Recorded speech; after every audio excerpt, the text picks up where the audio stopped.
Ferdinand are here to support you. Call 588-4651 or visit www.apo.com.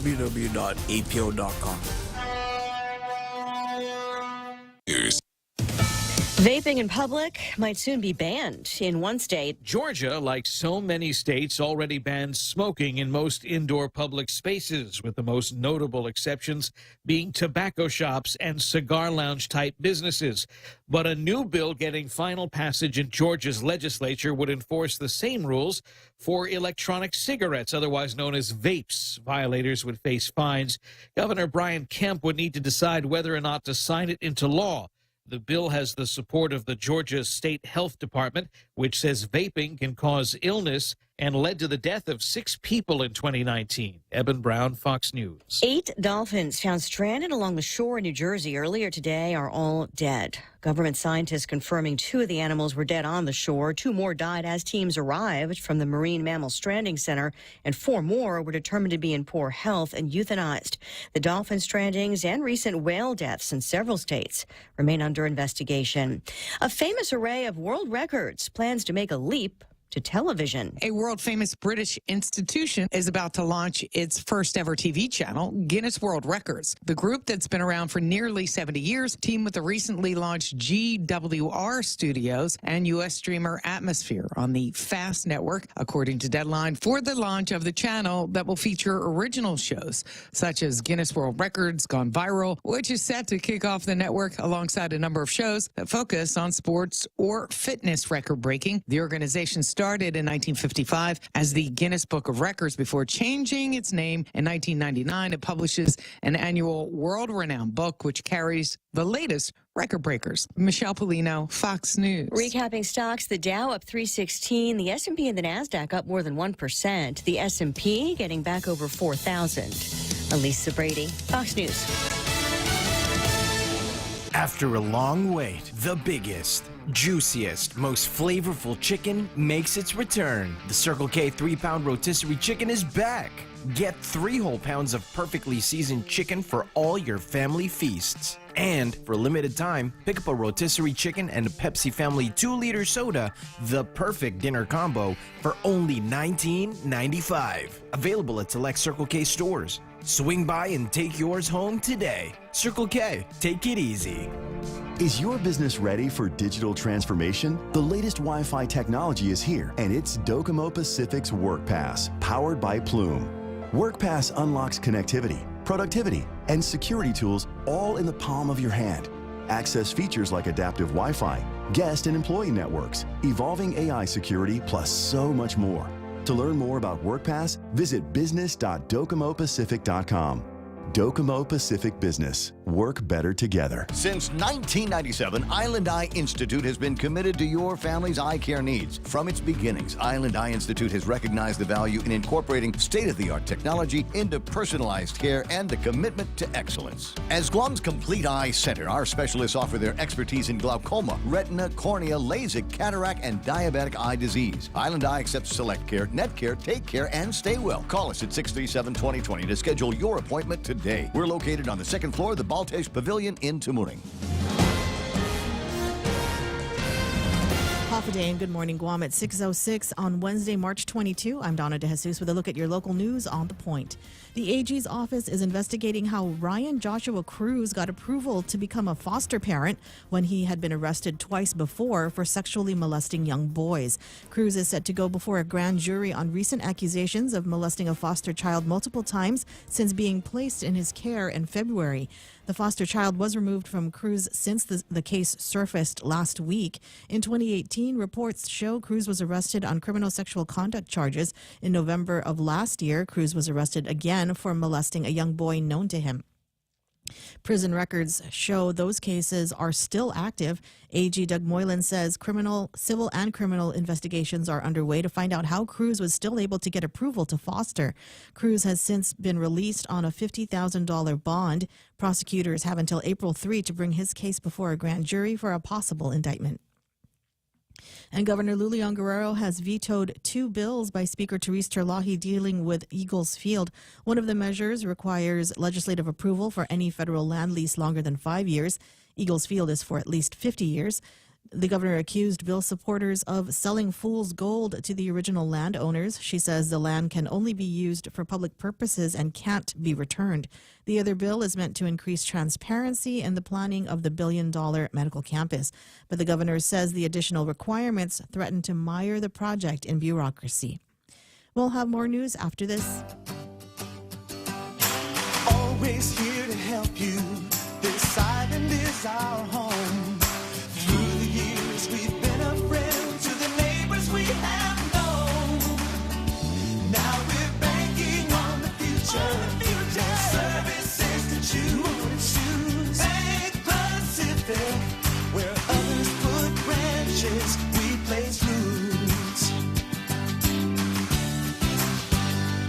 AG Doug Boylan must approve the 50-year lease for Eagles Field, but says there are implications if senators plan further action after the governor vetoed their bills yesterday. He notes that if the legislature overrides her veto, then he can no longer move forward with his review of the lease because the law would be changed. Moylan adds that the law already exists with the Organic Act and all the existing lease-to-own statutes. He says the lease from the federal government for federal property to build a new hospital is under the same statute schools have used in the past. The AG says his office is concerned with a clause in the proposed lease that would allow the federal government to take over the facility in the event of an emergency. He wants clarification if that means the facility overall is for the local community or just an overflow for Naval Hospital. He plans to meet with the governor's legal counsel in the next 2 weeks. And the Judicial Council recently passed a resolution that proposes a 15% bump in pay for its employees under the general pay plan structure. The plan is in place should the governor's measure to give a 22% raise to Guam workers becomes law. The council also approved a resolution for a 10% pay increase for judiciary law enforcement officers. Officials say the proposals intend to align with the executive branch with an estimated cost of a little over $1.4 million. These proposals depend on the passage of the governor's pay raise bill. And those were your top stories right here on The Point. Now here's Ray with your weather. No, I don't want to do weather today. You know, with all this political nonsense that's floating around and all the back and forth, and now Julian Jensen, the president of the Progressive Democrats of Guam, has come out with a slander, a slur, if you will, against Senator Chris Duenas. Well, the audacity. And so there might be people waking up this morning that say, Ray, give me, and then have we arrested Trump yet? Did the guy in New York arrest Trump? Not yet. Okay, it's any second now. Yeah. So you might be looking, to me for some kind of guidance, some kind of sacred wisdom. I can give you neither. But I can give you a degree of hope. Menudo is back. Menudo is back, ladies and gentlemen. Robbie Rosa? Wait, on, man. Now you gotta remember the thing with Menudo. You Ricky Martin. Get to be a certain age and you got to get out. I think it's and if they find out you're gay, you got to get out. I see. So there is a new Menudo. They've dropped at least a single that is out there and available. Now I'm speaking to the grandmothers in the audience because they're children. No, I mean because they're woke. Okay. They're woke children. They've got. I like the colors. I gotta say, I gotta like the colors. Oh, they're not as at cute, first, man. because Sorry. from before you zoomed, I thought it was a Korean boy band calling themselves Menudo. No, I don't. Well, there's the one in the middle. Looks like he could have some mix in there. I'm not sure. Yeah, but Puerto there is a new Menudo that is out there. So I'm just going to warn the grandmothers now. You're going to go download this, or you're going to find it in the Spotify, and you're going to make your grandkids listen to this, and then you're going to wax reminisce about how you saw them live at the Fieldhouse a couple of times back in the 1980s. And I just want to warn you, they might not get it. They might not love the band. They might not love the music, the concept of it, or the font. I hate the font. I'm telling you right now. I don't like it. It looks like Zumba. I was at that concert, Ray. I was the only dude. But you know why I was there, right? Because all the girls were there. It was crazy. What a Slow night. clap. That's the reason why there's a big sign now in front. When you go into the field house, there's a big sign that says tells you what the occupancy is. We tested that. I remember when the fire department walked in and went, what? How did you manage to put so many doggins in all these chairs? And I said, they're little kid doggins. You can put two where one regular sized doggin fits, and that's how we did that. And after the end of that, they said, no, I think we have to put a limit limit on how many actual human beings can be inside the field house.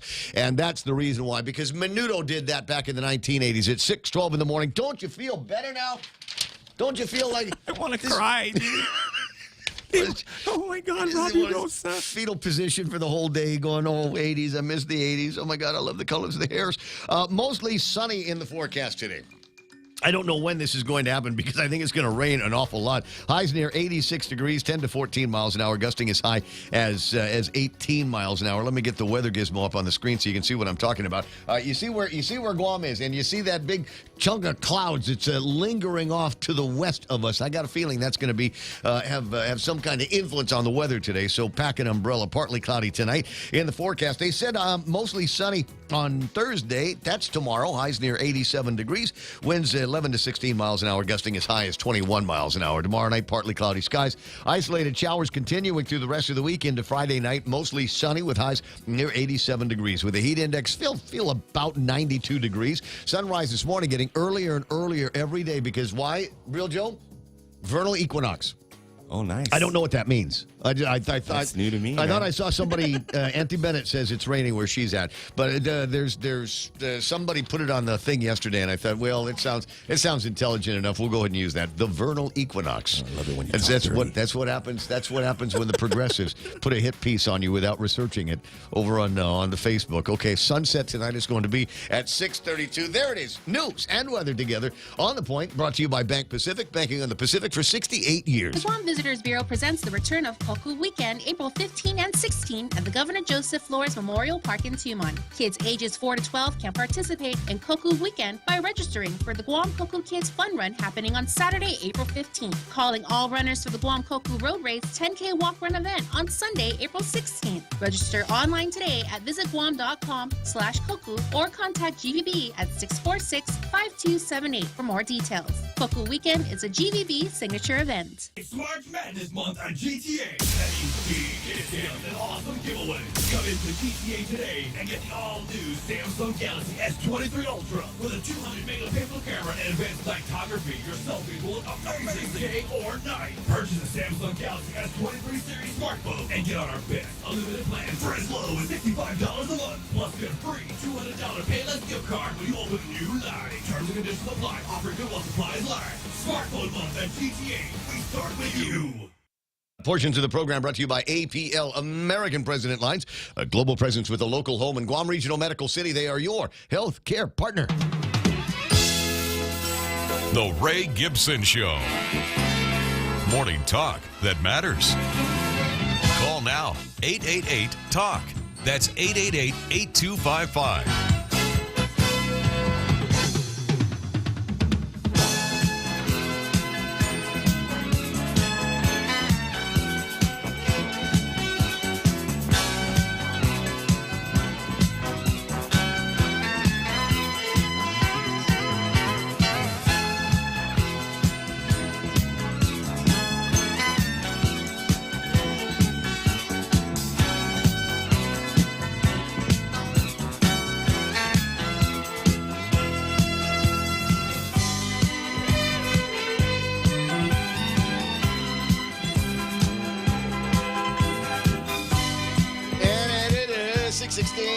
Show. Welcome to the program. Excuse the mess.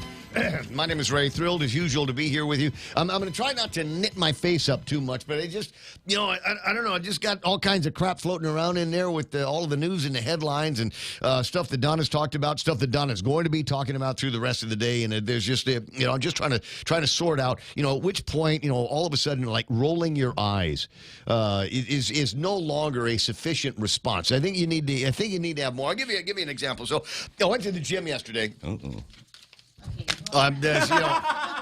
You already know where my head is at when I'm at the gym. You already know where my head is at, wondering where the heck do the girls buy those shorts?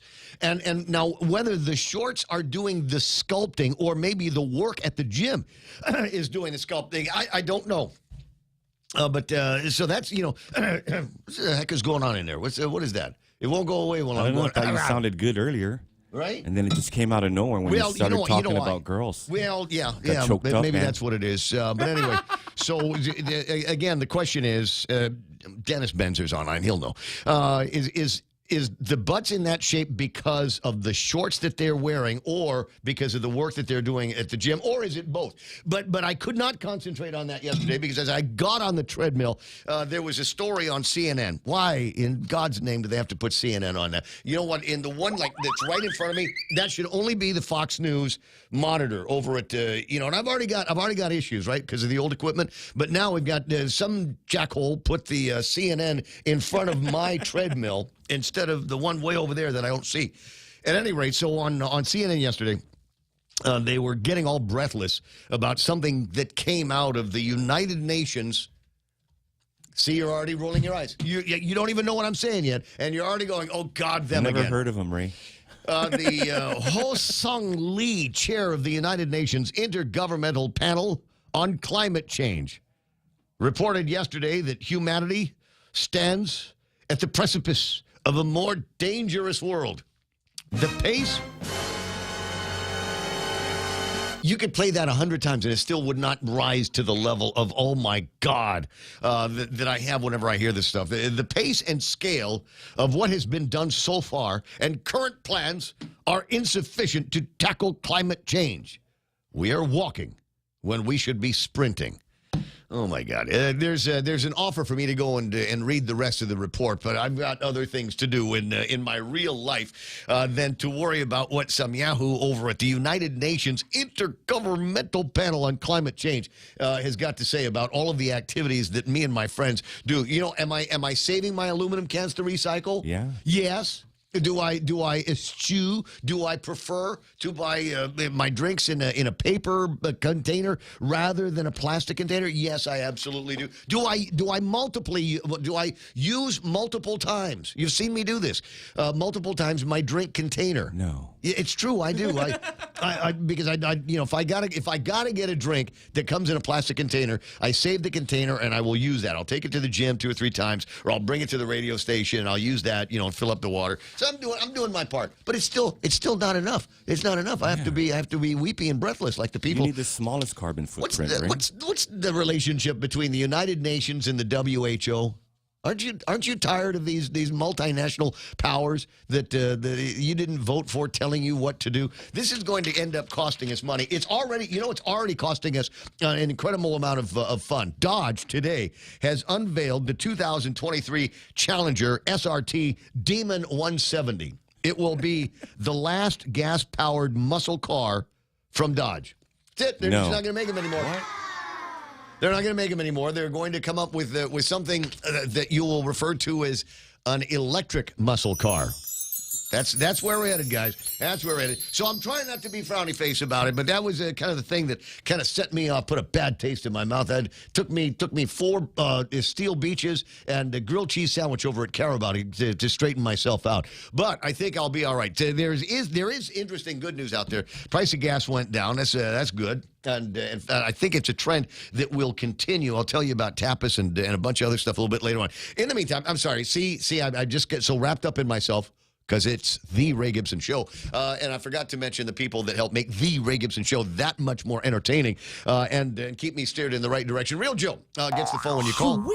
At what's the number there? 888-8255. You have to put a 671 in front of it because the do-gooders. But anyway, 671-888-8255. The Meme Machine is online here this morning, as you can tell, because I was able to put up, how about that new image of the Menudo Mi Amor package.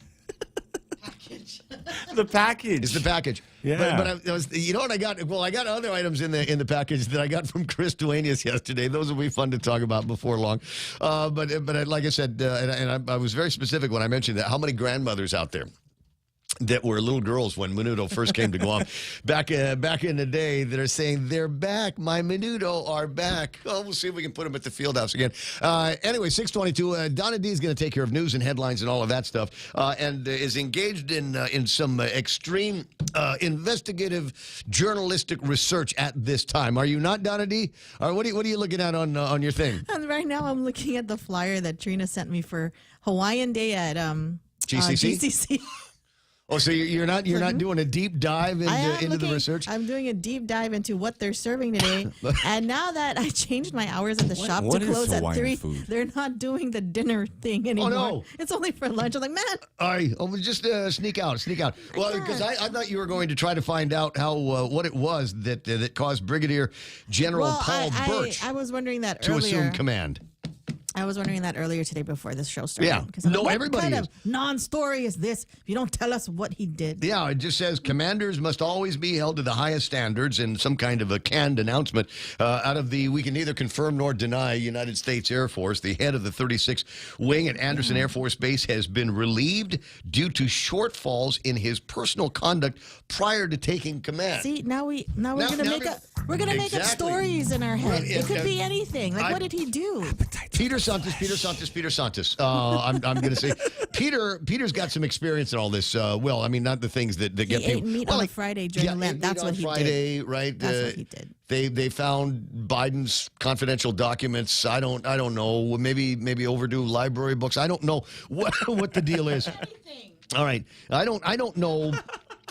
Whether Peter wanted me or whether he just said that for my own personal information or edification, he asked, what did he do? During some previous legal research, I came across a case of an Air Force colonel that was breaking into homes on base and stealing women's underwear. I'm not saying that's what's going on here. But apparently there is a certain level of scabby. Oh, I hope it's men's underwear. even in the Air Force. I said women's panties. He was very direct. I just changed it for the radio. Anyway, 6:24 in the morning on the Ray Gibson Show. Speaking of changing things for the radio, you people, please don't go changing. Sometimes you want to go where everybody knows your name. And they're always glad you came. See, the troubles are all the same. You want to be where everybody knows your name. You want to go where people know people are all the same. You want to go where everybody knows your name. Yeah, Donna and I agree. We're going to find out what it is at some point. What? And whatever that got this guy kicked out of the Boy Scouts. And we're going to go, that's all? That's it? That's all he did? And you take somebody, it looks like he's within a couple of years of retirement, and you're going to, quote, relieve him of his command? I don't know. It's just the way the world works anymore. It's probably going to end up to be one of those things. He wasn't woke enough for everybody else at a certain time where, contextually, maybe nobody was woke back then. It's that old zippity doodah thing. There's a great editorial, I think it's in the Daily Post, where there's a guy who's trying to save zippity doodah, going, come on, really? Really? The guy that sang it in the movie won like an Oscar for it. I don't know. But we're going to erase that. We're just saying like they erased Uncle Ben and Aunt Jemima for absolutely, in my mind, no good reason. 6:25 in the morning. All right. We already played the song. We did. Let me get started here and acknowledge the participation of these folks. Now, a buddy of mine says, why you do that every morning? I said, number one, it gives me a chance to say hello to everybody, literally. And number two, there's a lot of people here that I say good morning to that contribute to the program on a continuous basis. They're literally parts of the program, including Dennis Larson, who sent up some pictures that I forgot to run yesterday of Sarita. Is it Sarita getting, who was it that was getting bees? He gave bees to somebody. Oh, sweet. Yeah, literally. Anyway, so I'll get on that. Jay Rojas. Oh, look, Jay Rojas is online. Jay, happy birthday to you. Jay, happy birthday to you. Happy birthday to you. There it is. Dennis Benzer saying, I'm awake yet again. What a miracle it was. Nate Horn, good morning to you. Look, there's Brad Wood. Morning, Wood. Let me see. Henry Manglotnia. I'm counting on all my military friends to chime in on Facebook and YouTube with what you think happened to the general at Anderson Air Force Base. Just so we can narrow it in. Use your imagination. Somebody knows. Somebody knows, and just go ahead and leak it one way or the other. Keenan McCausland's there, Bunker Meadow, Jason at Military Auto Source. I got my bro Henry Manglotnia, Colin Clark saying good morning. Hafa Anna Lizama, Big Sister Shelley. Hey, it's middle of the week. I heard there's fireworks expected.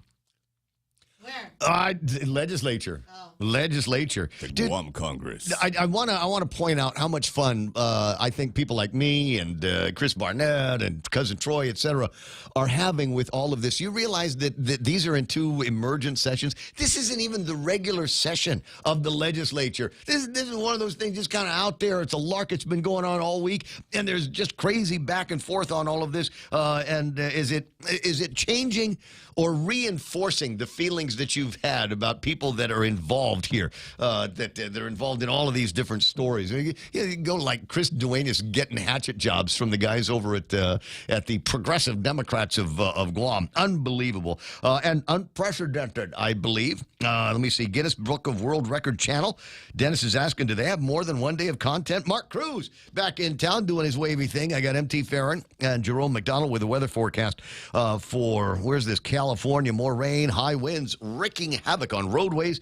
Atmospheric river kicked into high gear, leading to more flooding. Feet of mountain snow are expected. Temperature sitting is at the low 60s. Tonight, temperatures could drop into the low 50s.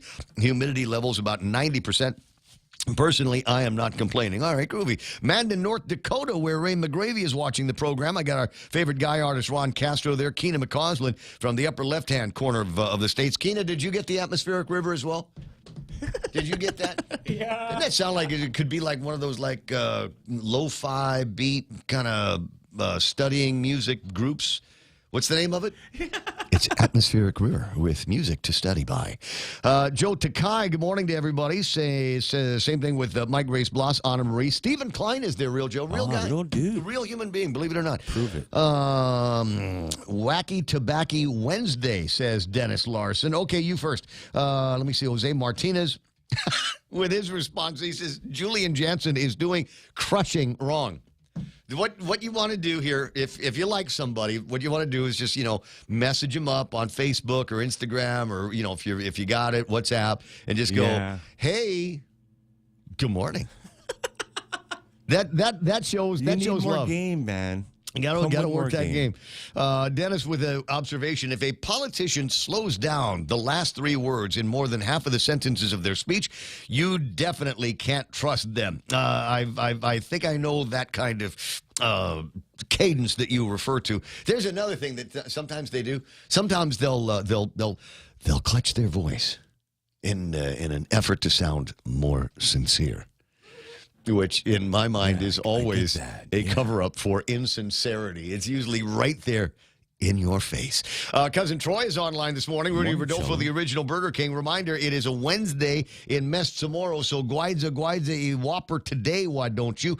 Colin says, cramming cellulite into a pre-shaped garment room on. That's all that's going on. That's all you're looking at when you're over at the gym. I'm just going to say, sometimes just want to shake hands with that. Colin Clark, Patty Santiago. Post Canteen, a reminder, Queen of Hearts drawing. 7 p.m. Jackpot is $1,200. Way to go there. Let me see. Jerome says, electric cars? I'm not sure about pedal to the metal hot rod drivers, but I like the total feeling of the vibration and feeling 350 horsepower, 90 miles plus, and feeling the breeze with the windows down. Yes, we all remember that first time over 100 miles an hour on the back road in Anderson. Michelle Conception is online. Oh, speaking of back road, there's Eddie Cruz. Good morning, Sharky. Good to have you on. Let me see. Carol Ann Prume, Nick Prolosky, IRT, in regards to, oh my God, so military. IRT. These days, it could be not buying enough Girl Scout cookies that could get you relieved. Colin Clark says, Chris, Malfunction Barnett stands your ground. Sonny Lujan is there. Tony and Annette Unpinko Ada checking in this morning. We haven't heard the last of Tony Ada. And there's Penny Cruz. Picture her with a handsome man in uniform on the screen. Just a real quick, because otherwise they accuse me of ignoring them and deserting them. Quick look at who's playing around on the YouTube side. MP Ogo is there. Kitsutsu in Japan. Oh, my God. This is a huge deal. I got to find the audio and the video to play for you. Japan came from behind twice to defeat Mexico Monday and set up a World Baseball Classic final showdown with the United States. I believe it will be at 9 o'clock this morning. Did you know that there was the World Baseball Championship going on? Any idea whatsoever? I did. Because I told you. No, I follow Chris. Oh, yeah, Chris follows. So that, so you've been paying attention to it? A little bit. Did you catch the last moments of yesterday's Japan v Mexico game? No. Oh, it's crazy. I want to be one day as excited as the Japanese announcer in the last, who's doing the play-by-play. I have no idea what he was saying, but you just knew he was just standing and screaming at the top of his lungs. So excited. I got to find it. Jesse Santos says, what's up, Ray Gibson Show? Who else is there? I got Lupang. Guam is climate change and ESG. The reason Simon Sanchez say we had to buy the super expensive fuel, which doubled our power rates. Now, I think that was might have been something from the guys over at EPA, US EPA. Oh yeah. Yeah, you got to use the low sulfur stuff.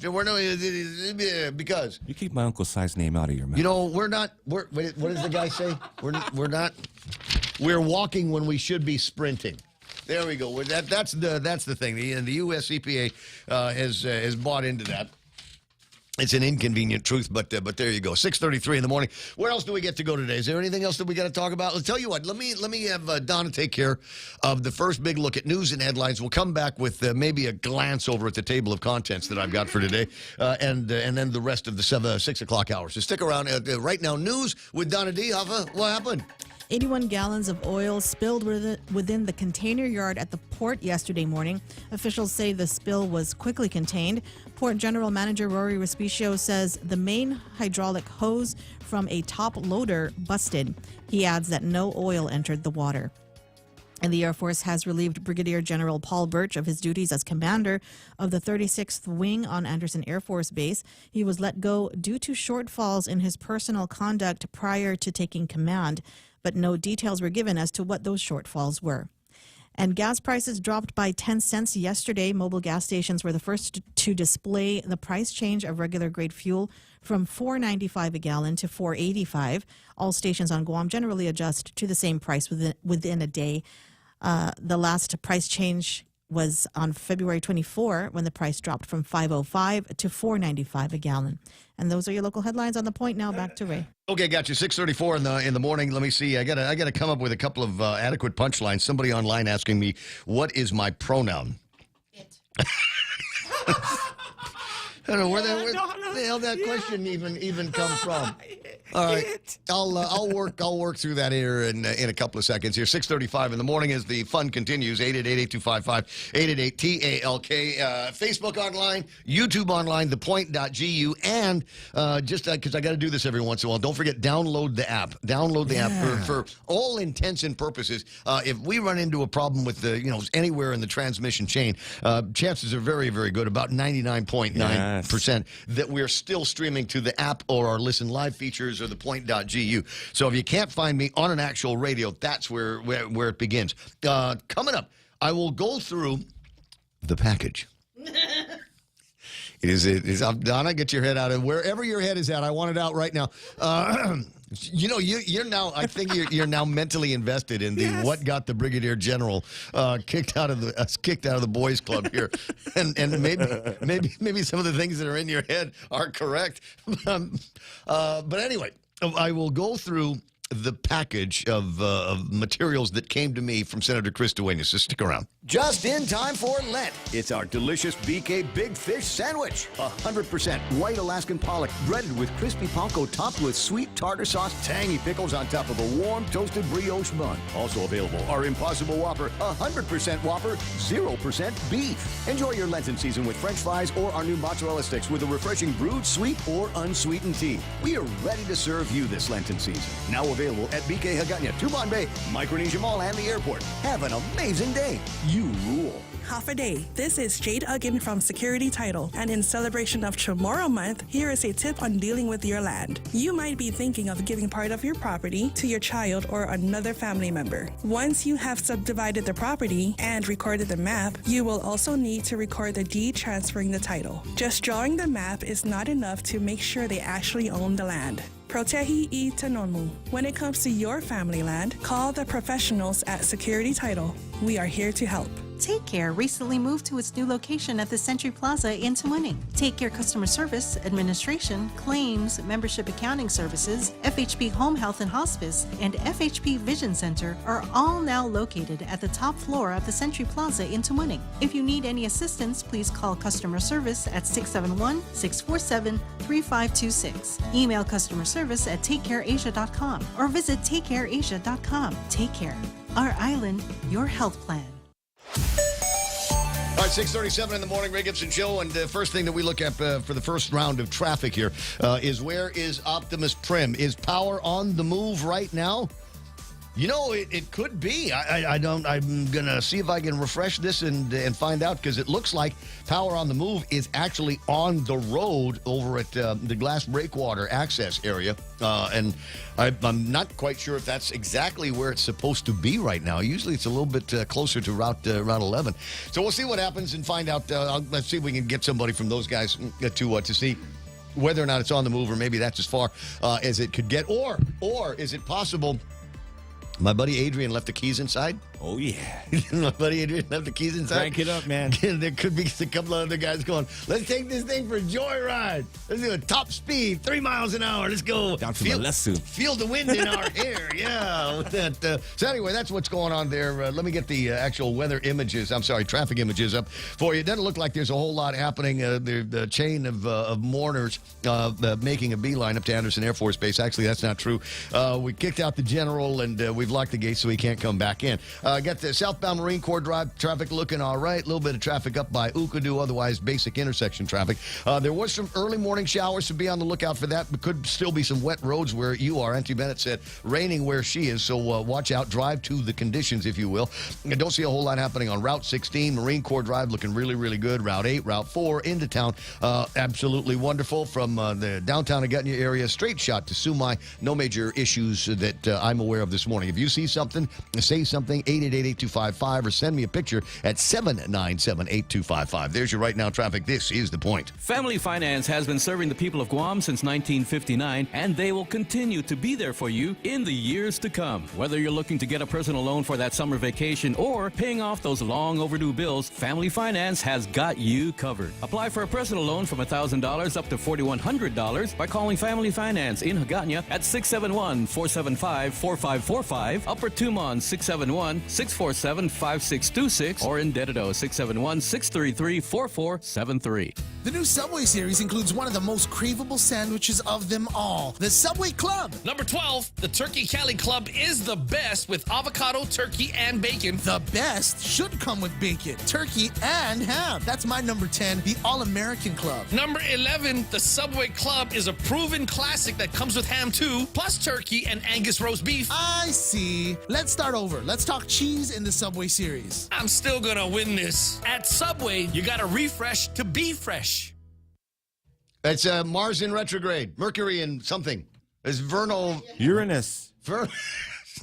I've got to know him. The driver, Adrian. Actually, he's a listener of the show. He's one of us, right? Good morning, Adrian. And he said, Kentucky, right? Australia. Oh, Australia. Big difference. Australia for Prim, mate. Oh, but you know what? You got to get this guy. You got to let him pack you on his motorcycle. Oh yeah. Yeah. I'm just saying. He says. It's actually at Ukadu. All right, mate, that's not what the map says. The map says power on the move. Someone took the tracker. Is Julian Jensen in charge of this? Is he in charge of this site? Oh, no. It's fabrication and lies, I tell you. He says, that's odd. It's at Ukadu. The GPS must have stopped working. 3 trips to go, he says, before Optimus Prim is all done. And I think there ought to be a party. I think there ought to be just some big wild get-together because I know there's an army of people that help make what Adrian and that team have been doing for the last couple of months as successful and how do I want to say, and almost uneventful as possible. Did he get his mustache back? Couple of fits and starts. Yeah. Stash is actually online, Okay. and he sent me a voice message. I'm going to have to go through that in a second. Okay. The one in the middle is Ezra. That's my friend's half-brother. I'm sorry. Where was I supposed to go? I was supposed to start on something, right? Yeah, he's supposed to sell a car. Oh, I'll get around to that later. Let me get around to that later. package. I'm sorry, I've got too many things in my head. Wait just a minute. From Trina, this is the other thing that we were talking about that had Donna distracted from what would normally be her work. It's GCC's Hawaiian buffet today, and it's only at lunchtime. Yes. Yeah, stale. Okay, we get it. That looks good. What happened to the only at dinner? lunchtime, yeah? And they got steamed rice. The Hawaiians invented that. Huli huli chicken, which is, I'm not going to say it's watered. Huli huli. You know, oh my God, I love huli huli. Yeah. We need to have a huli huli around here. We change it and make it a Guam thing, of course, but, you know, everybody would know that it's huli huli. There used to be, years ago, I used to go to a place, and they did huli huli. They must have huli huli barbecued something like 100 chickens on the back of this low tow thing, and with a motor, and that's all it did was turn chickens, and so you go chickens. and you buy what do we have on what's on the menu? Chicken. Do you have anything else? No, we sell chicken. You want something else? Go somewhere else. But this place we only sell chicken. Okay, well, what kind of chicken? Huli huli chicken. They run out. Do you have anything else? Do you have anything like a Korean style barbecue, whatever? No, we sell huli huli chicken. Seafood lau lau, Kahlua pork and cabbage, macaroni salad, local vegetables, and halpia. This is going to go from 11 until they run out. It's only $10. There's salad. What? Next time. Food may contain allergens, wheat, soy, milk, eggs, nuts, shellfish, etc. So and aloha. Be warned. Yes, it's the last of the aloha is only to be found here. $10 for a plate of food, guys. That's better than you're going to get in any restaurant at lunchtime today. I'm just saying. Okay, 6:43, and it was my friend Annette now that is saying that her friend's half brother is Ezra, who is the boy in the boy in the middle. See, now I got to find mine. Are we talking the one with the red net? Is it that one? Oh yeah, so it's Chamorro.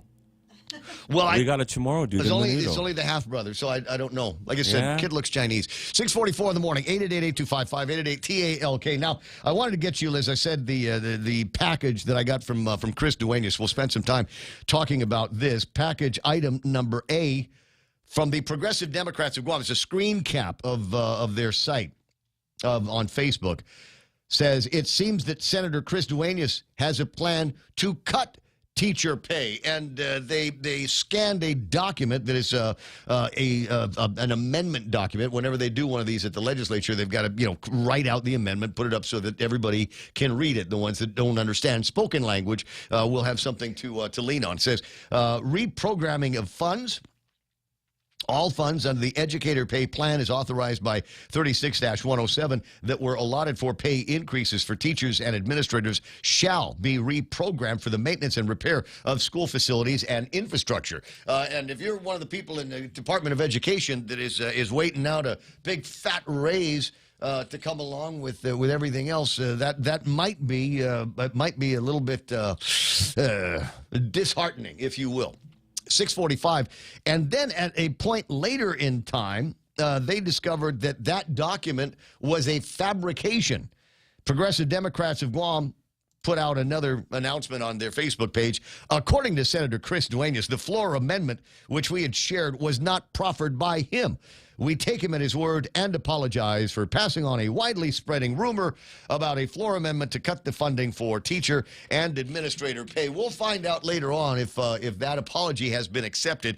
It's unlikely that it has, because we take him on his word. Whatever.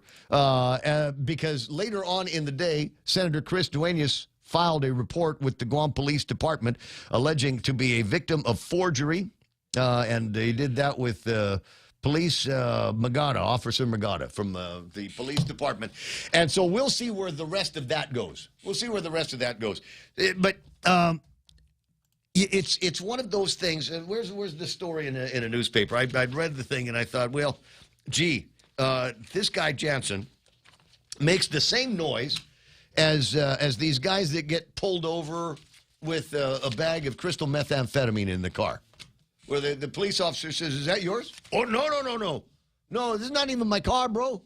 I borrowed it from my friend. What's your friend's name? I don't remember his name. Where does he live? I don't know. He said, "Hey, you want to borrow my car?" I said, "Yeah, shoot." I didn't know there was crystal methamphetamine and an unregistered firearm in here, officer. How could I possibly know that? The chapter leader for the Progressive Democrats of Guam, according to the Guam Daily Post, is one Julian Jensen. He told the Guam Daily Post that the fake amendment was received from someone. It's the same guy. Oh, yeah. It's the same guy's loaning cars with crystal methamphetamine, unregistered weapons, and minors in the back. He just gave it to me.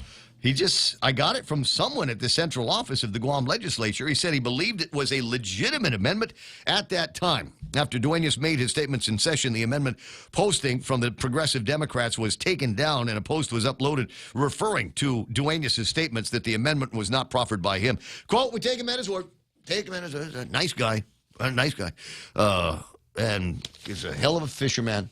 Ray Gibson sub when he goes on vacation. One of these days I will. And that's the end of that saga. No, it's not. Like I said, You haven't heard the last of Senator Chris Duenas. Senator Chris Duenas calls the police department, swears out a report for forgery. Good morning, Senator Chris Duenas. Off the day, Ray Gibson, Joe Cruz, Donna D. Yes, I did, and let me tell you why, Ray. This is not just I take him at his word. Julian Hitman Jensen worked the legislature for many years. He knows that is an official document of the Guam legislature. You do not, no media should ever print some official document such as that without verifying its authenticity. And that's where the forgery is, as far as I'm concerned. That's where I cited the code. I don't have it right off the top of my head. Tom Fisher helped me research it. But, yes, I filed that complaint, and I hope the Guam Police Department will follow through. And I'd like to see him convicted of a misdemeanor at least. In the very least, well, made accountable for the actions. And if he did get it from someone in Central, he needs to fess up and say who that someone is. There clearly could be a breach in ethics elsewhere in the legislature. My God, that place is going to hell ever since Carlo Branch left. Yeah. Wow. What another colorful figure. But, Ray, I want to thank Joe San Augustine, the other Joe San Augustine in our legislature. He is the executive director. They immediately came to talk to me on the floor that they're doing full forensics on the system at the legislature and see if they can find out the origin. So we may be able to find it ourselves, but it does not. It in no way exonerates the real damage that Julian Jensen has done. And if I was Lola Leon Guerrero, his director right now, I'd put him on administrative leave pending adverse action. Because this is something as a director that I would have done for any of my employees. Classified, actually unclassified, I would have fired him in a minute.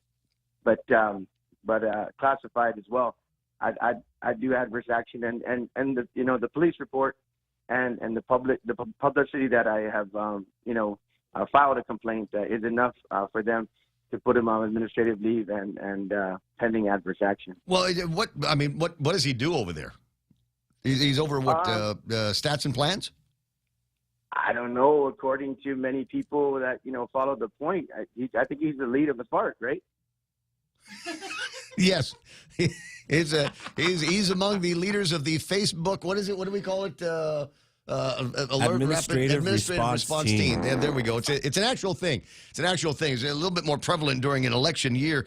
We are certainly not in that election year. Look, the guy wants to give raises to everybody in the government. Go on, got it. Okay, got it. But is it worth it to endanger your GovGuam career and credentials and name, good or bad, in order to put a shiner on Chris Duenas? And I would say no, it's not. Especially since I thought you had been pretty clear about this.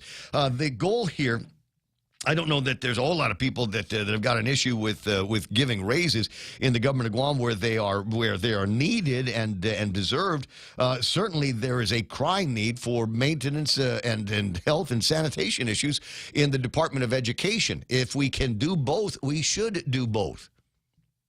Absolutely, and just to finish up, yeah. So I think the job description is the King Farter, and King Farter is getting a $16,000 raise. So it's a little self-serving as well.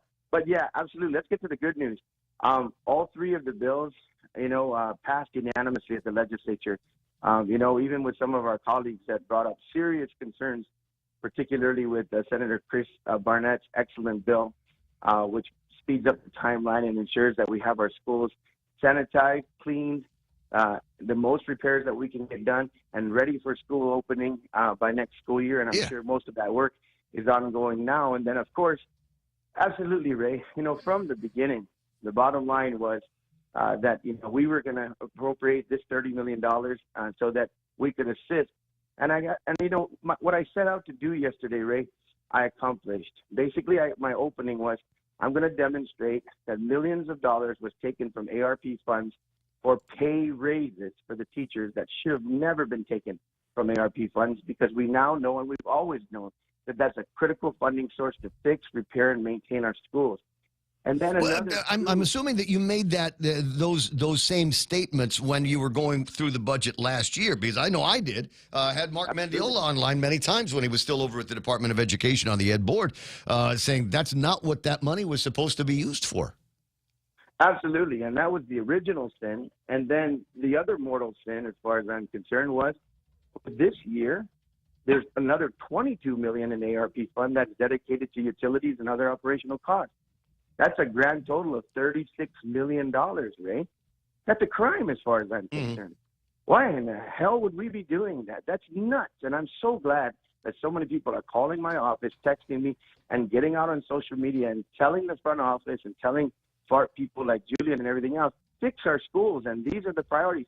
And this is not money that's pie in the sky and coming from nowhere. This is general fund revenue that should reimburse Department of Education for money, as far as I'm concerned, another crime, stolen from ARP. How can you possibly do that? That's like taking your kid's lunch money. That's essentially what it was. I thought it was a hell of a money grab and an opportunity to underfund the Department of Education. Again, it's 6:54 in the morning. Senator Chris Duenas online. Well, I'm glad that things are moving in that direction. At some point, the legislature will, when the other Chris says it's okay to look now, we'll go ahead and see what the governor and the rest of the committee on the whole have got to say about pay raises. And then next week, you guys are going into regular session anyway. A little bit of inside intel would be good, just so I know what to look out for. Will there be an override attempt on 12 and 13? The governor put out the press releases yesterday that basically said that she was vetoing the bills and why. It seems to me it passed unanimously. The question is, who among the Adelup 6 are going to turn tail and not support a veto override? Well, I don't know, but I certainly wouldn't want to be that person, because I think that these bills are absolutely righteous for override, particularly Bill 12. I mean, in light of everything that we're learning right now, and in light of everything that's going on, you know what's interesting, Ray, is that it's not just, although of course the key moment is right now in this particular lease that we believe has been negotiated behind closed doors, and the best interest of the people has to be vetted by the people of Guam and the legislature. But this, even if one of the Adelup 6 doesn't want to do it for that reason, I would do it for the reason that this is any lease going forward. And this has been something that was probably never anticipated. Who on God's green earth thought that the government of Guam would be leasing property from the military? From the military. Lord have mercy. So I can see why we missed that one. But the bottom line is we're going to put that in law now in the event that or any other private interest that the government of Guam would lease. Crazy notion because the government of Guam has tons of land. But anyways, if it happened for any reason, I mean, this is righteous legislation just on its face. Well, so yes, I agree with you. Obviously, on that one here, but I keep going back to the basis of all of this. I urge everybody to pick up a copy of today's Pacific Daily News. Yesterday's editorial or contribution from Dave Lotz was a very, very interesting read. More interesting when Bob Klitsky read it yesterday. I don't know if you caught that. But today, Lee Weber is coming to the front and saying the hospital deal lacks transparency. I'm not going to read the thing on the radio. I'll leave that to you and the rest of the PDN viewers to take a look at it. But I'm nodding my head in agreement with Lee up and down on virtually every sentence that he's written. How is it possible that we have gotten to a point where we've got a draft of this lease that has apparently taken 2 years to prepare without a whole lot of input from members of the community, members of the medical industry here on Guam, the families? It seems that they have only been apprised of it for a few months, and there needs to be a whole lot more doors flung open to find out exactly who did the negotiations. Now, I agree with Bob Klitsky on the point that, hey, you're doing negotiations. You want to keep a certain amount of that, hold that close to your chest, if you will. Don't want to play your hands or overshow your hand when you're in the negotiations for something as important as this big land lease that we've got. But I'd like to know who conducted those negotiations, under what terms were they brought in to conduct these negotiations, because they did a pretty good job of keeping themselves secret. No transparency, as Your Honor would say on his show, from the get-go. And the bottom line is, Ray, is that this is over 2 years. I mean, this wasn't just negotiated in the last 45 days, in the closing moments that, we have to, negotiate some details that might not be public right away or whatever. But the governor, like I said, from day one, from the get-go, has absolutely been operating in bad faith. She's been doing this for years, and the bottom line is that when it was launched late during the election last year, that this thing was coming to a head, and then there was already so much negotiations going down. I think that's the thing that created the outrage. I mean, it looks like what the Admiral said now, we're beyond, like Chris Barnett said, the issue of return of lands, because they've made it clear they're yanking it back if this doesn't work. But the bottom line is that those negotiations were going on for way, way long, and no transparency from the get-go. Maybe a little sneak peek out there saying, hey, by the way, we're looking at a lease here, and I'm going to talk to original landowners to explain to them why this will be problematic in terms of returns. But but they said because the world has changed, and we're now on a little bit more of a combat preparedness footing that we need because of the Chinese and the North Koreans and the Russians and the Iraqis. But 2 years ago, when they started these negotiations, Russia was not playing war in Ukraine.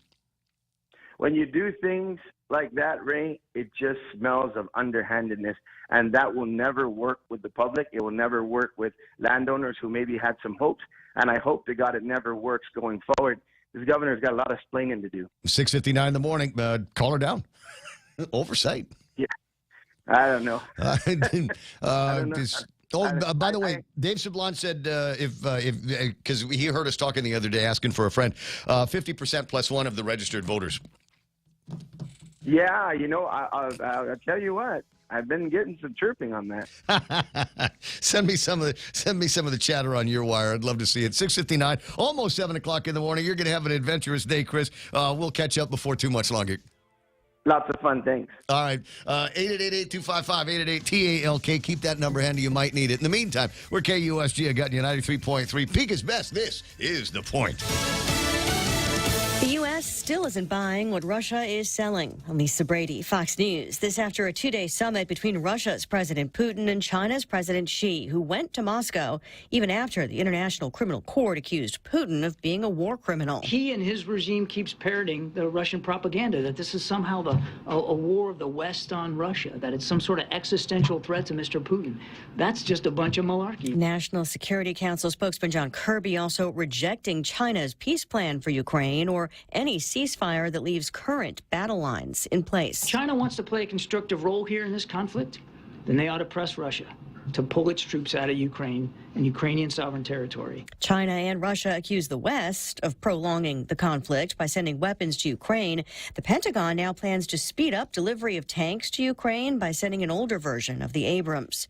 Part of Oklahoma's near total ban on abortion has just been overturned by the state Supreme Court in a 5-4 vote, ruling that women have the right to an abortion when their health is at risk. However, they stopped short of deciding whether the Oklahoma Constitution grants abortion rights for other reasons.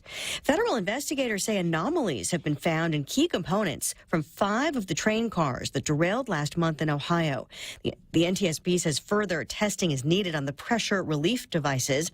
They found earlier this month that aluminum parts on some train cars may have melted and caused those PRDs not to function, contributing to the release of toxic chemicals. On the Senate floor, the Senate, Mr. President, needs answers. Communities like East Palestine need answers. And so many others deserve answers as well. I hope we'll hear some tomorrow. Senate Majority Leader Chuck Schumer ahead of another Senate hearing on the derailment. The Norfolk Southern CEO apologizing earlier this month on Capitol Hill and again this week at a field hearing in Pennsylvania. America is listening to Fox News.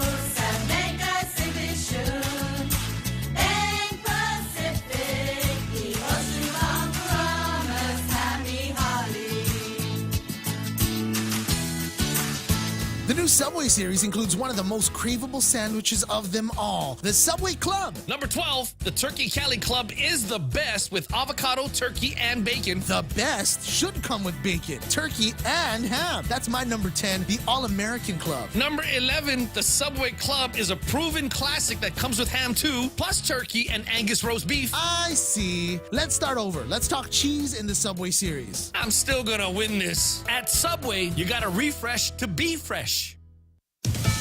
A bill that would ban gender affirmation care and hormone replacement therapy for minors is now on the desk of Georgia's Republican governor. The Georgia Senate gave the bill final approval Tuesday after a change by the state house removing a shield from liability for doctors.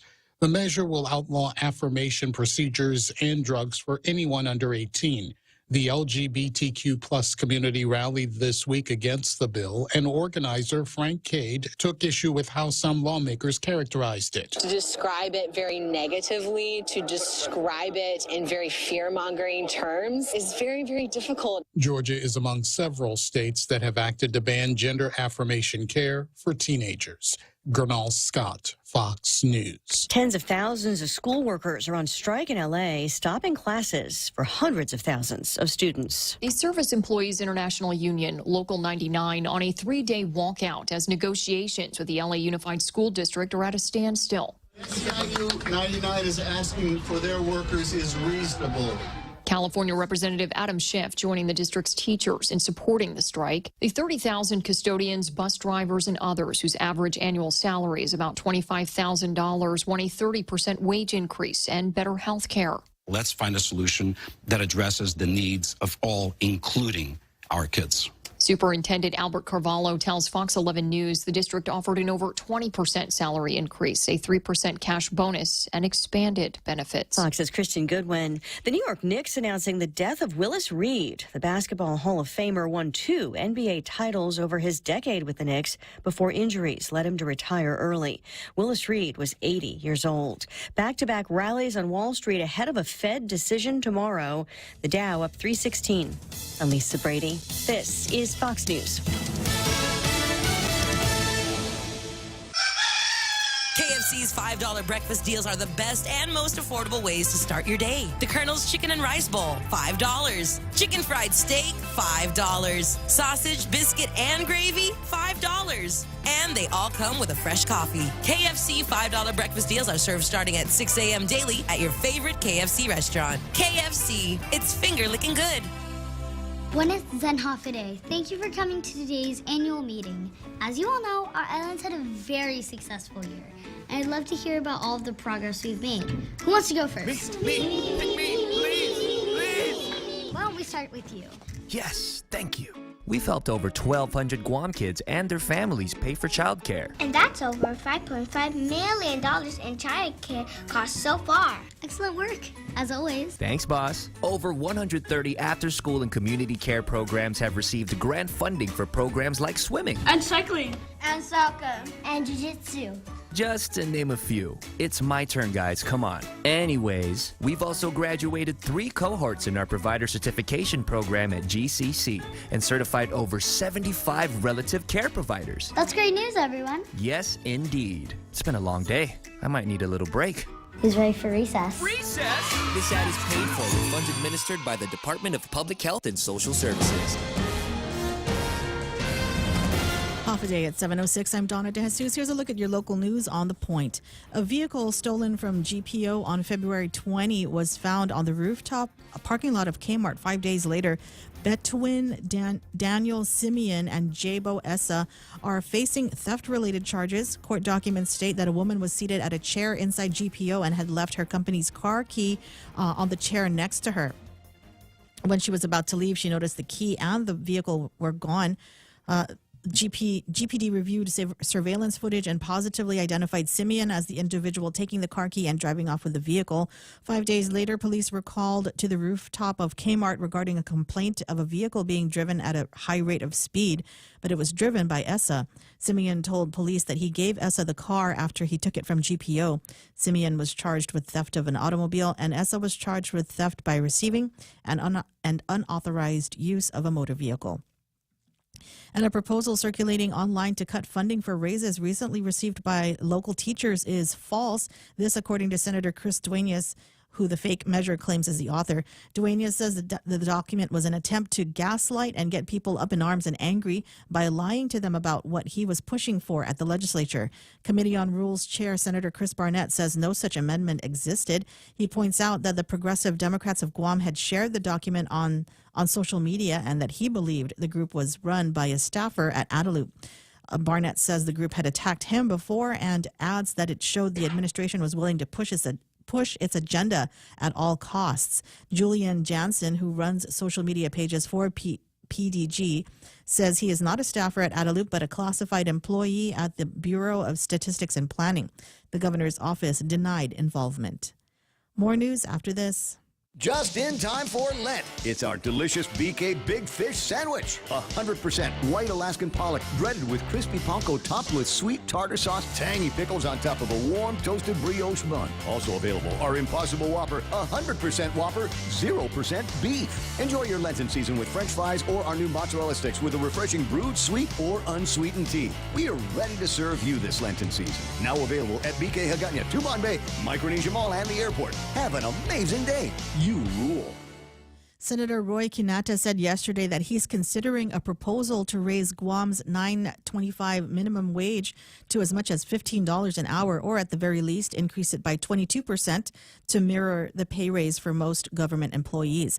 A 22% increase would put the new hourly rate at $11.28. Kinata says he wants to get input from the community first. The last time Guam raised its minimum wage was in September of 2021, making it $9.25 an hour. Some have already offered feedback on Kinata's proposal. Plumbing Pros President Pauline Menudo says raising the minimum wage would greatly contribute to shortened hours and layoffs of employees. This would remove health insurance benefits, especially for small businesses that have been hurt by the pandemic and inflation. She suggests giving business owners a tax break instead so they can reinvest in their staff instead of increasing the minimum wage. And the Alcoholic Beverage Control Board discussed a wine delivery idea during their last meeting. Sommelier Mary Hatcher proposed the idea to make purchasing wine as easy as ordering pizza. Hatcher says she'd like to start a local wine club that offers 2 bottles of wine per customer per month. With the pandemic still affecting restaurants and hotels that purchase from wholesalers, the prospective business aims to utilize surplus alcohol that is not currently being sold. Through the subscription service, wholesalers will be assisted in selling wines they can't move to restaurants and hotels to consumers instead. ABC board members raised concerns about what rules and regulations the new idea might need to follow in order to get off the ground. The board plans to do further research on the proposal. And those were your top stories. Back to Ray with weather. Yeah, I don't know. I know folks on the ABC, and they're all of them, smart individuals, got their hearts in the right place. But the ABC is one of those kind of organizations that it's difficult to move them from where they are without statute. Sommelier, I would suggest that as soon as they're done with this flap over pay raises and educations and hospitals over at the legislature, you go over there and see if we can just rewrite the laws where it comes to that. There was a time right around the COVID times where the members of the Chamber of Commerce had put together some proposals. I don't remember all of them, but one of them would make it so that, let's say, as an example, I'm eating at Chili's. Can I get one of those plates with the ribs and the fried chicken and the onions, the fried up onions, the way I like it? And oh, by the way, can I get a Presidente? Now, if I'm in the restaurant, no problem. We can do that for you. But what if I want somebody from the grab and go, or whoever it is, to go pick it up? Can I get all of that food there? And by the way, could you mix up a Presidente and stick it in the bag for me? I'd really appreciate that. And I'm sure that the businesses would appreciate an opportunity to throw a cocktail or their retail prices on beer and wine and spirits into their grab and go deal.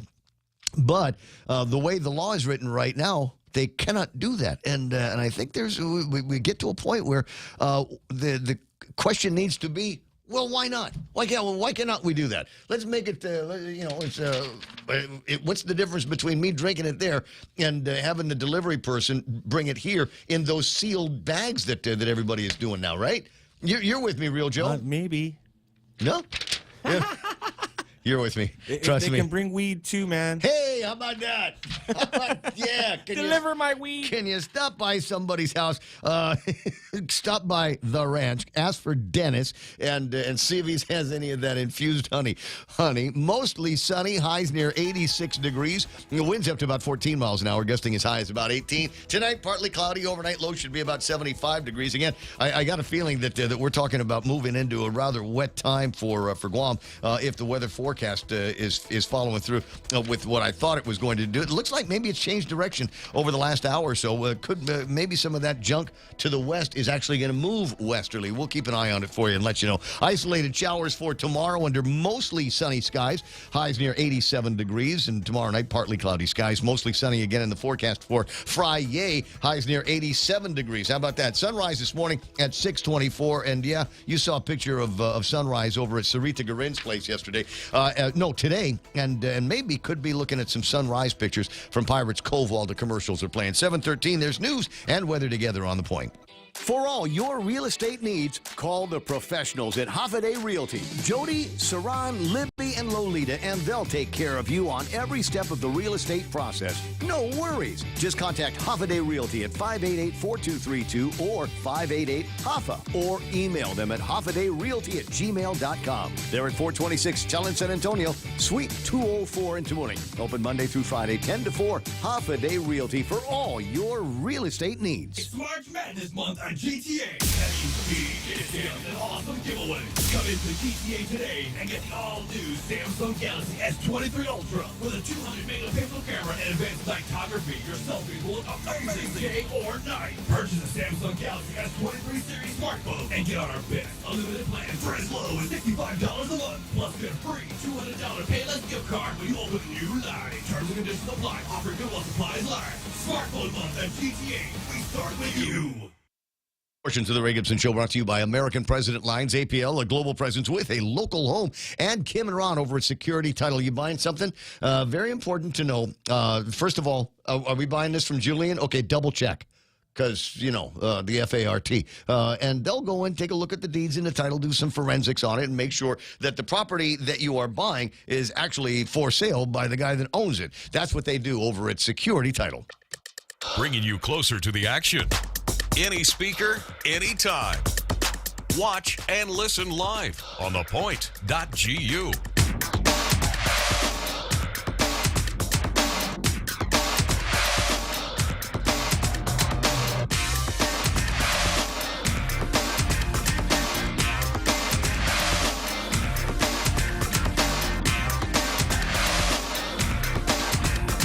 $7:15. It's, that's a salient point here that you might have heard us talking about with regard to the lease and how long they've been negotiating on that. And they said, well, at one time, a Secretary of the Navy said that was excess land. And it's good to hand that back to the government of Guam, no problem. And then the world changed. But it started to change after, apparently, the negotiations began. And somebody writing in this morning with a further on that point, the U.S. military was at war on terrorism with Iraq and Afghanistan for 20-plus years. Not once did any admiral through eminent domain declare GMH and GRMC military hospitals. Interesting points here. It's 7:16 in the Ray Gibson Show, 888-255-888-TALK. Therefore, what is the need for that section in the lease? He wants to know. Where are we now? Where's the rest of the program here? Is it time for me to take a look at what happened on the markets? I probably will. Big news locally is that the price of gasoline has gone down. Now, there was talk about where the price of gasoline was on base. And for those of you that do your buying on base, Colin sent this in. $3.47, if you round up, $3.47 for a gallon of regular unleaded gasoline on base. Now, the problem is I can't put it in context because I forgot what it was before that. I'm not... Colin, did you send me one that showed me what it was in the last couple of weeks? I can't tell you whether that is going up or down. We'll see what we can get to in the next couple of minutes. All right, we'll take a look now at the markets and see where they all ended up. S&P 500 plus $51 and 51 points here. NASDAQ up by 184 points. You know what? I got a sneaky suspicion that this might be stale. Let me just double check. Let me refresh that while I'm taking a look at some of the other numbers. West Texas crude, $69.50 for a barrel. If it sounds higher than it was yesterday, it's because it's higher than it was yesterday by about $1.50. Good news is Tapas is drifting down. And if we hold your nose right, there's a possibility it could be under $70 here in the next couple of days, which might be why the gas companies rolled back the price of gasoline on Guam. Okay, as it turns out, it auto-refreshed, and I'm in good shape. S&P 500 picked up 51 points. NASDAQ up by 184, and by percentage, they are the big winners. Dow Jones Industrial Average up by 316. The FTSE is up by 132. Nikkei off hard, 388 points. Hong Kong Exchange, the Hang Seng Index is up by 258. Shanghai up by 20. Misery Index is down by 11 points, and the DAX is up by 1.75. All right, there we go. Some good news there. All right, some of the other numbers that we like to look at under commodities. No. Let me do this first here. My head's all upside down. The NASDAQ were the big winners today. Enphase Energy. Tesla. Ooh, did I see Tesla has got some green on it? Yeah.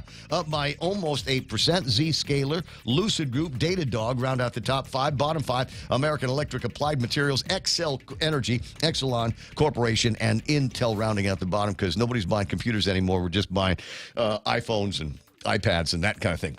Don't need to do all of that stuff. Natural gas, never mind. I never look at that number. Oil at 69.5, which is where I said it was for West Texas crude. I don't anticipate that that's going to be bringing the LEAC guys together over at the Power Authority anytime soon. Like I said, Tapas at 71.91. Going to Japan, the yen rate there is 132 against that greenback, 132.5. Now, if you're very lucky, very lucky, you'll be able to spend that on food and drinks and entertainment as opposed to going out and buying gloves. I told you the other day, a friend of mine has gone to is walking around shivering at the Tokyo Disneyland right now. Yeah.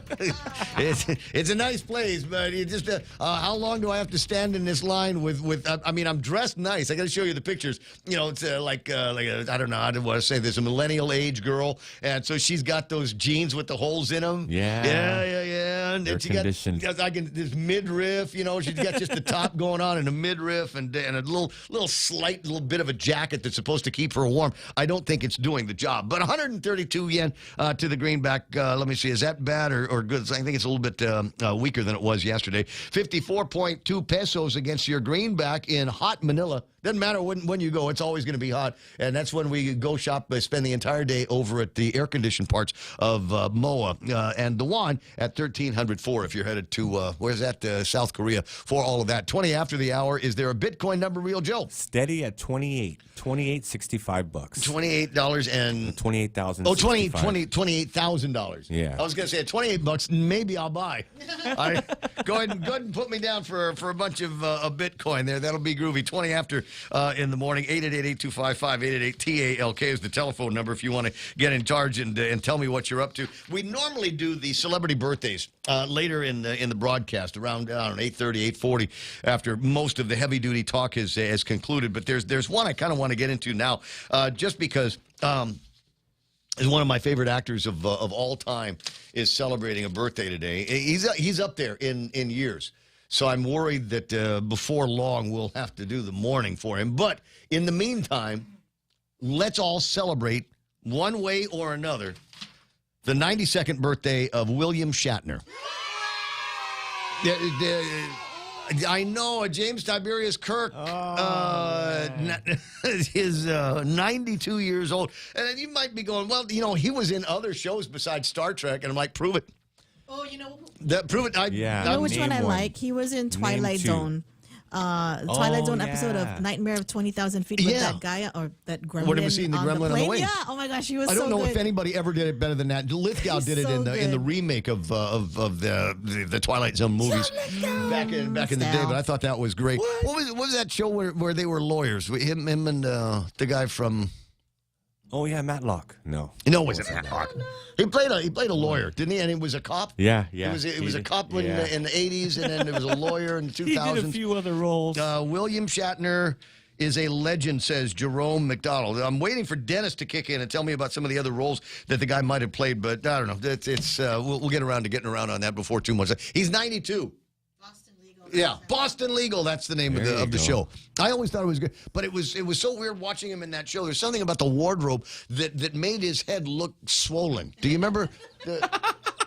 And the guy what's his name? That went on to the guy that played his kind of junior partner in there. It's the same thing. They'd get together and they'd drink bourbon and smoke cigars at the end of their long legal day. And it occurred to me watching that show just how big and round and swollen their heads looked. And I can only put it down to what might have been happening with the wardrobe department. 720. What's that? Spader, yeah, that's the guy. I can never remember his name, even though I've watched all of his movies. I think he's one of our great actors. There's kind of an underplayed way that he talks. No, James Spader. Yeah. Yeah. There's a movie where he killed flies with his BB gun. It'll all come back to me now. But it was great writing on Boston Legal. I always thought so. Great writing. One of those shows where you could tell that somebody was obsessing over all of the words that were coming out of their mouths. 7:23 in the morning. Jerry Roberts in the studio, getting ready for the extra point and looking around at some of the things that we have been talking about. Although sometimes we talk about motivational stuff, work, and the world, but lately it's there's been a certain amount of politics that have gone into it. With how many different banks that have crashed in the last week or so, in what Biden says is the greatest economy that the United States has ever had. The narrative is the narrative. Absolutely. We're not changing out on any of that at all. And then I suppose we're waiting on whether or not they're going to arrest Donald Trump today.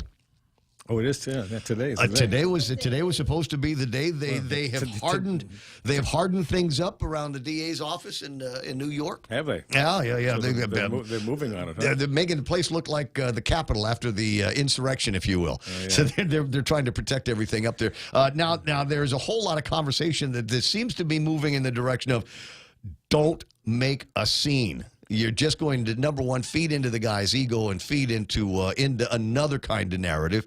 If you try to do anything that it looks less than polite to the former president of the United States. Yeah, and it's 4:30, isn't it? What time is it? The market's closed. No, it's 5:30 in New York. It's been a while. The day's over. Unless they go into the house, they get them at night. In the middle of the night, bang on the door. Know. We're here looking for classified documents, Mr. Trump. And interesting to see that Ron DeSantis didn't take up the opportunity to do something and get in front of that. as the governor to prevent any kind of extradition, if you will. Yeah. Somebody told me that was actually illegal, and he probably could not be able to do that. All right, Jerry Roberts going to get in there early with today's extra point. I wanted to give you this number. You weren't in the room when I read it. 7191 for Tapas Crude. That is the unlocked number for today. 7191 for Tapas? 7191 for Tapas, yes. Yesterday, 76.55. Okay. Now, that's why they lowered the rate yesterday. Because they knew the number was going to be going down today. Maybe it's going to drift down. I got my fingers crossed. For 71, for gas, $4.85? Donna? $4.85 now. It's only a nickel. We said it was going to be what we were hoping. We were locking our thoughts at 15 cents. It was 10 cents. 10 cents. So it was $4.95 yesterday, $4.85 today. So it was a dime. They must have heard us. They must have heard our estimates and said they were right, but we can't let them know they won. That's what's happening out there. That's the conspiracy theorist working at my head. Jerry Roberts, brought to you by First Hawaiian Bank. It's time for the extra point. Jerry, does your boss have an open door policy? If you're a manager, do you have one? Is the open door concept really delivering value? Or is it just a convenient thing to tell people to make them think that you're a good and caring boss? Could it even be causing major distractions? Possibly? We'll dig into this today to see if maybe we can do things a little differently. That's next on the Extra Point.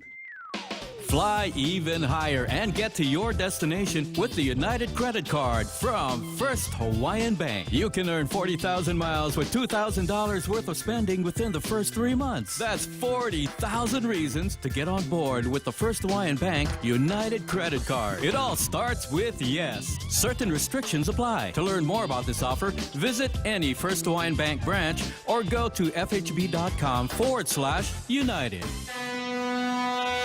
Half a day, this is Honey. Here at APL, our expertise and extensive network can help you grow your business and reach out to more global markets. As a responsible carrier, APL is also committed to a sustainable future, whether it's protecting the environment or investing our efforts in giving back to the community. Our dedicated teams in Guam, Saipan, and on U.S. mainland are here to support you. Call 588-4651 or visit apl.com. I've had a bunch of managers in my career, and a lot of them proclaimed that they had an open door policy. Yes, sirree, Jerry. If you need to see me, you just come on by. I am here for you. And I found that most of those managers who said they had an open door also were really busy. And I never had a chance to sit down with them. Open door, but a big bench right next to the open door, and there was always someone sitting there. There was always also something else, with a noted exception of about a half dozen of them. The idea of staging a one-on-one meeting with them was absolutely foreign. It was like, do your work. If you get stuck, then come see me. I knew they were missing something important, but exactly how important wouldn't become completely clear to me until years later. That being said, I'd had a number of valuable one-on-ones, and I'd understood what they could be if done right. If you're thinking, well, having an open door can be sort of the same thing, I disagree. An open door is there if somebody has a need to talk with you. A one-on-one session is totally intentional, and that begins with the fact that it is a scheduled event. A few decades ago, it became fashionable for managers to escape their open door office and stroll through the premises, chatting up all the workers. This became a corporate buzz phrase, management by walking around. The intent was to mingle with employees in a casual way, and that would improve morale, and personally, I like the idea. My first boss, Big Ed, believed in it, and he strolled through the mechanic bays and out into the yard where our three-man team was busy washing and waxing vehicles. He did this pretty much every night, and we loved to see him coming because Ed always had a good story to tell, and we lapped it up. Ed also was decades ahead of his time, as he would regularly call us into the office one by one to talk things over. He wanted our take on the work that we were doing and the improvements that we wanted to see, and he always took time to ask about our life away from work, and in my case, that had to do with college studies. I loved sitting down with him because I knew he sincerely cared about me as an individual. And Ed was a great listener. He let me do most of the talking.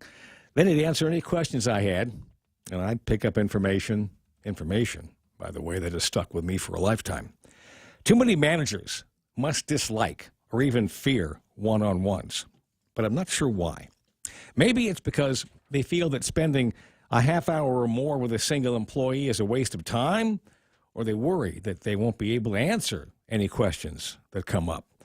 Many managers are loaded down with the details of their job and don't realize that when it comes to growing talent, they are a key part of the team and trusted to do that.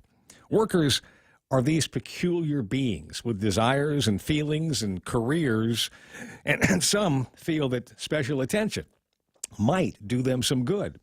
Never mind the open door policy. Cut out blocks in your time schedule and get to know your team better. Maybe you've got the answer to a problem that somebody has. Maybe you'll reignite the excitement somebody once had for their job.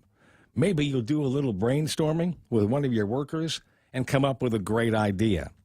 And maybe, just maybe, you'll find yourself looking into the eyes of a future leader who will help drive a new level of success for your organization. One-on-one meetings can be almost magical when you combine the willing nature of two people who want to be in that room together. It's a big opportunity. Don't let it pass you by. That's the Extra Point. Be responsible and make something good happen today. For 93.3, The Ray Gibson Show and First Hawaiian Bank, I'm Jerry Roberts. I always love sit-down times with the boss, and sometimes it was the boss at work, and sometimes it was the boss at of Bill Gibson's house. A great guy with a lot of great advice all the time. 7:31 in the morning. Jerry Roberts and the Extra Point. Appreciate that. And I've got a lot of stuff floating around in my head, but I wanted to clear out the cobwebs on the conversation about William Shatner and happy 92nd birthday. You kind of got to go and Google the thing to find out just how many other great shows besides Star Trek that the guy was a part of. There's Boston Legal. He did one of these sci-fi things, The Unexplained. Cop T.J. Hooker, and you might remember him from Miss Congeniality. Those of you that got movie memories that go back a little bit further. How about when he was in Airplane 2, running he was the base commander of the base that they had on the moon. Anybody? Come on, it's Airplane 2. We all remember all the bits. Although every time I watch Airplane 1 or Airplane 2, I remember even more. There's other bits that get funnier and funnier every single time. Anyway, so do the look up there. We've got to do whatever it takes now to protect this man and keep him alive for as long as possible. A treasure. And he was also, people will remember, he was the smart alecky host of the Priceline commercials. Yes. Oh, yeah. We got to find some of those commercials. Like Mission Impossible stuff. Dig out one or two of those. But we'll see if we can dig out one or two of those. What's that? You do like Mission Impossible stuff, and he'd show up. Dun, dun. Yeah. No, I do remember the Priceline commercials. Not annoying at all. Like I said, the man's a treasure. At 7:33 in the morning, Jerry Roberts, likewise a treasure. He's going to come back tomorrow for the Extra Point for sure. Donna D's going to take care of news and headlines, brought to you by Burger King, who guides a Whopper, because it's Whopper Wednesday in the mess tomorrow. So go and do the deal when you hit the drive-thru at that place. Also being brought to you by Holiday Realty, and you can reach out to them by email. They got the easy one to remember, HolidayRealty@gmail.com. Now with news and headlines, here's Donna D. 20-year-old Matthew John Salas was already on probation for a 2022 assault involving a cleaver when he was charged with criminal mischief for punching a man he didn't know. Court documents state that police responded to the incident in Agate a little before 1 o'clock Sunday morning. A man was sleeping in his car when Salas shattered his window and punched him in the face. The victim said he did not know Salas. He told police he was looking for his vape. Meanwhile, GDOE Acting Superintendent Judy Wanpat told lawmakers yesterday that money to pay for school repairs shouldn't come at the cost of a raise for school staff. Senators and education officials went over Bill 32, which would give GDOE $30 million for school repairs. Wanpat proposed a long-term strategy rather than a one-time appropriation for facilities, which will adversely affect employees' pay. And bring cash and a reusable bag to GCC for lunch today. The school's Culinary kitchen is selling Hawaiian cuisine from 11 to 12:30 at Building 400. The menu includes huli huli chicken, seafood lau lau, kalua pork, macaroni salad, and hopia. Culinary students will be preparing Pacific Asian cuisine every Wednesday until April 26th. And those are your local headlines. Back to Ray. You know, there's a part of me that wants to go applaud. Great job, students at Guam Community College and teachers and staff in the culinary program. Really appreciate this. Last week, it was all kinds of baked items. This week, it is a Hawaiian lunch today over at the place. But even though it would be the easy thing to do, the point that I want to underscore here is you can get a plate of Hawaiian food for $10. Where were you planning on eating lunch today? I'm pretty sure that a plate, the entree, was going to set you back about $15, $16, $20 with a tip and drinks and all of that stuff. For $10, an entire plate of food: rice, chicken, lau, kalua pork and cabbage, mac salad, vegetables, halpia, and I imagine that they might sell you a glass of water for $1 or something like that. $10 for all of that chow at GCC. Embrace these programs and hire these students. 7:35 in the morning on the Ray Gibson Show. More on the way. GVB presents the return of Koku Weekend at the Governor Joseph Flores Memorial Park in Tumon on Saturday, April 15th and Sunday, April 16th. Register online today at visitguam.com/Koku. Shirts to the first 500 kids registered for the Koku Kids Fun Run and finishers dry fit shirts designed by Run Guam to runners registered for the Guam Koku Road Race 10K Walk Run event. Register today at visitguam.com/Koku or contact GVB at 646-5278 for more details. Koku Weekend is a GVB signature event. Join us at Mezcla Chamorro Fusion Bistro and see why they've been crowned Guam's best Chamorro food restaurant for 9 consecutive years. Experience Chef Peter's candied salmon over scallion coconut rice, octopus tinactac, Chamorro platter, and their award-winning gourmet burgers. Or if you're looking for something healthy, try their keto-friendly menu. Come and enjoy Mezcla's half-a-day service at their Hagåtña location from 11 a.m. to 2 p.m. for lunch, 5:30 p.m. to 9 p.m. for dinner, or 10 a.m. to 2:30 p.m. for their famous Sunday brunch. Never mind the kids. Give the money to the six-figure people in the government of Guam. They're the ones that deserve it. For heaven's sakes, they went to every single rally. They were out there putting up the benches, and they asked for. This is how you can tell who's going to get the 22%. They're the ones with the big all-in stickers on the cars. They can't drive, but at least they've got the stickers. 7:30. I heard if you got an all-in sticker on your car, even though you're weaving and hitting stuff and going over the median, you won't get arrested for DUI. No. Did you hear that too? I did. So you know what? I'm going to just start making stuff up like Julian Jensen. That's going to be my MO today. 7:37 in the morning. It's time to take a look at what's going on in traffic. Let me pull that map up on the screen so you can see as well as I. Wow, we've got ugly traffic up north. What'd you guys do? Southbound Marine Corps Drive. You haven't even from Paris Acres. Looks like all the way down. We've got kind of a stop and go thing going on through a couple of intersections. Meeting up with hardly any traffic on Route 27 on Ipaupau. But just as you pass that, you will run into some traffic at that intersection coming off of Letse Matetse. We got a lot of traffic up and down on the from Potch Junction all the way through to Ukadu and the intersection at Marine Corps Drive 1 and 3. Not sure exactly what's going on, intersection traffic or just bad driving. We'll see. Let me know if you see something. 7978255. Take pictures. 8, 10, and 16 busy mostly on the 8 side. 16 side just a little bit busy over by the post office in Barragata Heights, and not a whole lot happening on the Wendy side. So good news there. Looks like we've got a little bit of traffic that's blossoming up in the Tamuning area, ITC building, all the way to the schools and the St. Anthony intersection, running fairly busy through those sets of streets. Route 4 into town, better than Route 8 into town. I can see on Route 8 that we've got our share of dogging out traffic. Over by the intersection where the venue is, where the old Pokey Fry is, expect some delays. That Rainbow intersection looks like it's meeting up with a lot of people on Roy T. Damien and slowing things down as you pass by the new and improved, now open for business, Agana swimming pool. Again, I'm taking my cue from Julian Jensen. You know what? Let's. I don't want to do it today. Let's do it Friday. Instead of just a regular Friday, we'll in honor of the Progressive Democrat Party of Guam, we'll do Lie Day. All lies, all day. lies, all morning long. What do you Right say? here. Just lies in bold phrase, just Very special lie. I know. I'm sorry, this sounds like fun. I want to start working on it today. 20 away from the top of the hour. Not a whole lot of traffic down at Big Navy and Sumai. That is not a lie. It actually looks pretty good down there in comparison to what we're looking at up in the north end of town on Marine Corps Drive. Like I said, if you see something happening anywhere between like Paris Acres, the McDonald's intersection up there, and the Waisang song, let me know about it. Give Real Joe a buzz at 888-8255. We'll be right back. JV International Safety Equipment has it all for you. Fall protection, rain gear, traffic signs, speed bumps, custom signs and banners, PPEs, fire extinguishers, plus more. Check them out on Facebook at JV International Safety Equipment Company or visit their website, www.jvisec.com. JV International Safety Equipment, Guam's leader in occupational and environmental safety equipment. Call 688-9524. JV International Safety Equipment, located in Harmon Industrial Park. Chili's has just rolled out the best version yet of the 3 for $15 meal deal. Mix and match your choice of beverage and starter with the larger selection of entrees. Enjoy crowd favorite dishes like the honey chipotle chicken crispers with rice, bacon ranch quesadillas, or the juicy Santa Fe burger. There's so many combinations to choose from that you might have to three-peat to try them all. So come on down and make your own 3 for $15 meal deal at Chili's. More life and great value happen here. Friday Live Day. You know you love it.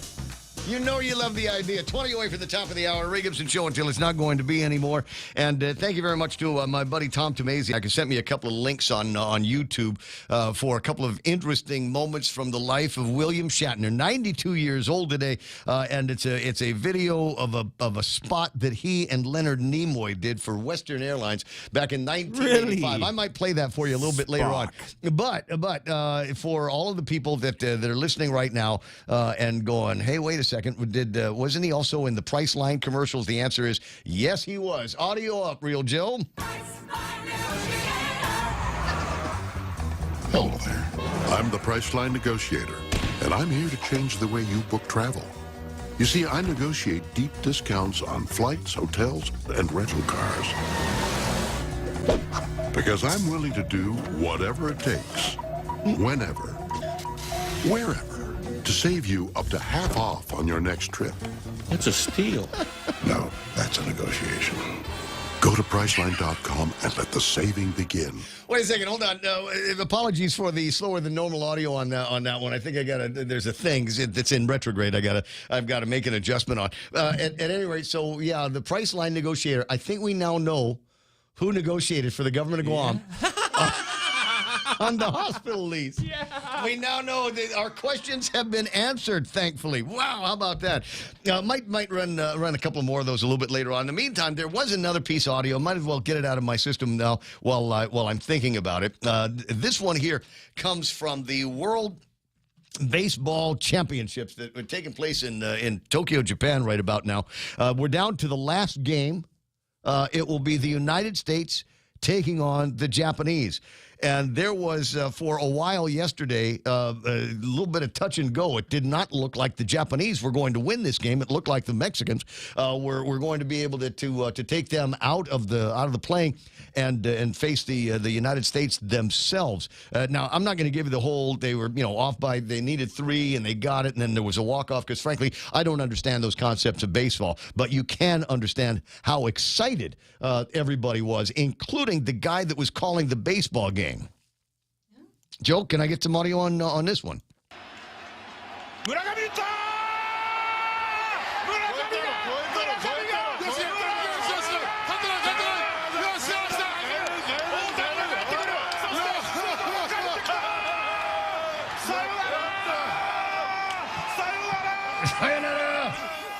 There's a word that we know. 6-5 victory. Yes. An unbelievable route and rally going on in that game, and everybody very, very happy about that. Now, it's supposed to be at 9 o'clock this morning, and I want to say that I'm going to be someplace and watching it, but kind of, I don't know. I've got a couple of things that popped up just this morning, so it's unlikely that that's going to happen. So if you see me somewhere, don't tell me what the score is, because I want to be able to go and find a way to tunnel into somebody's video network and catch the thing myself. 7:43. As we take a look at some of the items in the table of contents, haven't really had a chance to get to it all. Most of it had to do with drama at the legislature.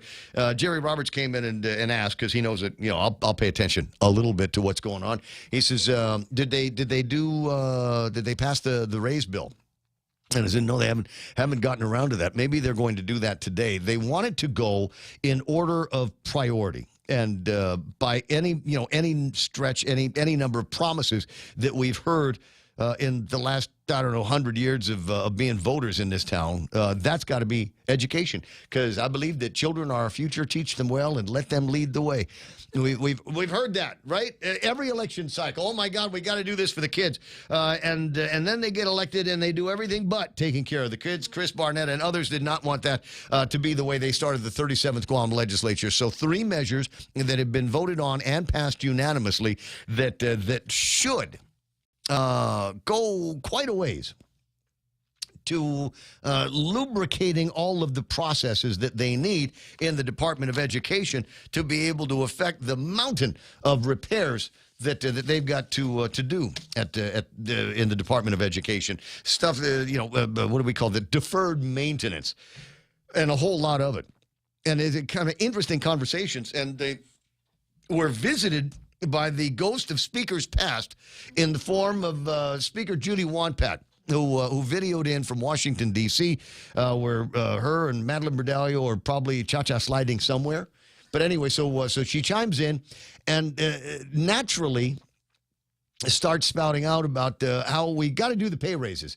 Got to get those pay raises in so we can hire and retain the best of the skilled talent that is going to be needed in order to get these Department of Education facilities taken care of. And I will agree with Chris again on this. Is it possible that we can have a conversation about the children, the state of our schools, without having to include into all of this pay raises for everybody and their brother in the system? Calm down. We'll get to that. And apparently they're going to try to get to that in the next day or so. I'm not sure, but maybe this guy can tell me. Frank Blush Jr.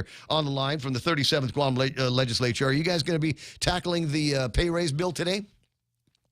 Well, we have been called back into session at 2 p.m. this afternoon for the purposes of discussing it. So, do me a favor, move closer to the door or the window, because I've got a lousy connection on the phone line.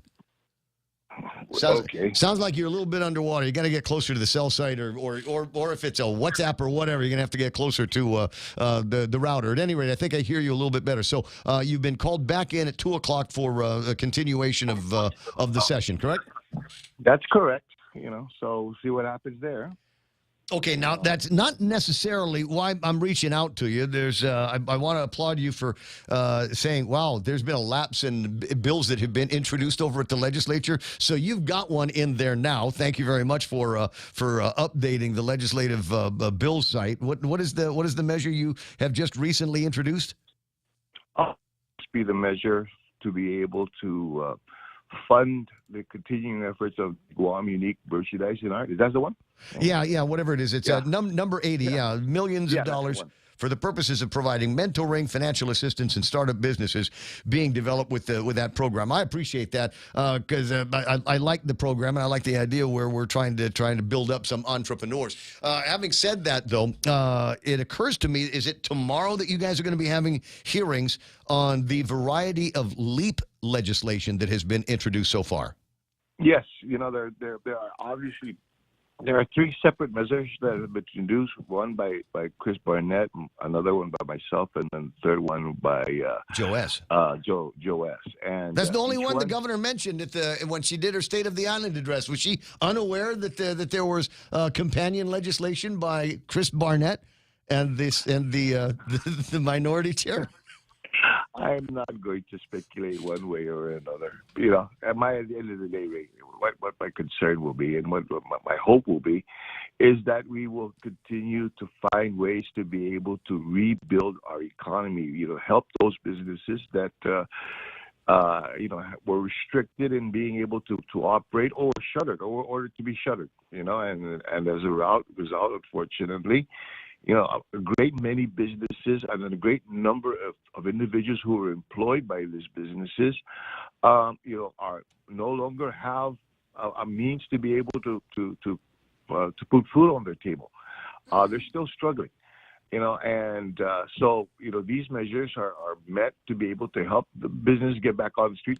And the other thing too is as we build our market, our product to be able to entice visitors here, we got to be very careful. We're going off to traditional places like Japan and South Korea, and you're saying, hey, everything's fine. We're all set. Come to Guam, so that you can enjoy yourself. And then they walk down, places like Paradise, Tumon, and stores are still closed. And there's nothing to do. And there's you can't get into a restaurant because all of the restaurants that are open are jam-packed with customers most of the time. That's an interesting one. But the question that I've got, Daryl, that's familiar nickname, okay? Familiar Daryl. The question that I have is, will there be any money left to support the LEAP program? It seems like between the monies that rightfully are going to go to fix the Department of Education, the monies that the governor is eyeballing, whatever it ends up to be, $55-60 million for pay raises in the government of Guam on the GPP. Will there be any money left over to fund the LEAP? I know where there's over $200 million that could be used, that could help to use to bolster our economy, help our businesses,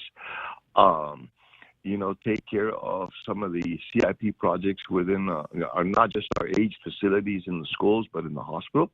Yes, there's money, but the thing is trying to figure is hoping that in all of these discussions and recognizing that the priorities, these things that need to get done, you can no longer put it on the backs of the people who are struggling to be able to stay open so that they can pay their taxes, so that the government could spend all of that. These could have been easily resolved and easily taken care of if we use that money that's still there. Has the governor ever used any ARP money to fund LEAP? Didn't that always come out of funds that were already appropriable from the legislature? Well, yes. In LEAP 1, what happened was it came down to a 50-50 match. 50% of that program would have come from general fund, and the other 50%, come from ARP. Yeah, well, but considering the significant amount of money that was there then, I felt that was crumbs. 7:51 in the morning. 1 second, if you don't mind, I want to conference the call. Cousin Troy wanted to chime in while you were online with me. Good morning, Cousin Troy. You're on with my other cousin, Daryl. Hey, good morning, Cousin Ray. Good morning, Senator. I just wanted to thank the Senator for being, as far as we have been able to research, the only public official, the only elected official who sent a letter to U.S. DOE asking them to extend the deadlines for the expenditure of those education stabilization funds. I know there are other elected officials who are taking actions. You have Chris Barnett and Chris Duenas, Speaker Terlahi, Sabina Perez, all doing that stuff to help with education funding. But not even our current congressman has yet sent a letter, though his office said they will. But Senator Frank Blas did, and I just wanted to thank him for that. Oh, they're very welcome, and Ray, I can talk about this. At the center of a lot of the conversations yesterday was not just the funding that was necessary, but it was also the timeline needed to be able to spend, most especially, like you said, the education stabilization fund, and that money that was given to DOE through the American Rescue Plan. There's a September 2024 deadline, and considering all factors. With regard to being able to spend that within the timeline and the concerns, such as the ability, the technical expertise that's necessary to be able to conduct the assessments, put together the specifications, write the bids, do the awards, all that other stuff. And then you have to contend with basically a construction industry that, while it's quite busy inside the fence, it's very difficult to be able to get some help and some assistance outside. You got to wait till Dun Donkey is done. I think Donkey Village has got everybody that swings a hammer on that project right now. And so while you do have, DOE says, oh, no, I think we can be able to complete it at that time. When pressed about, okay, so then how do you handle and how you deal with those external situations that you have no control of? You don't have control as to whether or not you're going to get construction companies willing to be able to take on your project as opposed to a military build-up project, or otherwise, or the rising cost. How are you going to be able to handle it? And then they acknowledge, yeah, you're right. We may have difficulty in meeting this deadline. We can't be. Somebody asked the U.S. DOE to possibly can we revisit this timeline, this deadline, and see whether or not we can extend and get a waiver. What can we do? I mean, if we ask this at the 11th hour, obviously it's going to be very difficult to ask or to find a way to be able to deal with it. But if you ask early on enough and say, look, down the horizon, we kind of figure that we may have problems. We're going to try our hardest to be able to get there. But we don't want to lose the money that we've got to be able to do this. We can't afford it. And then the additional pressure put on by Adelup to get the pay raises first, it just kind of makes everybody swing in crazy directions. But you and Troy can answer the question. We can't be the only jurisdiction that is having similar problems. I mean, there have got to be other states, other places where they had been through prolonged lockdowns and prolonged reactions to COVID-19 that slowed things down for them to that degree. Not everybody has gone back to work in a number of other different industries. I'd say that if we, explain it as logically as you just did, then I think that is a superior case to be able to get some kind of an extension on this. Hell, it could even mean more money if you asked right. Yes, I do, right? Look, just like everybody else, we've been restricted in business activity. We've been shuttered. It's been very difficult to be able to do business, while you're told to stay home. But that said, too, at the same time, we've got an unprecedented buildup. We've got a buildup that is unprecedented, and it hasn't happened anywhere in the United States, in decades. And you do that kind of activity, with the kind of economies of scale that we have, it does become very problematic. And this is something that no other jurisdiction at this point in time can lay claim or can say that this compounds the issue that we have. So therefore, we'd like to be able to see if we can get an extension of the time, or a waiver. We'll continue to work diligently, from now until then, to be able to see what we can do it. But let's approach it logically. You make a very, very good point. 7:57. I did not realize that you had sent paperwork off to U.S. DOE to get that done. Cousin Troy, thanks very much for enlightening me on that. Your thoughts on where things are going to be going today, Cousin Troy, when Darrow gets to work at 2:00 in the afternoon? Well, thankfully, they held off the session until 2 o'clock, so we don't have to pay attention to the pay raise argument until then, so we can finally do some CNMI work this morning. I mean, Guam just had a major, hold my case of beer moment this week. And then thankfully, nothing erupted over in the CNMI. This has just been a crazy week. Yeah. All thanks to the governor and the incredible battle she just lost. It's just such a... Can you imagine? Well, I mean, remember that there's a whole bunch of people there for whom revenge is a fun game to play. So I'm wondering how they're going to exact their revenge at the legislature. Are they going to have rank and file and the six-figure club show up at the legislature and some kind of big numbers here to sway the body as it deliberates on this? That's just the thing about how crazy I thought the governor's political strategy was on this. And maybe she should take a look at who her political advisors are.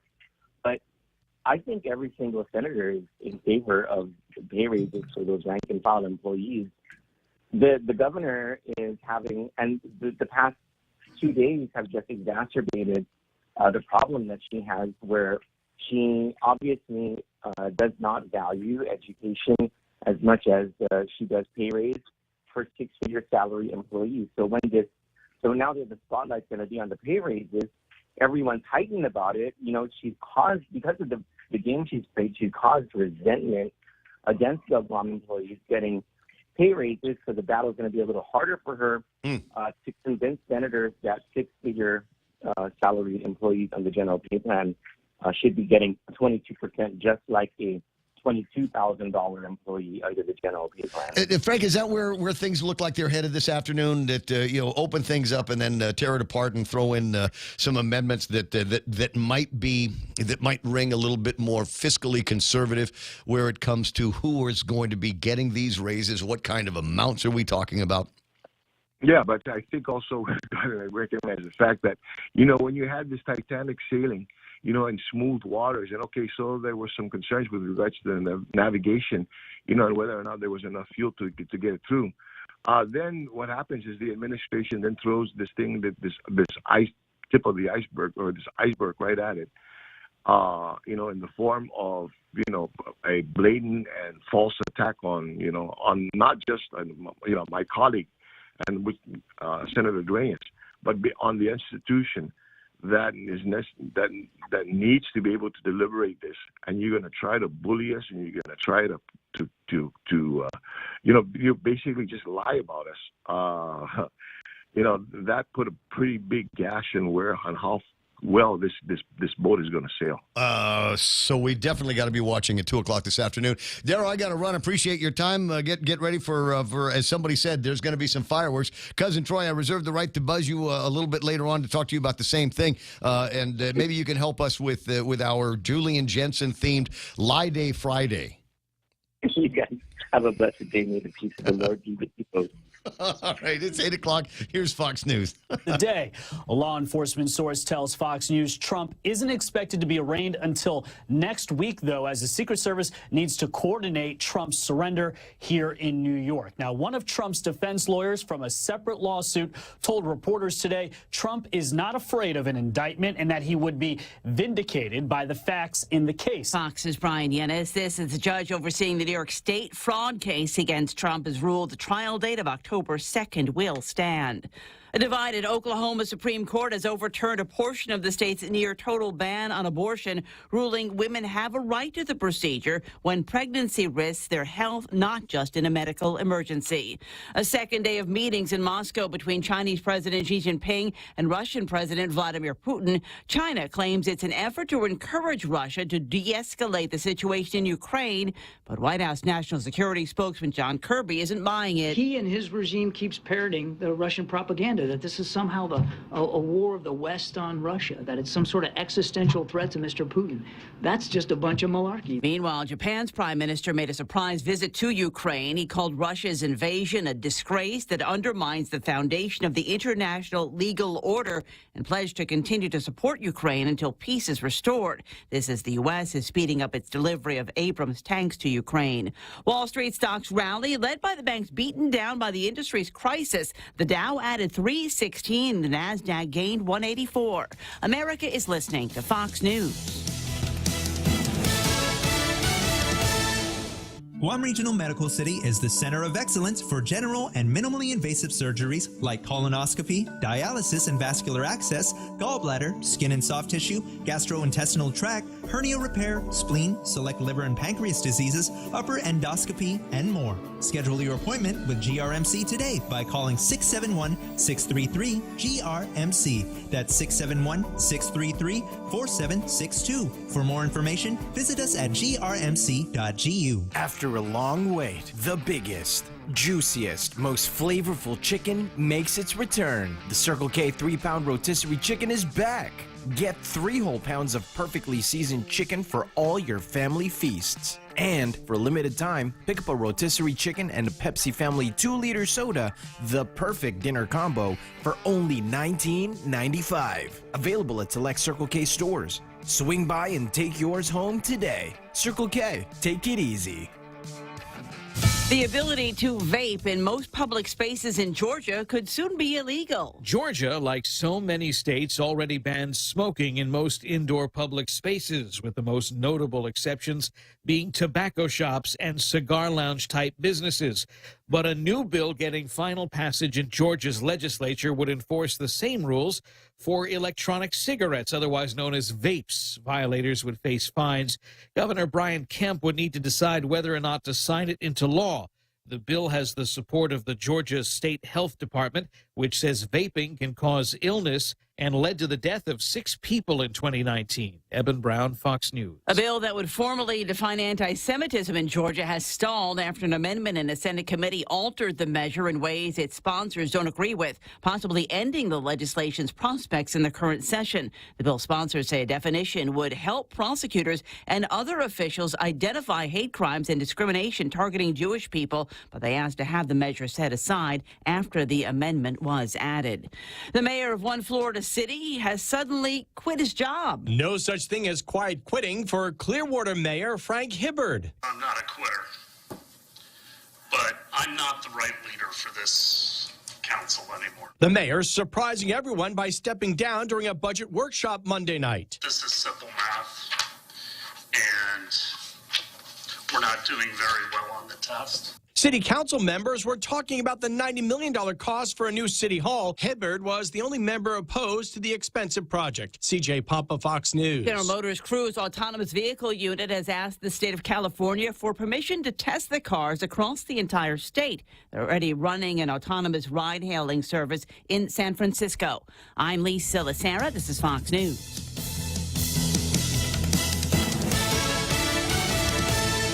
Half a day. This is Jade Uggan from Security Title, and in celebration of Tomorrow Month, here is a tip on dealing with your land. You might be thinking of giving part of your property to your child or another family member. Once you have subdivided the property and recorded the map, you will also need to record the deed transferring the title. Just drawing the map is not enough to make sure they actually own the land. Protehi I Tanonmu. When it comes to your family land, call the professionals at Security Title. We are here to help.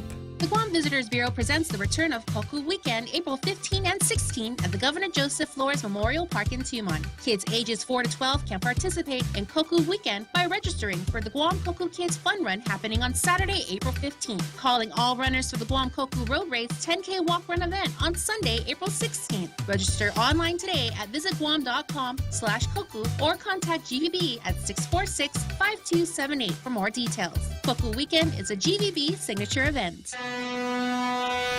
Half a day, this is Josh here at APL. Our expertise and extensive network can help you grow your business and reach out to more global markets. As a responsible carrier, APL is also committed to a sustainable future, whether it's protecting the environment or investing our efforts in giving back to the community. Our dedicated teams in Guam, Saipan, and on U.S. mainland are here to support you.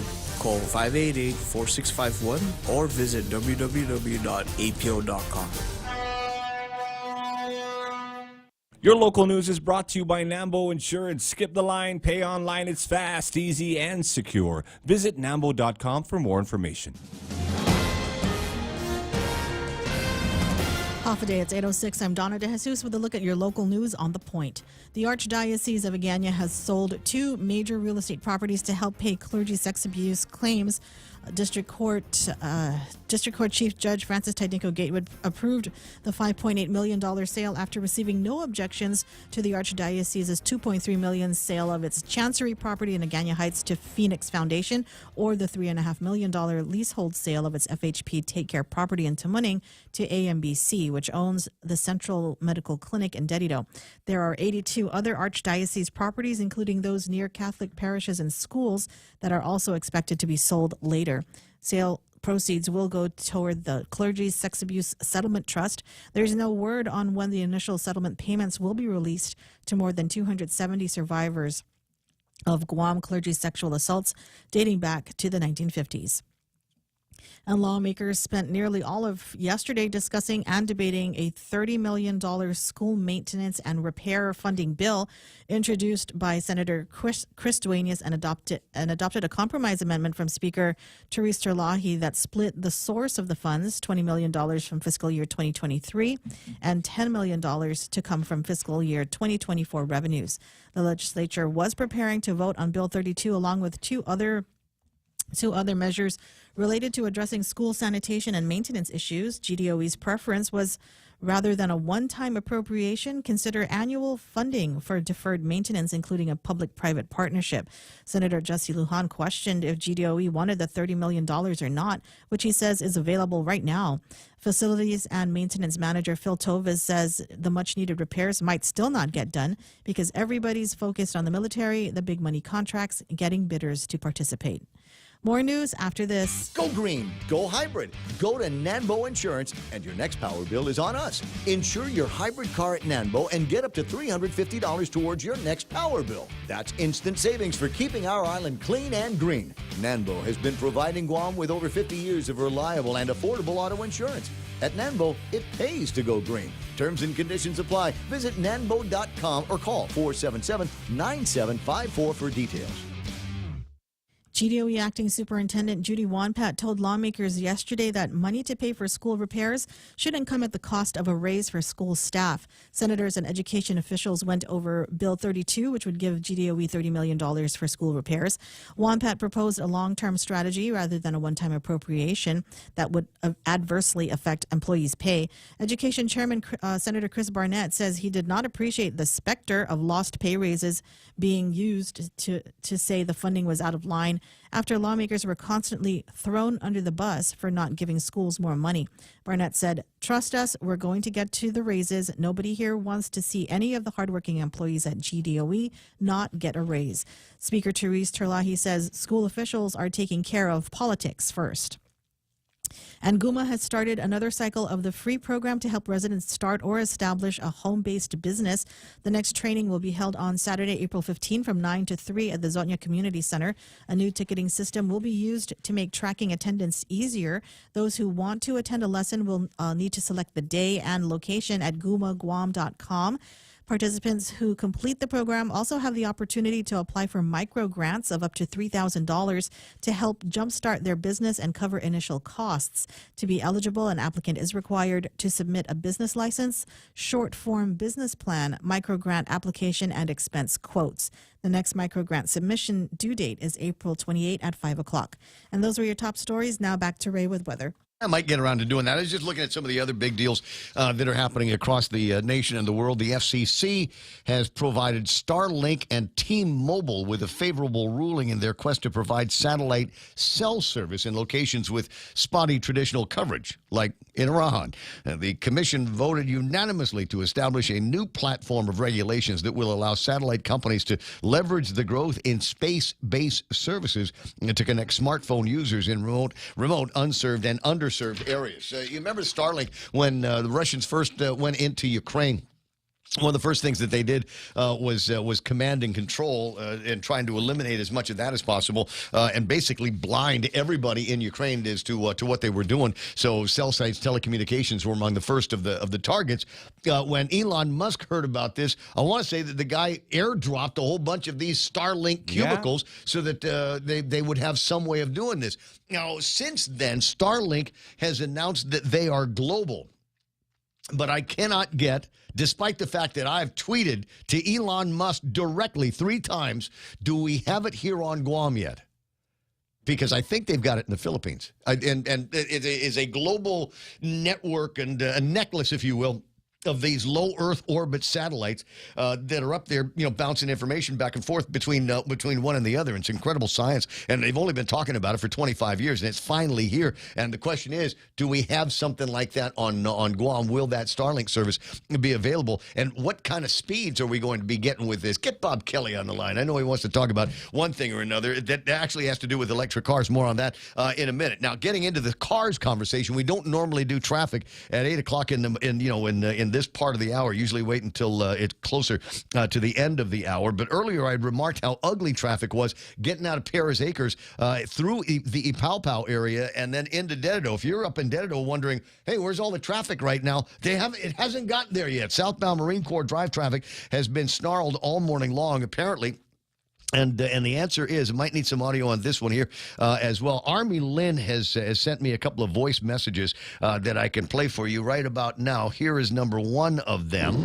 In case you didn't hear, there's like a burning car. Burning car? In Dededo, in Marine Drive, like on the side of the road. A burning car? Route 1, just past Ipaupau. Estates Road, basically. I think right before the power plant. So, caution to drivers slowing down traffic. Thank you, Army Lynn. That's the way the technology works. That's why we got WhatsApp here at the radio station. That's actually a meme machine. And even though it's not a meme, as they go, it is a piece of audio. You can send video. You can send, graphic images or whatever. And then you're going, well, is there a particular meme that would go along with the audio from Army Lynn? Off the top of my head, I don't have anything right now, but try to imagine the image of one of our favorite balloon smugglers. It's 8:13 in the morning. The last look at weather now. Well, I got a minute. Mostly sunny today with highs near 86 degrees. Winds out of the east at 10 to 14 miles an hour. Might see some gusts as high as 18. 14 tonight under partly cloudy skies. Tomorrow, mostly sunny again, but be on the lookout for some isolated showers. Partly cloudy tomorrow night, and then Friday, mostly sunny. Continues. Why are we not at the beach all the time this week? Because of those isolated showers? Oh, no. It's work. We got work to do. Working on coming up with the next set of lies to come out of Adelup, right, from Julian? I'm not letting it go. 8:14, Ray Gibson Show continues. Is your business ready for digital transformation? The latest Wi-Fi technology is here, and it's Docomo Pacific's WorkPass, powered by Plume. WorkPass unlocks connectivity, productivity, and security tools all in the palm of your hand. Access features like adaptive Wi-Fi, guest and employee networks, evolving AI security, plus so much more. To learn more about WorkPass, visit business.docomopacific.com. Docomo Pacific Business. Work better together. Every company needs money to grow and take on the challenges 2023 will bring. That's why Bank Pacific's commercial loan officers stand ready to help you. We offer several programs tailored to assist companies to get to the next step or perhaps for a startup, including working with SBA or GITA. Services to choose. Bank Pacific, where others put branches. Bank Pacific. We want to be your partner. Equal opportunity lender. Member FDIC. Credit conditions apply. Live Raymond Gibson Show being brought to you by the guys over at American President Lines, APL, a global presence with a local home. And you want international flavors? Go and try some of the incredible sandwiches they've got for you at Subway. The Subway series. You're going, wait, what do you mean international? Come on. You take a look at whatever it is that they're selling in those. You go, yeah, that's totally American. But wait a second, that's Italian. I like that one there. Got some Asia over there. Go and find it while they're cooking it up for you at Subway. It's the Subway series. Order by name or number here or in Saipan, and let the Subway sandwich artist do the rest for you. Subway, eat fresh. It's the Ray Gibson Show. Call now, 888-TALK. That's 888-8255.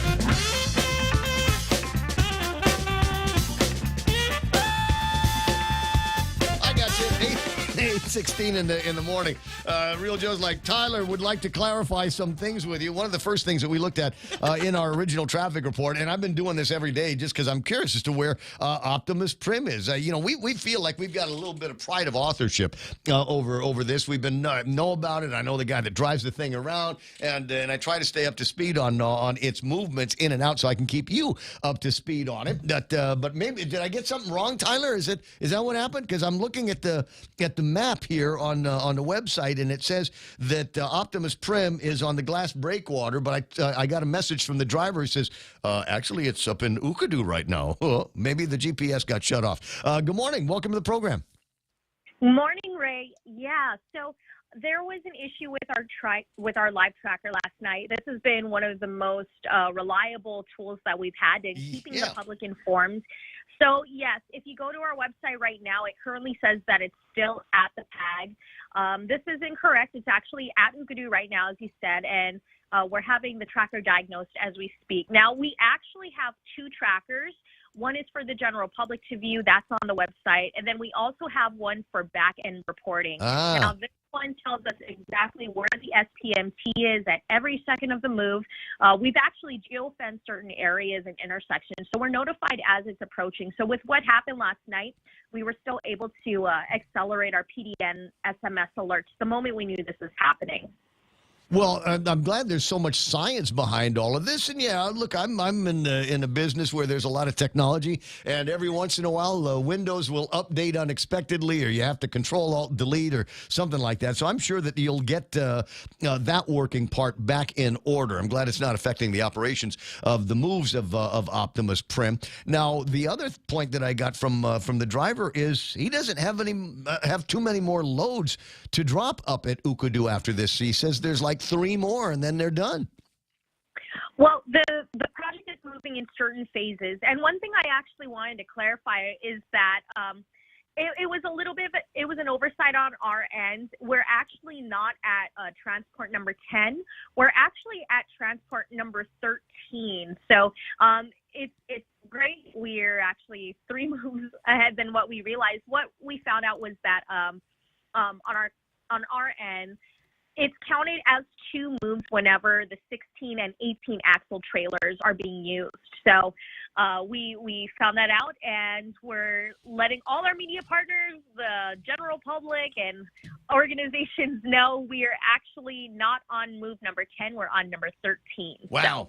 So I would say it's actually good news. You know, we're moving things along, and we have smoothed out a lot of the kinks and have been able to make the moves from the Port Authority down to Ukadu in single trips. So 819, it's basically the same concept as when you go to the grocery store and you've got 17 bags, but you're dead set against only doing this in one trip. So I'm going to put all 17 bags on, and I'm going to I will crawl into the house if necessary, but I'm going to do this all in one move. And I'm delighted to hear that, although a little bit sad because it means that before too much longer, they'll be done, and the Optimus Prim is going to be going to its next assignment.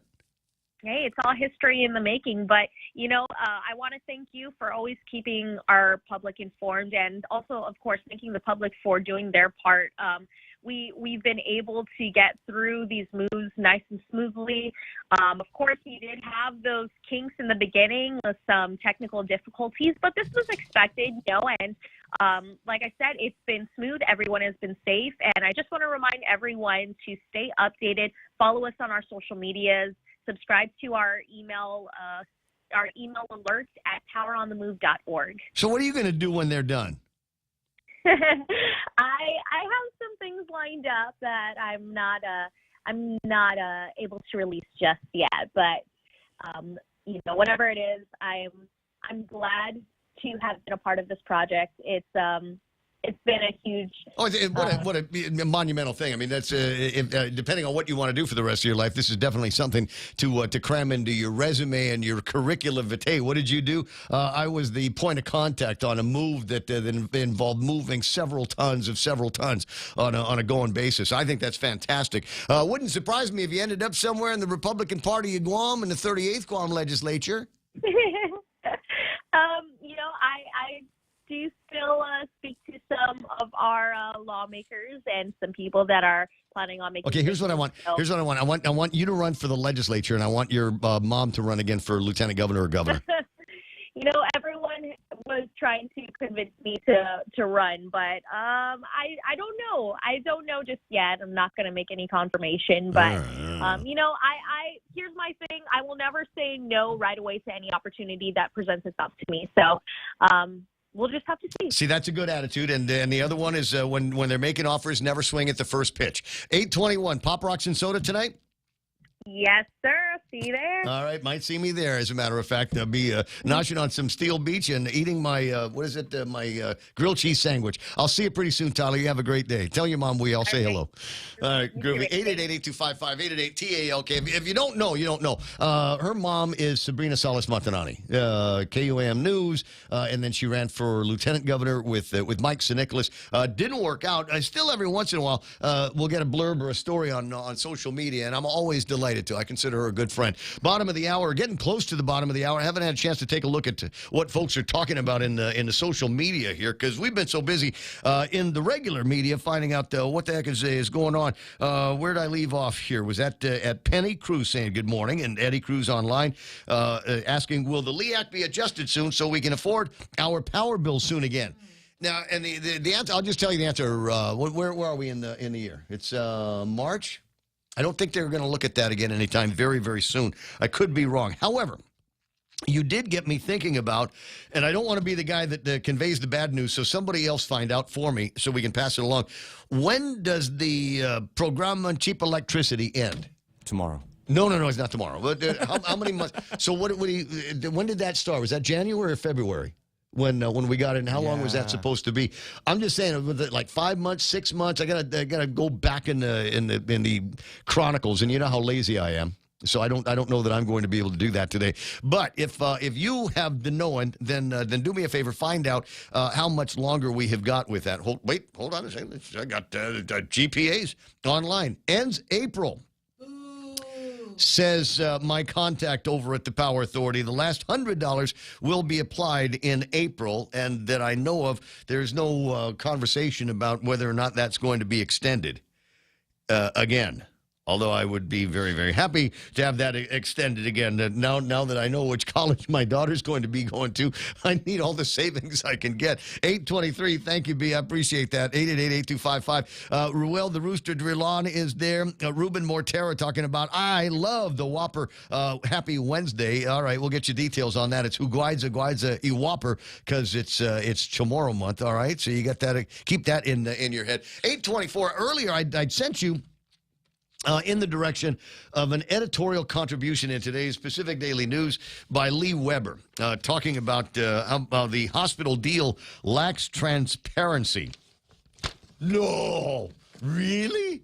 Every time the governor or the admiral opens their mouth, it just lets you go, wait. How long have you been guys working on something like this? And now we're only going to give the attorney general 30 days to review all of the documentation, the appendages, and all the other stuff. Anyway, so it's an interesting read, as you will get from Lee Weber, who's a man of words in many different ways.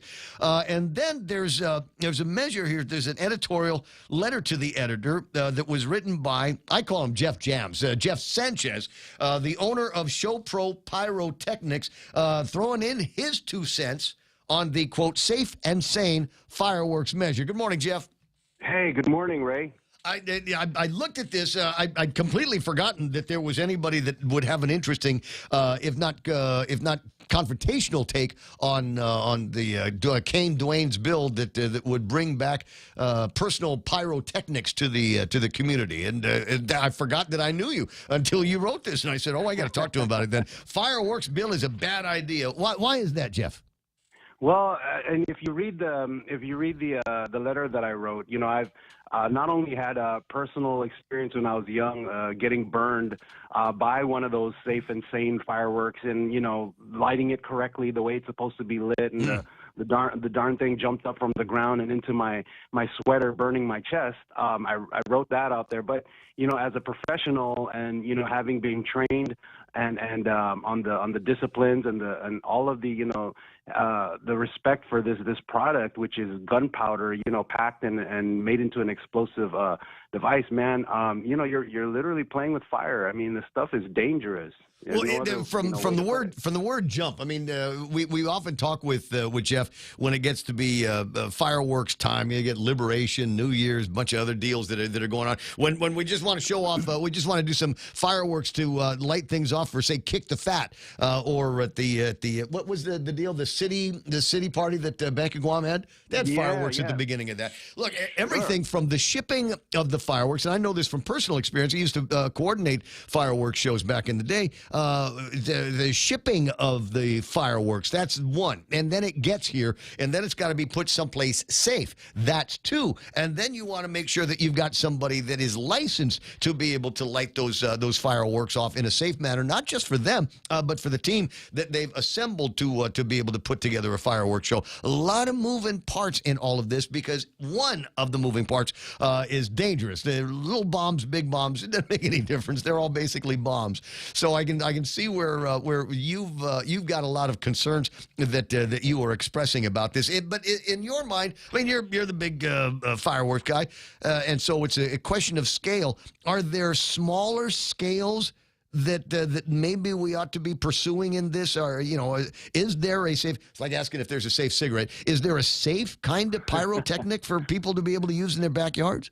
Ray, I think you said it best, man. You know, there's no safe cigarette. I mean, the thing about it is, from a sparkler to a bottle rocket, all of that stuff can do damage, man, and it has over the years. You know, the situation in Hawaii is out of control, and believe me, you know, from small scale to large scale, this stuff is dangerous. You know, even the little packs. You know, I mean, people say, "Oh, you're being, you know, just overcritical. You're being, you know, over." But listen, the minute somebody gets hurt, the minute somebody, you know, loses an eye, then, you know, people start to listen and take it seriously. But, you know, I'm not going to wait till it gets there. Look, I've been thinking about this for years, man. Everybody comes up to me and says, "Hey, man, why don't you push to get this stuff legalized, you know, so we can buy it from you and we can, you know, you can sell it and make a whole lot of money." For me, Ray, you know, I got kids, man. It's not worth it. It's not worth, you know, that trauma and that, right now we have a really clean hospital record of no fireworks injuries. And, if I'm the guy to, try to push to keep it that way, I'm there. I'm at, the front of the line because, under my belt, we've got zero injuries from the stuff that, we've done. Yet, I hear about the stuff being shot out, in the South, and just stuff being brought in, even on airplanes sometimes. It's crazy. There's got to be actually the reverse and more, I think, restrictions and more penalties, for those that are bringing this stuff in illegally. Because, again, man, we're going to, read about it one day, hopefully not, anytime soon, that, somebody gets seriously hurt, whether it's accidental or whether it's intentional, i.e. Boston bombing. That stuff was made from consumer fireworks, man. And, the minute you put that in people's hands and they learn how to take it apart and put it back together to make something even more explosive, it's on you. It's on your signature. Reality check time. I'm looking at some news stories coming out of Hawaii, some as recent as January of this year, and the anchor headline reads, "Everyone agrees Oahu's fireworks ban isn't working." It's not. And not before, working. on December 30th of 2022, just a few days prior to that, Honolulu Police Department went to the airwaves to warn everybody of the risks of setting off all of these illegal fireworks. Oahu's an island like Guam. How are they getting their illegal fireworks? What are you hearing? It's the same thing, man. I mean, there's a system in place to allow it to come in. The enforcement of the ban and the illegal doing are just not there, and that's Is it coming in the mail? Because this is serious now. If it's coming in the mail, you don't fly fireworks. That's not how they get here. I wish it was that minimal. This stuff in Hawaii, I heard, comes in containers. This stuff comes like a full container of this stuff that somehow lands and get people just look the other way, that are supposed to be, taking this stuff and destroying it. And it's unfortunate, but, it's out of control. Why? Because enforcement, and if you can continue to research the Hawaii situation, you can find out about all the severe injuries from people losing, eyes. Just recently, I read in the last New Year's that, an elder got their teeth knocked out from, something that flew into their face. And this is something that's gonna happen, with this lawlessness. It's crazy. You were raised here, so you're familiar with the concept of binetsu. That's what you get if you're playing with illegal fireworks or making cannons in the backyard or firing off guns, and the bullet comes down and smacks you on the head. The binetsu, that's what you get. Is there any room in your thinking for that kind of thing? No, right? I mean, we have to be proactive, man, not reactive. And again, as a person that's trained and and seen the dangers of this, whenever I talk to our staff, every time we do this, we remember the disciplines, we respect the product, and even just handling box to box and making sure that we don't slide anything so an accidental spark doesn't happen. There's all these procedures in place, man, because once it starts, once it ignites, and this this bill is like a Pandora's box. You open it up, man, and you're not going to be able to close it for sure. And again, until somebody gets hurt, everybody thinks it's okay, and just and the other side of it too, man, is I mean, as from a business perspective, I wrote this out. I could make a whole lot of money, sure. I'm already in a position to bring it in, to store it. I'm fully insured. I've got all of that stuff in place, but at the cost of a kid getting injured, not on me, man. I'm not for that. As we used to say, homie, don't play that. I got Homie, you. don't play that, man. For real. This is for real stuff. All right, 8:32 in the morning, and let me get on to something happier here. I'm delighted to see that a lot of our celebrations have been augmented, where we've got fireworks and we got drones. It hasn't seen laser shows in an awful long time. What's the next big sweet spot in the kind of business that you do? In entertainment and wow factor, the thing about fireworks is, it's a decades old, tradition, right? Centuries. Yeah, centuries. There you go. And it's like, there's a reason for that. I mean, it's just the nature of it, it's so spontaneous. It's so, uncontrollable, and it's like, you can't really top that anymore. Drones are fantastic. I love technology, but when you have a product that you cannot predict what's going to happen with it once it's up in the air. That's what makes the whole thing not only fun and exciting, but it makes it incredibly dangerous. And people will say, yeah, but we're not talking about the big stuff that you shoot off, Jeff. We're talking about the small stuff that we can shoot off. And brother, the product all boils down to the same thing. It's gunpowder. And this whole notion of, it'll take away from people shooting guns in the air, that's baloney. People will find more reasons, and in fact, backpacks and fireworks will mask, guns being shot off, because now everything sounds the same. Yeah, all the noise is the same. You know what I mean? So I don't know. I don't know where the thinking is in that, man. I just, I can't see it.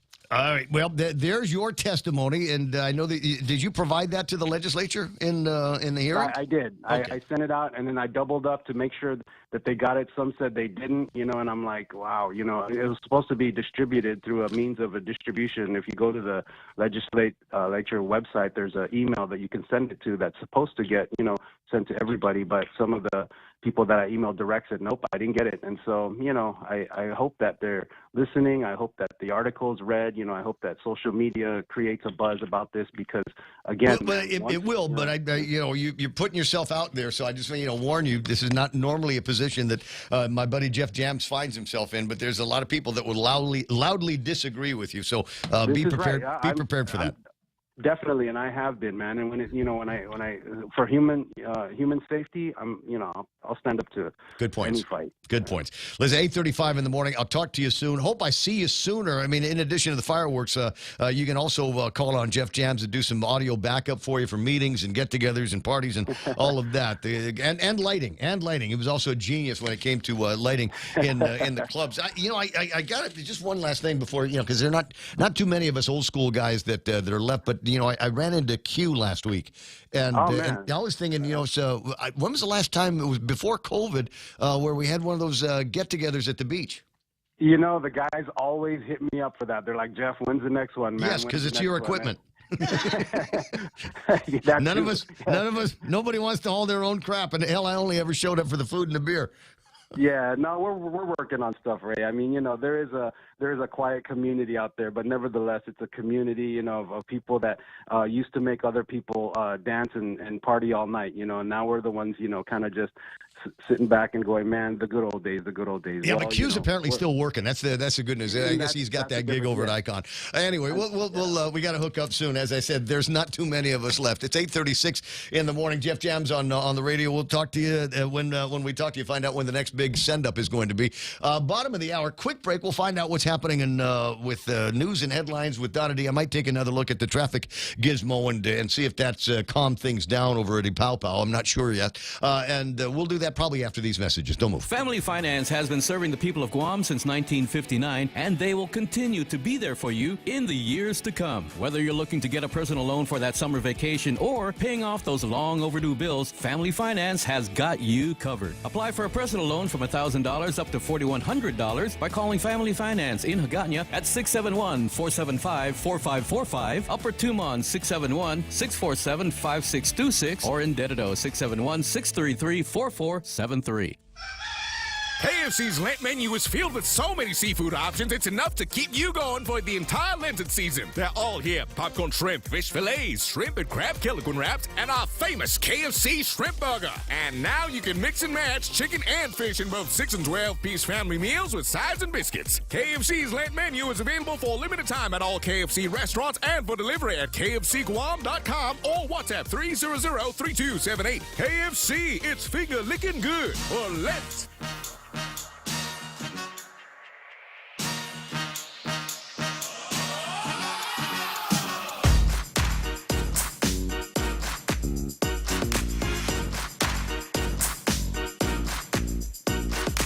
All right, got it. 8:38. Now, my buddy Mike Phillips sent me a story about how scientists have unearthed major clues to a mysterious Guam disease.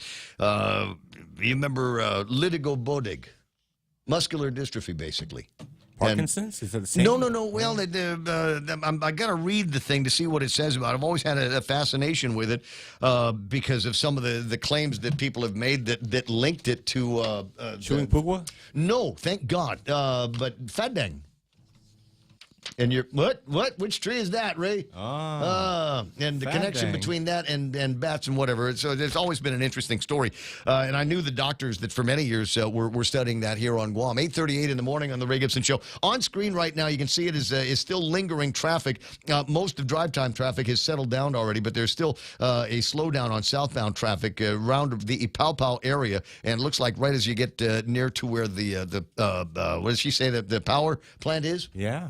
Might run into a slowdown there because the car was on fire. Not the burning man, the burning car. 8:39 in the morning, obviously in protest to the statements that were made by the Progressive Party of Guam against our dear friend Chris Duenas. It's time for our last look at the FART.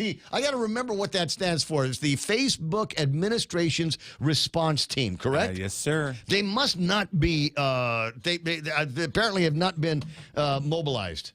Because I don't see a whole lot of anybody coming to, what's his name? They were disavowed, Ray. The right?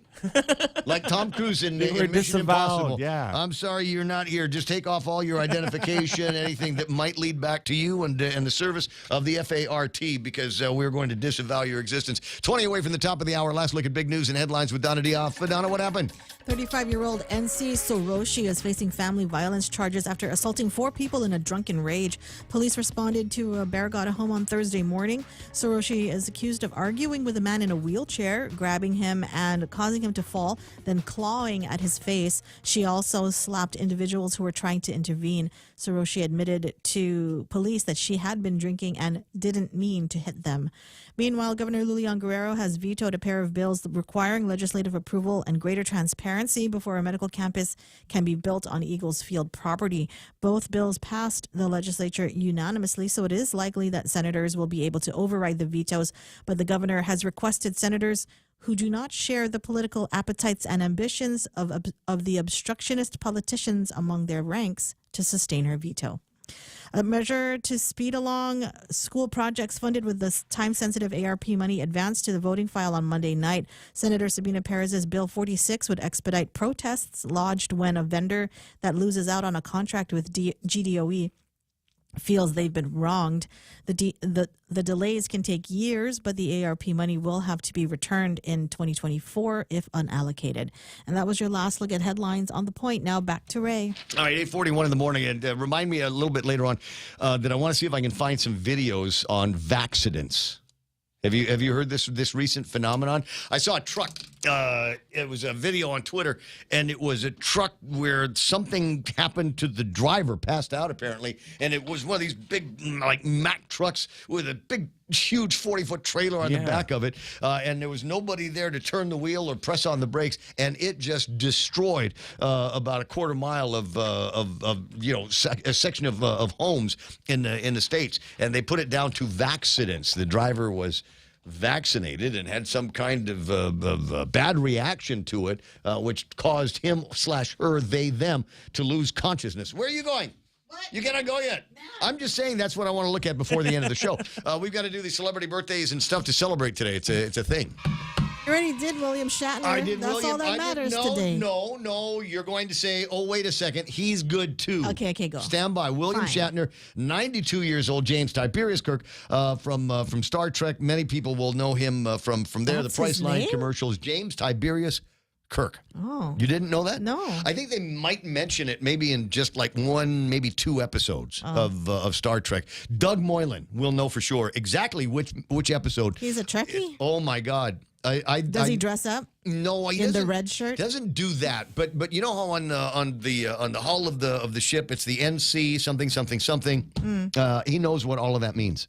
He's deep into the trivial stuff. Deep into the trivial stuff. Anyway, see, another reason I like Doug Moylan. Peter Santos. That's why we like Doug. William Shatner, 92 years old. Wolf Blitzer, he used to be a good journalist, is 75 years old. Works over at CNN now. All right, here's the one. You're going to say, oh. Wait, he's still working? Yes, he's still working. Sorry. Composer Andrew Lloyd Webber is 75 years old. Whoop-de-doo. See, now every time I think I got something that Donna's going to just fawn over. Fine, because I'm required to like his stuff. Oh my God, Andrew Lloyd Webber. I love Phantom. Oh, yeah. Well put. Well put. Bob Costas is 71 years old. Matthew Modine from Weeds, happy 64th birthday. How about this one? Actress Reese Witherspoon is 47 years old. Oh, really? Ow. There are some people that absolutely love her and some people that absolutely hate her. I liked her forehead, Ray. Right? Not I her really did, chin? yeah. You don't like her chin? She looked like Tangisan. Yeah. I love that. Constance Wu from Crazy Rich Asians is 41 years old today. And you can say, yeah, she looks like she's in her 20s, right? You know why? Because Asians don't raise in. Mm-hmm. I love that phrase. I'm going to use that all the time. Today is American Red Cross Giving Day. And I recorded for the guys over at Shooting Star a blurb yesterday that I don't know how they're going to use it or where, but they want you to save the date for the 21st annual Red Ball. The theme for this year's Compassion to Action. It will be at the Dusitani, of course, on May the 28th of 2023. So, ladies, time to fly to Manila. Get yourself. Wow. You can't, because I don't know where girls are buying outfits for galas. Galas are back. Yeah, well, that's a big one. Oh, I wasn't listening to you when you said go to the Philippines. I'm like, I've for never what? been to one of those. Surgery? Well, you can get the surgery if you want to. Expensive. Wait, what surgeries are we talking about? Just so I know. Any kind. Any kind of surgery. Any kind of surgery. I don't know. Plastic surgery. I still need to get an implant done, and they tell me that the best place to do that is going to be in the Philippines. Tooth. A tooth implant, Donna. I like cheek implants? Oh, Why? It's been rather frisky all day today. Anyway, so save the date. Go and get yourself some nice gala outfits in Manila. It's worth going on a trip. And the guys are going, do I need to go to the Philippines to get an outfit for the gala? No. Yes, even the guys need to go. It's As Young As You Feel Day today. And I was reading up a friend of mine commenting on Facebook that's one of the things. She's older than she looks. And it is a comment that she hears all the time. That's all right. Even if you don't look as young as you feel, just go for it today. Goof Off Day. Again, hi, my name is Ray. Every day is Goof Off Day, so find something like that to celebrate and get it going. It's 8:45, 8:46 in the morning. We will return with more of the Ray Gibson Show coming up. Celebrating Mess tomorrow, Whopper Wednesday is back. Every Wednesday in March, visit participating Burger King restaurants and say, I love the Whopper, or Who guaidza si Whopper, and get a free flame grilled Whopper sandwich with the purchase of any large size Whopper combo meal. Top off your meal with French fries or onion rings and a refreshing Coca-Cola, and tell your familia and friends and enjoy your Whopper Wednesday only in March. Available at BK and Hagåtña, Tumon Bay, Micronesia Mall, and the airport. Since Masi Guam, you rule. Ang inyong bangko na tapat sa serbisyo. Tunay na kaibigan at handa para sa inyo. Ang bangko ng kinabukasan, laging maaasahan. Bank Pacific, where others put branches, we place roots. It's March Madness month at GTA. It's an awesome giveaway. Come into GTA today and get the all-new Samsung Galaxy S23 Ultra with a 200-megapixel camera and advanced nighttography. Your selfies will look amazing day or night. Purchase a Samsung Galaxy S23 series smartphone and get on our best unlimited plan for as low as $65 a month. Plus get a free $200 Payless gift card when you open a new line. Terms and conditions apply. Offer good while supplies last. Smartphone month at GTA. We start with you. No, somebody said on Facebook, they said the fart was mobilized. No. On Candid. But where's the thing where you can read the comments? Release the farts. Yeah, where's that? Because maybe you just got to refresh the thing. Anyway, 8:47 in the morning. Portions of the program brought to you by my team over at NissanGuam.com of the World Wide Web. What do they want to do? They want to get you in a new car. And as I said, normally I'd be trying to go watch the WBC, the finale between the United States and Japan. But I've got some work to do at the top of a hill. And maybe there's been just enough rain over the last couple of days to splash some color on my Nissan Frontier. Maybe there will be just enough, a couple of wet spots that are deep enough for me to have to turn on the low 4. I haven't had to do that yet. I mean, that's the kind of guts that are built into this thing already. Is any other place where the driver would be wishing for a 4-wheel drive? That's still nothing for the Frontiers. I mean, just go right over them and through them. We'll see what happens. I might do it just for fun today. But anyway, go and take a look at it. Get a test drive, and don't get a test drive. Test driving cars, whatever.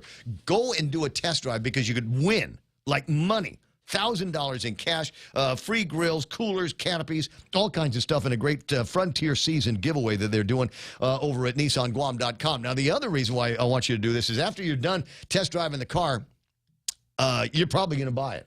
You don't need to bring any money down, and Nissan will cover the first 3 checks. The first 3 payments are going to be on them. Substantial savings, ladies and gentlemen, on a truck that you are going to love to drive just as much as I do. The Nissan Frontier at NissanGuam.com.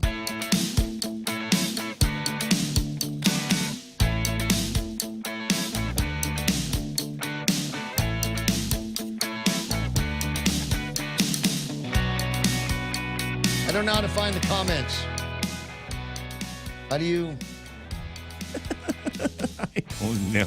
Oh, maybe I got to... Oh, you got to know run the video. No, I know what I got to do. I got to go to not the Candid page, but the Candid Facebook page is probably where the farters went on the thing.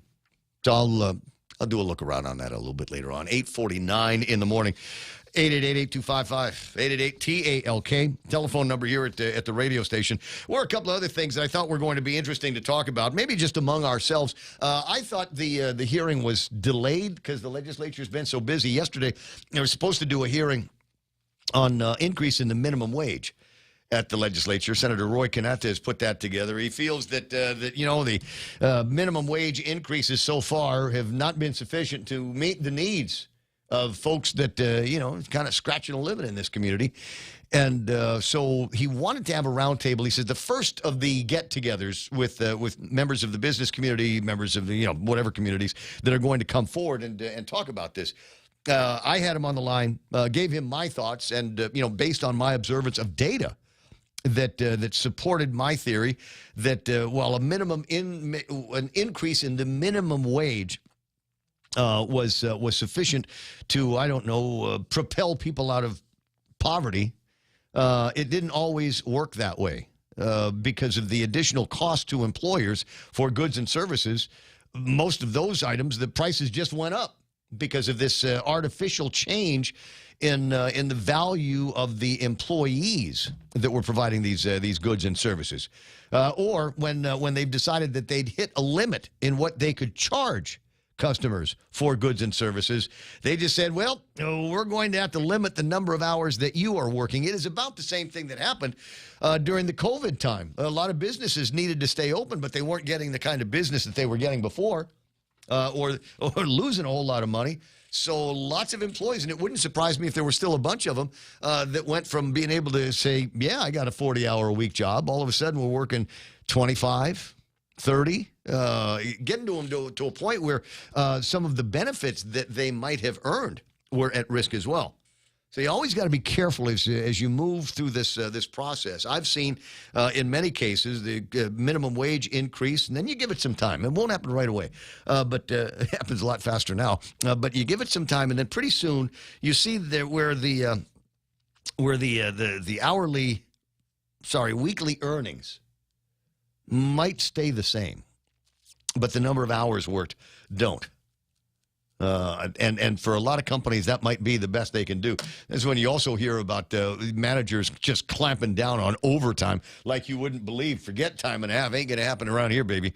Senator Roy Canetta, they read in the Pacific Daily News on Tuesday, said he's considering a proposal to raise Guam's 9.25 minimum wage to as much as $15 an hour. Or at the very least, increase it by 22% to mirror the pay raise for most government employees. All right. I had not heard that part before. And if you mentioned it the other day in the interview, I must have been, I don't know, looking at my phone, checking Twitter. I don't recall hearing that. And I think that in and of itself is a dangerous concept because it's not based on anything. Wait a second. We'll do the 22% to mirror the increase in wages that the government of Guam employees may get. And I go, well, but why don't we do this based on what the actual needs are around here? What the value of the job is? Why don't we base it on that? How about the productivity of the employee? Just because somebody over at the legislature thinks that somebody, quote, deserves an increase, all of a sudden we're just going to start handing out 22%? What if the detail schmetails? I know, right? On, so just give it to them. It's like the whole theory that you work in the government of Guam, things are going to get better just as soon as every government of Guam employee gets that 22% increase. The hospital will magically be restored to almost new condition. The roadways, just the schools. The schools, the schools are really in pristine condition. Wait a second. Let me use an excuse that everybody likes to use. The problem is social media. Because, everything else looks good, but all of a sudden one viral video of curtains in the bathroom over at whatever school, all of a sudden everybody sees that and they go, oh, my God, the schools are in terrible shape. We got to do something. We got to do something. If we didn't have WhatsApp and we didn't have these massive WhatsApp communities and Village Viral around here, you know what, the kids, we got to get the kids to start WhatsApping videos of the things in the schools that work. Off the top of my head, I can't remember any of them, but still in all, we've got to figure out how to do that. Again, 22% in my mind feels like it's arbitrary, but that came from the experts over at the Department of Administration, and maybe that's what it is for the government of Guam. But to say that we're going to do this and mirror in the private sector the impact of that 22%, it doesn't make any sense in my mind. We need to actually do some kinds of studies and take a look at the facts. And if the end goal is to lift people from poverty, well, let's make the minimum wage $100 an hour. Let's give everybody an increase in pay, like the traveling nurses were making during the COVID times, right? Yeah. Let's do that, and then nobody will be in poverty. We'll all be pimping. Everybody will be. Oh. Well, come on, man. We can all stunt together. I know it. You know what I'm always fond of bringing things back from the dead. My puka shell necklace and my acid wash jeans and that kind of thing. I think the thing that I'm going to bring back next is spinners. Yeah. No, not what you're thinking. On the cars. You remember the tires? Yeah. You remember they used to have the cars? 22-inch spinners, man. I never got that. On the Escalade. Come on, serious. man. I never, ever got that. I just thought that was okay. Well, it's a neat trick, but does it actually do anything? Does it make... After a while, it stops spinning. The tire rolls. But the center thing, it stays. 856. Off of Mr. Galaidi. Buenos din off a day. Off a day, Ray. Hey, that minimum wage crap, I think that's not a good idea, man. It bothers me to hear things like that, because it affects the small little guys, And Ray, how are they gonna improve themselves in regards to employees? I'm talking about employees now, right? And so you get a raise for the best things you do, You get raised by performance, But if you're just going to hand it down to everybody else, then everybody else is going to say, well, let's wait for the next minimum wage to go up. Then we don't have to really work so hard anymore. We don't have to show anybody. Right. Well, there are already attitudes like that prevail in virtually every industry that we've got here on Guam. The other big concern that I have is a thing called compression. I'll explain it very quickly. So I've got an employee that has been with me 10 years, and I brought him in at 9 1/4, and he's been with me for a long time, and he's worked his way up. He's supervisor now. This guy's making $15, $16 an hour, and now I got to hire a new guy to wash dishes in the kitchen, and he's going to jump in at $15 an hour? He will start at $15 an hour for having shown me no capability of getting the job done, no kind of work ethic or anything like that. In the meantime, the guy that's already there that has worked his ass off for years is going to feel like, wow, I'm being penalized. This is a disincentive. That Ray, it doesn't make sense to continue to keep on doing the minimum wage. Ray, it's going to affect everybody. So it doesn't matter if you raise it. It's not even going to come up to anything. It's going to come up to nothing, actually, because now everything's going to go up. So there's no – I recommend you leave it like it is, get them started, and make the best ones win, because you cannot just credit people that are not making the best of everything. I'm pretty sure the employers, they would want to pay their employees a very good wage, right? But especially the good employees. If they're not, that's for the good one. They're not performing well, then why are you going to give them a raise when they're not performing well? It does not make a sense, Well, they like to make the noise. Well, I've got to pay these guys well because otherwise they're targets for another employer who will, quote, see the value of their work and hire them away from me. In which case, I suppose that's good for the employee if that's the deal. If you're good enough that you are a target for something like that. But we're going to get past this warm body stage that we're at right now, and I think it's going to go back to being a buyer's market. 8:59 and change, Mr. Galati. I wish I had more time. We'll yak again soon. I also appreciate you seeing things my way. After a lot of years of talking about this, we keep doing it, and we keep still having people living in poverty and squalor and being priced out at every single market that we have. It doesn't matter which way we go, Ray. It's still going to be the same. Man, you remind me. Keep on flipping the coin. You can keep on flipping the coin. Kicking the can down the road. Hard. All right, bro. You have a great. I gotta break away because Fox News Live. Catch you later. I know we'll catch each other later. Just it feels like I'm talking to somebody I used to work with back in the old Holmes days. It's 9. Stand by. Fox News Live's coming up next.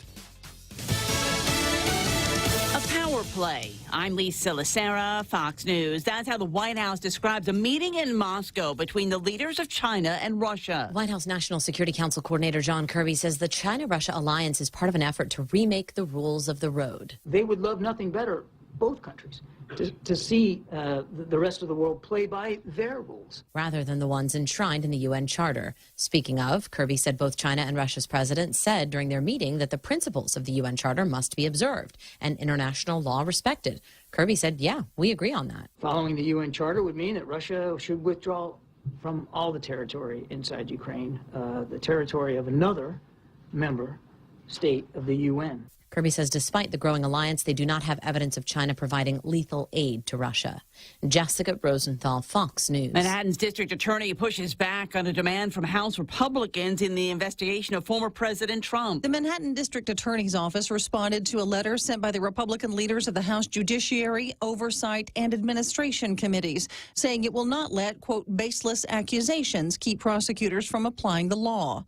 Members of the GOP have asked DA Alvin Bragg for testimony and documents from his investigation into former President Donald Trump over hush money payments made to an adult film star during the 2016 campaign. Fox's Tanya J. Powers. Bragg's letter did not say whether his office would comply with the House Republicans' demands. President Biden dropping hints about a 2024 presidential run this afternoon while awarding a National Humanities Medal to back-to-back Pulitzer Prize winner Colson Whitehead. I'm kind of looking for back-to-back myself. The president also awarding a National Humanities Medal to Gladys Knight. Gladys, as I said before, you're truly one of the best things ever to happen in terms of music. America is listening to Fox News.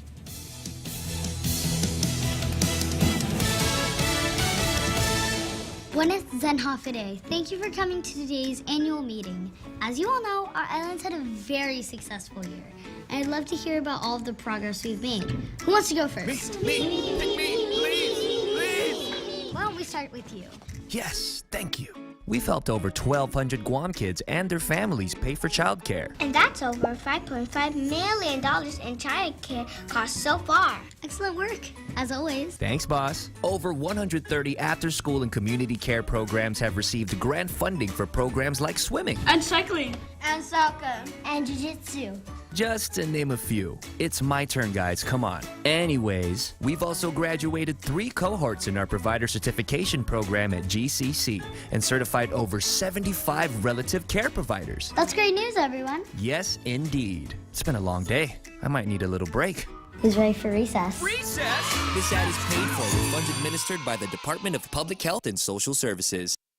Homeland Security Secretary Alejandro Mayorkas heads to the Arizona-Mexico border. Secretary Mayorkas travels to the Mariposa port of entry in Nogales to assess security and needs amid criticism from Arizona Republicans over the Biden administration's border policies. That includes a resolution introduced by Arizona Rep. Andy Biggs to impeach Mayorkas, who last year touted operational control of the U.S. border, as the head of the U.S. Border Patrol last week told lawmakers that DHS has no control and that migrants and drugs pouring over our southern border is at crisis levels. The Biden administration continues to say that it is making progress and that the border is secure. Jeff Manasso, Fox News. There are a record 2.3 million migrant encounters logged in fiscal year 2022. We've just got the latest clues on the strength of the housing market. The median price for an existing home fell slightly to $363,000 in February. This snaps a more than decade of year-over-year increases, the longest on record, according to a National Association of Realtors report. Home price declines in the Northeast and West, where houses are generally more expensive, weighed down the overall number. Sales of existing homes surged last month to the fastest pace in 6 months as home buyers jumped on a chance for a modest drop in mortgage rates and a slight pullback in prices. Those sales jumping 14.5%. Nationwide, sales are still down compared to the year before. Lillian Wu, Fox News. The National Highway Traffic Safety Administration is investigating complaints from Honda Civic drivers that their steering can stick, causing a momentary increase in effort and increasing the risk of a crash. The probe covers an estimated 238,000 Civics from the 2022 and 2023 model years. It says it has 145 complaints about the problem. I'm Lisa Lacera. This is Fox News. The Guam Visitors Bureau presents the return of Koku Weekend, April 15 and 16 at the Governor Joseph Flores Memorial Park in Tumon. Kids ages 4 to 12 can participate in Koku Weekend by registering for the Guam Koku Kids Fun Run happening on Saturday, April 15. Calling all runners for the Guam Koku Road Race 10K Walk Run event on Sunday, April 16th. Register online today at visitguam.com/Koku or contact GVB at 646-5278 for more details. Koku Weekend is a GVB signature event. Half a day. This is Jade Uggan from Security Title, and in celebration of Tomorrow Month, here is a tip on dealing with your land. You might be thinking of giving part of your property to your child or another family member. Once you have subdivided the property and recorded the map, you will also need to record the deed transferring the title. Just drawing the map is not enough to make sure they actually own the land. Protehi I Tanonmu. When it comes to your family land, call the professionals at Security Title. We are here to help.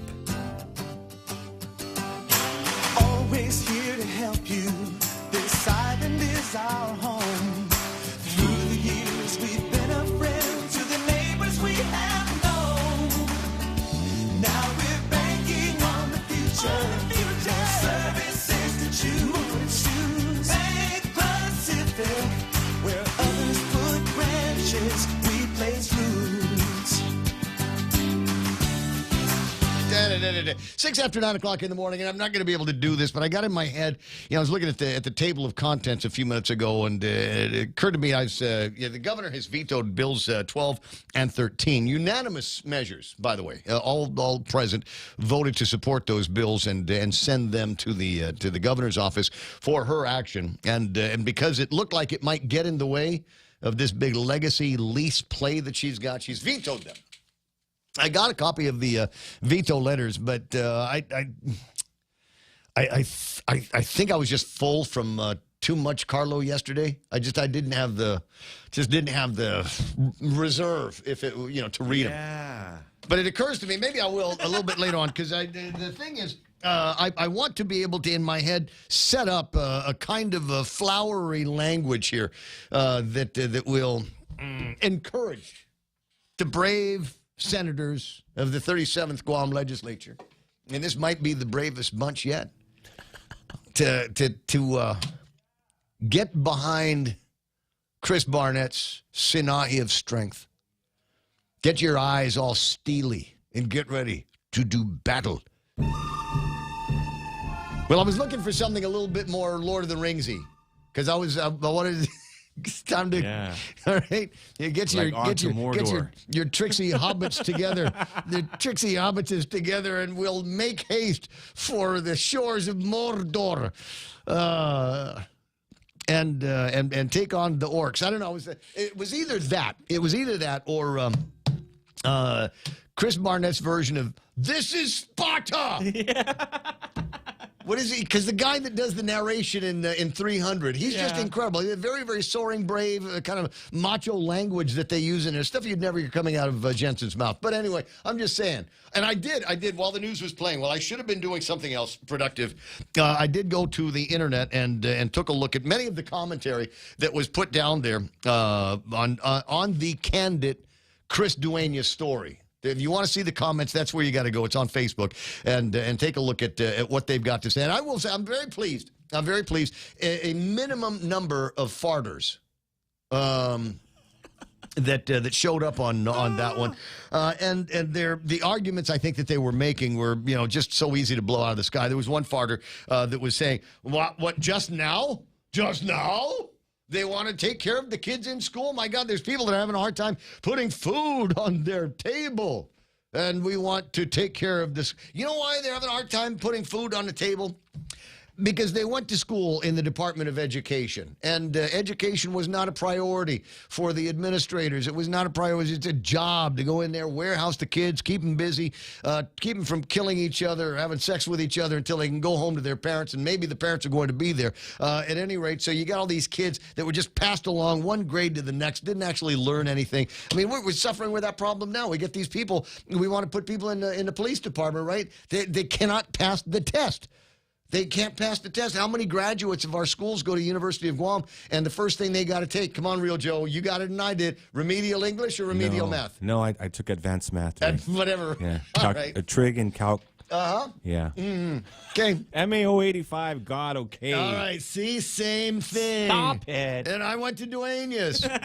Actually, I needed the half credit, so and I knew I could get it. At any rate, so that's what I'm saying. That's why they have an art, because they have not been educated adequately and are working in dead end jobs and not making enough money, and that's why they've got problems. And the truth of the matter is, if you're really in that hurt in a certain pattern, chances are very good that you're eligible for a whole bunch of programs. Thank God those safety nets are there. At any rate, so now we're going to do something about the schools. Now we're going to have a generation that has already been handed the lousiest deal in the world because they had to go to school during COVID and unlearn everything that they'd learned prior. And now, now is the time for us to create a generation of kids that are worthy of our greatest promises. So, let's go ahead and do that. And if that's what it takes over at the legislature to get that done, then let's do that. It's 9:11 in the morning. On the way, Valerie's going to be in here. We're going to be talking. What is it? We're talking about the big wine thing, wine and dinner? Yeah, Special Olympics of Guam. I WhatsApped you all the stuff there. It's you did? Yeah, on the... on the meme machine. You might want to just start sending me stuff on Twitter, because that's where I'm spending a lot of time these days. Portions of the program brought to you by APL, American President Lines, a global presence with a local home, and the guys over at NissanGuam.com and the World Wide Web. I make a big deal, a low-key brag about that Frontier that I've got, but there are other rides there that you are going to absolutely love and get great deals on. So you got the Frontier, Versa, Sentra, Rogue, Kicks. What's the great thing about these cars?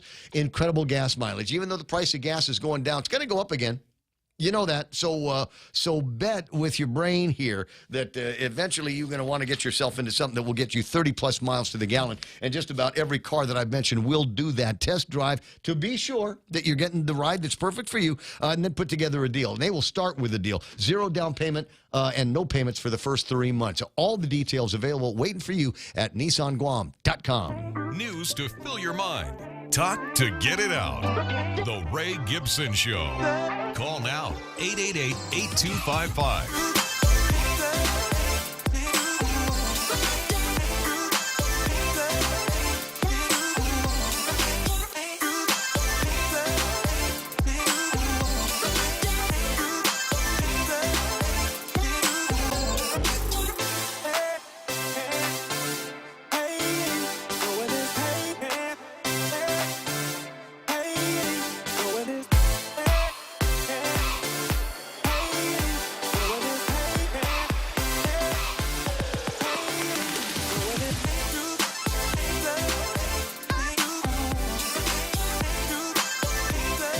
wasn't entirely sure what I was being sent a few minutes ago. It just starts with bone marrow, and I'm already in the drive. I already signed up for that. I've actually been called. Did you know that?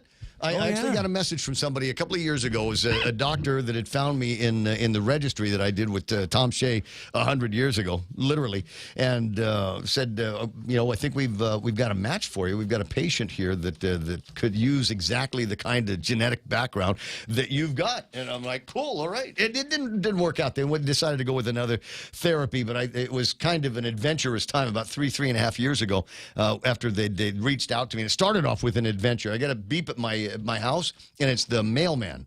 And I thought, well, this is weird because I don't actually have a mailbox at my house. He says, man, it took a while, but we found you. Here's this letter, and go ahead and respond to it. And I did, and the rest is kind of not history. 13 after 9 o'clock in the morning, and my very close, very dear personal friend, Valerie Bloss, in the studio. How you doing? Good morning. I'm good. Good morning. I was just looking over some of our communications, and it's insane the number of things that she invites me to that I never show up at. And even it's like, look, your cover charge is paid for. You're going to eat on the house. Just come over. And the last one was Super Bowl. So I'm going to try really, really hard to make the next one, which is going to be a night in Havana. I have the perfect hat. I already have the perfect hat. Well, if that's the one that you think I need to be wearing, then that's fine. Details here, Saturday, March 25, going to be taking place over, where are we doing this? Capitol Kitchen. You like it at Capitol Kitchen, don't you? I know, the food's great. Is there another connection? Yeah, move that thing over so I want to be able to hear everything that you've got to say. There are other folks in the studio. I'm going to see if I can get as many people in line and visible as possible. There's me, the big picture, and then there's Valerie. And who's this? It looks like, is that Frank? Right here. Right here. Okay, get close to the microphone, and we'll put the deal Mike. On you. And then we've got Chef. Which Chef? Casey. Casey. Wait a second. That's the man. Where do we know each other from? That's the man. Jimmy D's? Do we hang out over at Jimmy D's all the time? No. Neither yes or no on questions, please, Ray. All right, so we'll talk.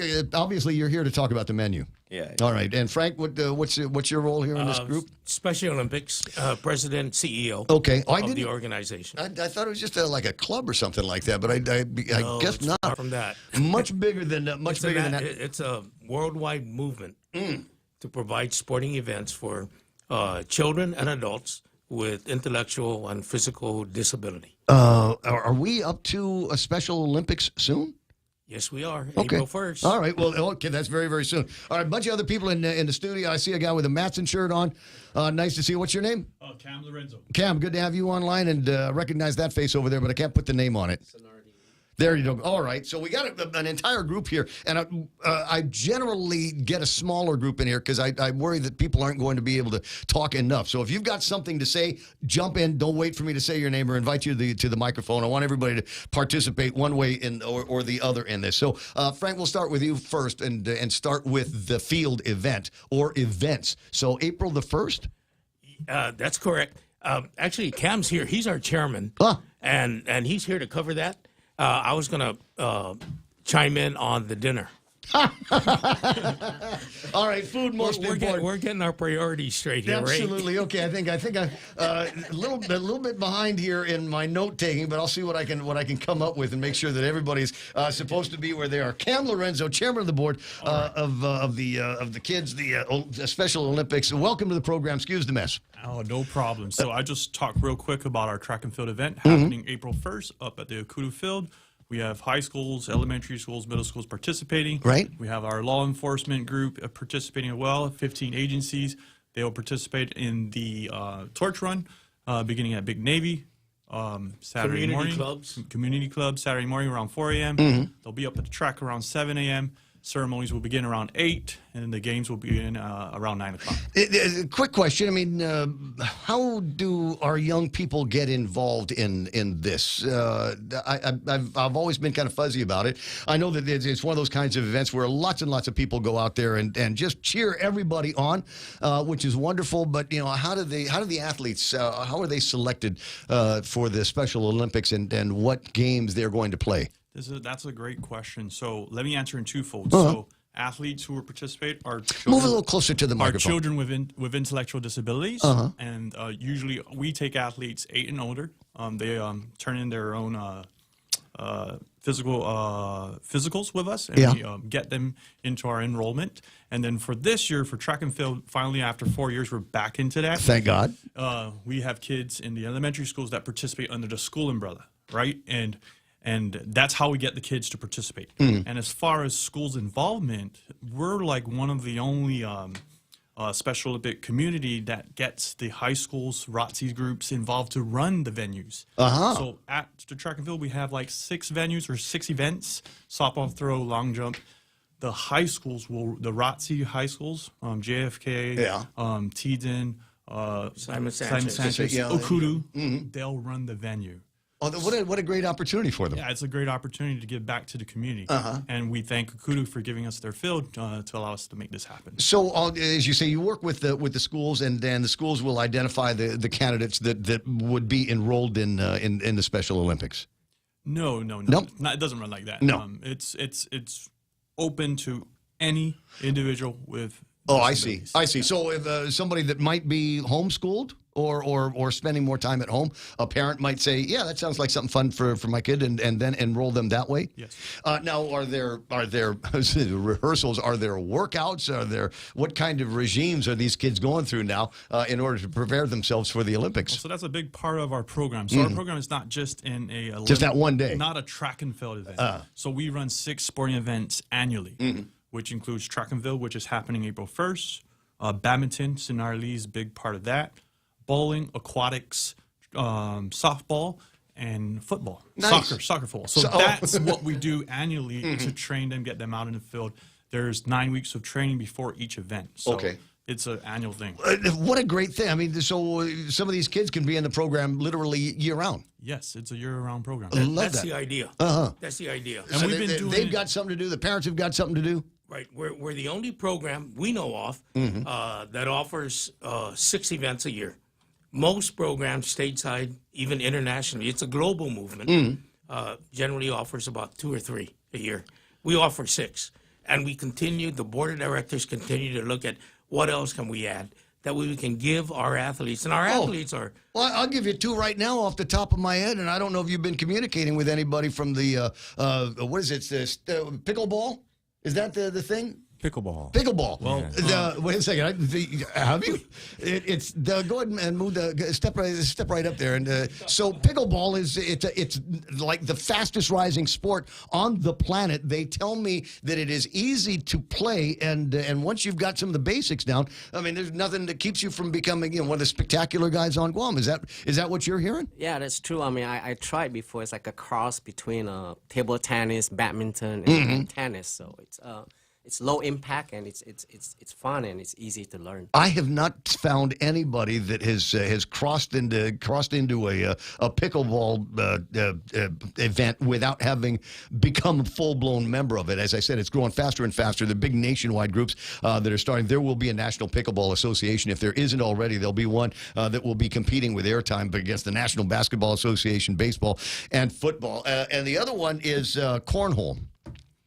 And so you're going to say, wait, but there's nothing athletic about cornhole. It doesn't matter. It's fun. It's a fun event to play. What do you think, Frank? Is that something that you might? Because I know the guys. I'll be honest with you. Don't even know what that is. It's 2 guys. It's usually a couple of teams of 2, and they stand, I don't know, between here and there, and there's a slanted board with a hole in it, and you throw these packets of corn. It's an actual sporting competition. It's an actual sport competition. You can see it on ESPN. No, but it's funny you bring that up, because I was just telling them before we came here that one of the sporting events I'm looking at introducing this next year, would be dancing.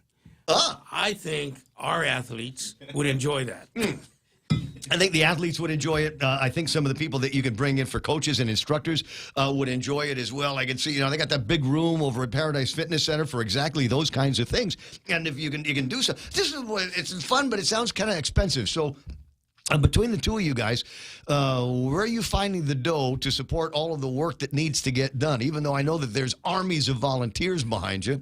I There are 3 of them in this room. So Need I say more? Can I have you write me write a check out to W.R. Gibson, and we'll see what happens. Yeah, I recognize the Matson name, and I see that at the sponsors section of a whole bunch of galas and different events that we've got in town. So I know where that largesse is coming from, but there are other members of the community that absolutely. Sonardi's group, as well as Capital Kitchen, big supporters, and coming into, it's a good segue to go into the event that we're having on Saturday. We might, yeah. It's our 4th event with them. They've raised thousands of dollars for us, and that's what supports our 6 programs throughout the year.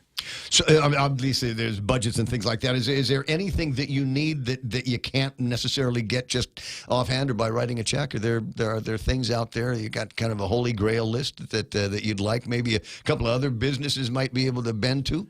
Well, yeah. I mean, we never turn away in-kind contribution or cash. We use the government of Guam for their sporting facilities. Of course. And so that works out great for us. Folks like Sonardi, Capital Kitchen, Matson, and a bunch of others, GTA, you guys, for instance. Happy to help. You guys promote us. I know Albert does it, and so does Darryl. And it's word of mouth of the advertising you guys do that helps get the word out. It also seems to me, as I said, this is one of those kind of must-attend events, and I know people that go to Special Olympics that might not have any of these. I struggle for the words to describe them, but some of the candidates that are playing, that are actually in the Special Olympics, don't have anybody like that in their family, but just want to go and support. Well, yes, but more importantly is that I can almost guarantee you that every Special Olympic athlete we have has got family members within their realm that have children that are normal, but they do come out and they support. This signature event we're having Saturday, I know before the pandemic, we were averaging about 3,000. Wow. I mean, that's big attendance, yeah. Oh, absolutely. Traffic jam would start at 7 in the morning from Micronesian Mall, going all the way into Ukadu. I was going to say, we talk about Ukadu all the time. I don't know that I've ever been on the campus at Ukadu. I couldn't tell you what kind of... It's a beautiful campus they have for something like that. Really? Okay, I was going to say this, because we're talking about how dilapidated all the schools are, but Ukadu's fairly new in the group, right? No, but they're also different, right? Because the government of Guam doesn't provide the maintenance. It's the private partnership. Oh, so significant. They're like JFK then. Right. All right. So why isn't this at JFK then? You just prefer Ukadu? We actually moved to Ukadu because they were rebuilding JFK. I remember that. It used to be at JFK and JW. Yeah. And when we moved to Ukadu, we decided that we would keep it there for a lot of reasons. Number one is the fields are sitting in the back of the school. So we've got athletes that even if they wandered off, they can't get past the traffic area. Okay. So because you're talking about a good quarter of a mile before they hit Route 3, right? So it's really well contained. Good logistics. All right, good logistics. Now we've spent some time talking about the actual event itself that is going to be taking place this coming Saturday night, and is going to be at Capital Kitchen. And I don't believe that I have had the opportunity to get into the Capital Kitchen since things changed hands not that long ago. And one more time, it's Chef Casey in the studio. First of all, then, congratulations. I always thought that was a great location and a great view out the back of the Capitol Kitchen. I always thought it was great. But it's one of those things, unbelievably close to the house, but kind of one of the last in my head to think about. So let's turn that thinking around for people that haven't had the opportunity to go to Capitol Kitchen yet. What kind of food you got? Well, for this month, we're doing a Mezcla Chamorro promotion. Makes sense. So what we did was we turned our lunch into a authentic Chamorro buffet. But on most days, we're basically like a French-style bistro with local fusion flavors. How interesting. Let's dwell on that for a second. So obviously somebody's decided, all right, we're going to take some, maybe a comfort food from home and turn that into, and then see if we can fuse that in with some French influences. Yeah. Okay, so give me an example. So for example, like we do like we take escabeche and we make the flavors of the escabeche and we make a chicken mousse and we stuff a chicken breast with it and then we with the fish. Yeah, no, we use scallops in our case. So, oh wow! And we put the fresh turmeric, vegetables, and Mm-hmm. then it's almost like moussitas. Okay. We put it into a chicken and then we steam it and then we bake it and then we fry it. So it's a 3-part process. Oh wow! It's the same thing what they do with the escabeche when they fry the fish Mm-hmm. and then they steam the vegetables and then they take the. You said you're using fresh turmeric. Is that grown around here? Yeah. I did not know until a wild turmeric plant started growing in my front yard. I had no idea. It came over from my neighbor's place, and I guess they were cleaning things and stuff fell over on my side of the yard, and it grew, and I had to take pictures of it, send it to people, say, what exactly is this? What's it going to turn into? And they said, it's a turmeric plant. And I said, we grow that here. How do you, just for my own education, what's the process of refining it from plant form into something that you can use in the kitchen? Well, it's actually considered ginger. It comes from the It's got the root. Yeah, so you dig it out of the ground, and we're very fortunate that we have my father's a farmer, so we get a lot of our produce from my dad. So he drops it off every How many morning. different ways can you use sigaditas? There's a couple that off the top of my head. There's a growing list of ways that you ought to be able to use it, so it never ever goes bad. I want to say there's at least one shop out here that puts together this really good Denancy, more flavorful than it is hot. Where one of the binders, one of the big character flavors that you're going to get out of this is wing bean. So you've got that. That's what we call this sigaditas around here. So you got that. I've been pickling it every chance I get for a long time. There's nothing like that where you want something that's got some vinegary on it and that kind of sour. You use the sigaditas for it. Then of course Tinactac. Yeah, actually, during the pandemic when a lot of the farmers had a lot of excess vegetables, we actually did a class with Guam Sustainability on how to preserve all of the garden, like people when they have gardens. Yes. Yeah. So we came up with a few ways to preserve it. So because all these farmers had nowhere to sell their food when the hotels became empty, and so we held a class or a seminar on how to preserve your fresh vegetables. Like avocado season, it drops, and you're just left with so much avocados, and you end up throwing half of it away. Right. So we partnered up with Guam Sustainability. They eventually get to me just before they're about to go bad. That's usually the way it works. Is somebody's got a tree working in the house, and they go, "Hey, you want avocado?" Yes, okay, but you have to eat it today because if you give it one more day, it's going to go mush. That's so there are ways to preserve that. Yeah. Well, with avocado, don't you just take it out of the husk it basically, and smash it down and then freeze it? You can do that, but you lose that bright green color. Yeah. So what we do is we marinate it in a little bit of lime. Right, and to preserve. We use a HVAC machine to take out all the air, and put it in, and then we freeze it. I see where you're headed with all of this. Just a couple more questions about the thoughts that I have in my head about what we're doing with cuisine these days. It seems to me that I recall that there was a variety of things that cook well in that kitchen that you've got up there, steaks and ribs and chickens and things like that. So I imagine you've got the whole menu selection built around some of those proteins. Yeah, I mean, there's a lot of things that we do up there. We're also a big catering company. So we on a daily. That's right. I'm familiar with that. There was another big business during the COVID times. Yeah. So we did a lot. We do about like 200 items out there daily. Unreal.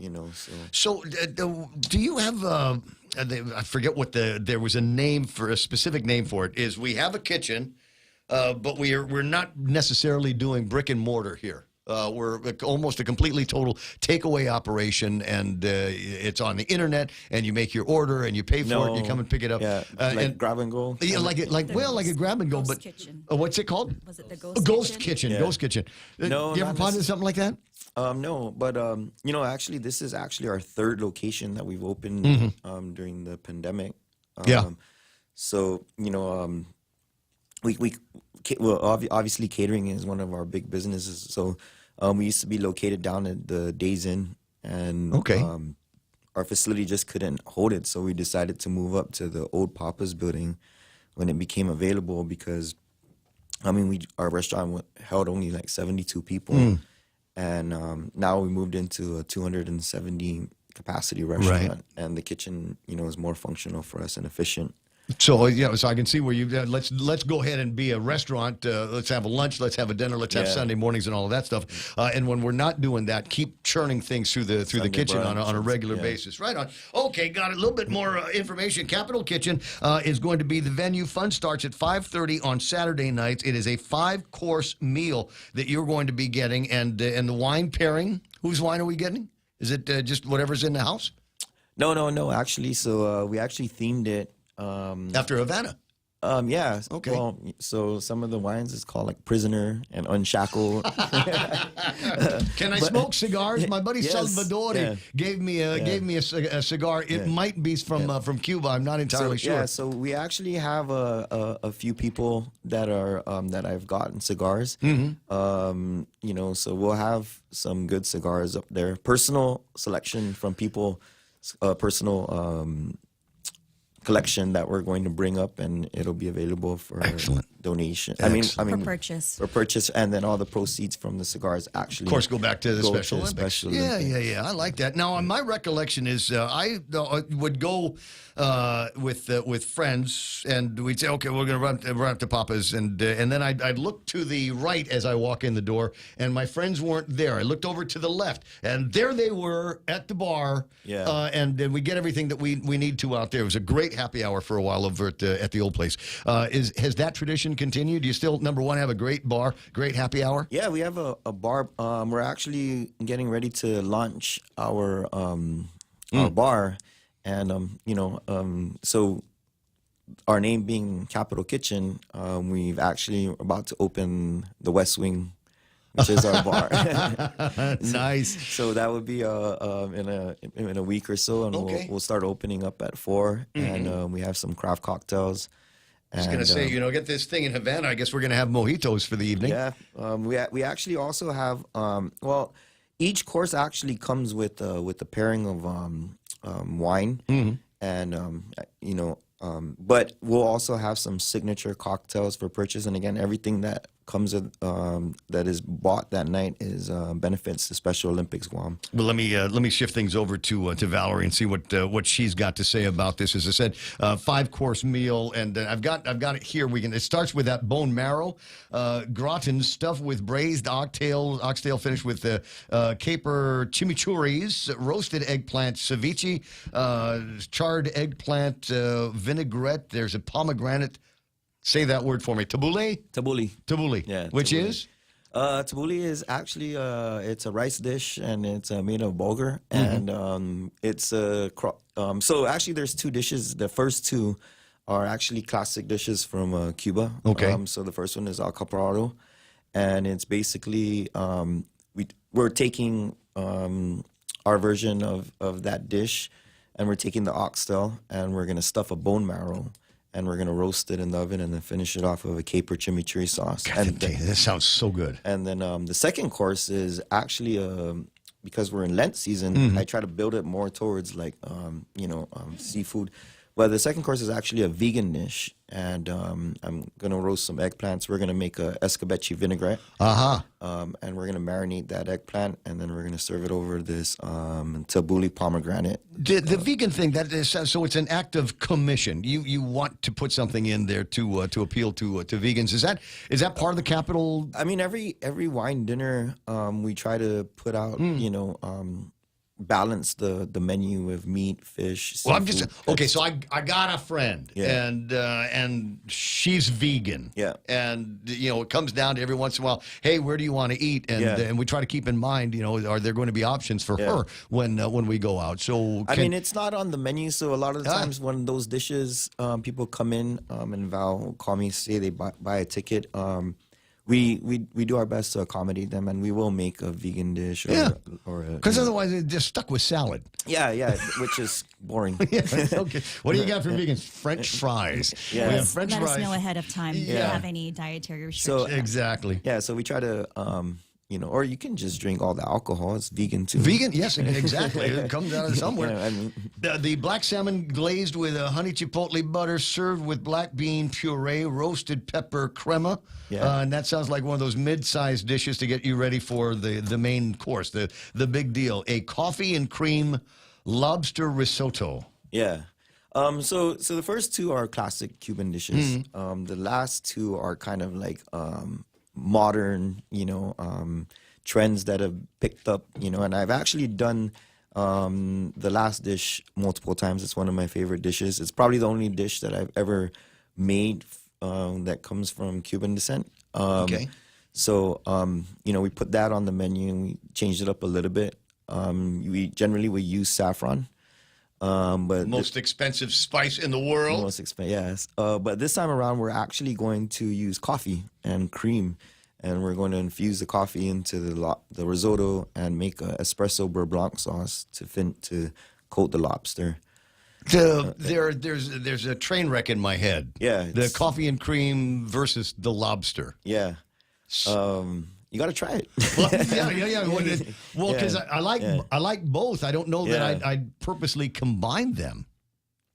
Yeah, it's like everything else. Yeah. You won't know that you like it until you actually get some of that poached Maine lobster, espresso beurre mont, and pecorino risotto in there as well. I'm just throwing accents in. I'm not sure exactly which ones they are. And then what are we having for dessert?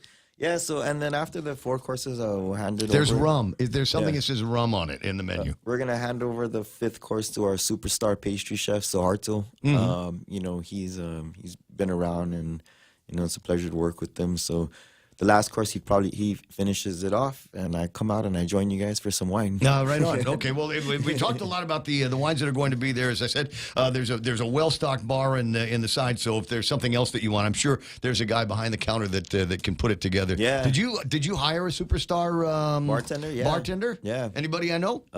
His name is Corey Forbes. Might? Yeah. I'm probably sure you know him. Dude, you know what I'm missing while I'm thinking about it is there used to be, before COVID, there were more superstar bartenders and the like before, and I'm very, very happy with the ones that we've got now. A couple of guys over at Crust that have always taken care of me. June over at Venue, of course, has done an outstanding job. But there's Kitchen Lingo. Yeah. Kitchen Lingo, in my mind, used to be one of the best happy hours on Guam on Thursday nights, right? Because number one, everybody went there, and number two, it was always a very, very good show. They had some great mixologists out there that were doing a whole lot more than just throwing ice in vodka and gin. I mean, they turned it into. I always thought it was a pretty good show. Made me feel bad. What do you want? Just beer. Can I just have a beer? Like, disappointed. It's the fanciest thing I get to do now is open the bottle for you. 20 away from the top of the hour. So a night in Havana this Saturday, Capital Kitchen, 5-course meal, wine pairing, and entertainment. Who's going to entertainment? So we have some dancers that are going to come out and do some Latin, some salsa dancing for the guests to enjoy. Very nice. And then at the end of the night or anytime during the course of the dinner, if anybody wants to come up and dance, we have live music going on. Daryl is going to be playing for us. Daryl is in Daryl Izama. Yes. Oh, I got you. Okay, you got lots of talent in the room there. Obviously, proceeds are going to benefit the Special Olympics Guam. The number is 483-3092. And I'm looking at there's an email address that you have as well. I don't recognize the suffix on this. DOSM at WGGuam.com. Anything? How do I decipher that? WGGuam.com. Who's that? Wyndham Garden Guam. There we go. Okay, just want to make sure everybody's included. 483-3092. There is a dollar amount, and it sounds like it is. You will be very, very satisfied with what you're going to be getting here. For $200, you get everything that we talked about: wine pairing, a fantastic 5-course dinner, entertainment, and plenty more.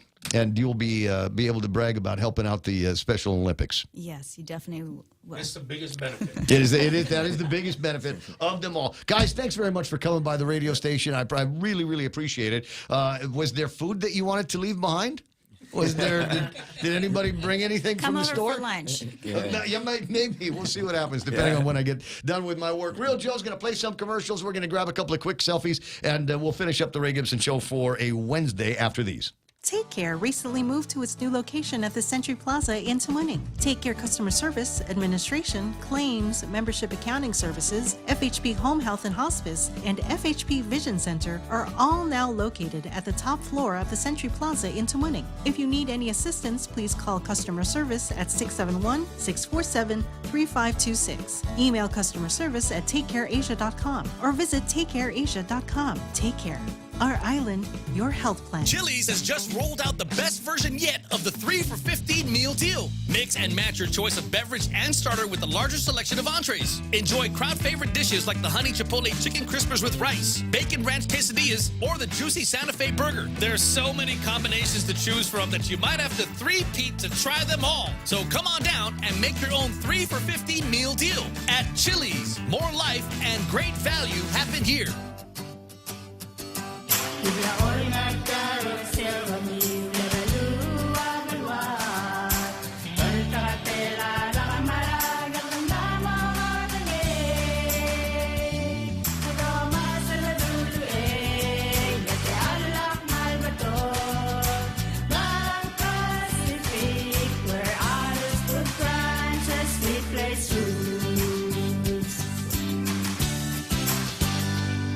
For all your real estate needs, call the professionals at Hoffaday Realty. Jody, Saran, Libby, and Lolita, and they'll take care of you on every step of the real estate process. No worries. Just contact Hoffaday Realty at 588-4232 or 588-HOFFA or email them at hoffadayrealty@gmail.com. They're at 426 Challenge San Antonio, Suite 204 in Tamuning. Open Monday through Friday, 10 to 4. Hoffaday Realty for all your real estate needs.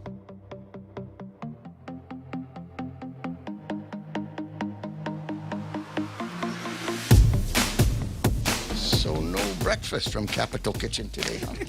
Yeah. Oh my God, my stomach's growling. No, after hearing the description, yeah. I don't know what it is.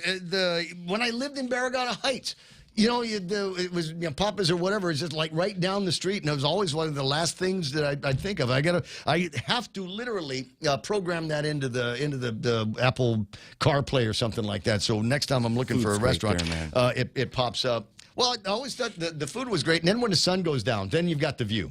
But while the sun is up, and it's like, what's the view? Industrial Harmon is the view. But like I said, lights go down, and every once in a while there's a big enough fire down there at one of those storage companies that you got eaten by firelight. Never mind the candle. Anyway, 9:45 in the morning. You got the telephone number. Don't be shy about using it. 888-825-5888 TALK is the phone number around these parts. A couple of things that I'm going to be reaching for as soon as the show is over. Is some time with Candid. Cousin Troy has penned an editorial there, says, build the hospital at Hospital Point. Gee, what a concept. Nice. What an incredible concept. Did she give you the hat? Dude, it's too small, man. You know I got a big head like Yeah, but okay, like so Shatner. It'll look good on Ruckus. I wish there was a camera in there so you could see it. So she comes in with one of these like Havana style hats, and I'm going, okay, well you can keep that because I've got Panama hats at the house. I've got one that's actually from Panama, but it was from a time where my head was smaller too. Come to think of it, so I don't know. There's if you want to dress the part, ABC Store has got all kinds of hats that you can wear that will fit. I've got a couple of clothes that I've already got in mind. What is it? White shirt, white pants, linen, sandals? There's not much of a... I'll tell you this way, right? Like Che. So, no, like revolutionary. Think in terms... Look at some of the old... picture books of Guam. Go pick up one of Don Farrell's books and find some pictures of gentlemen on Guam back in the 1930s.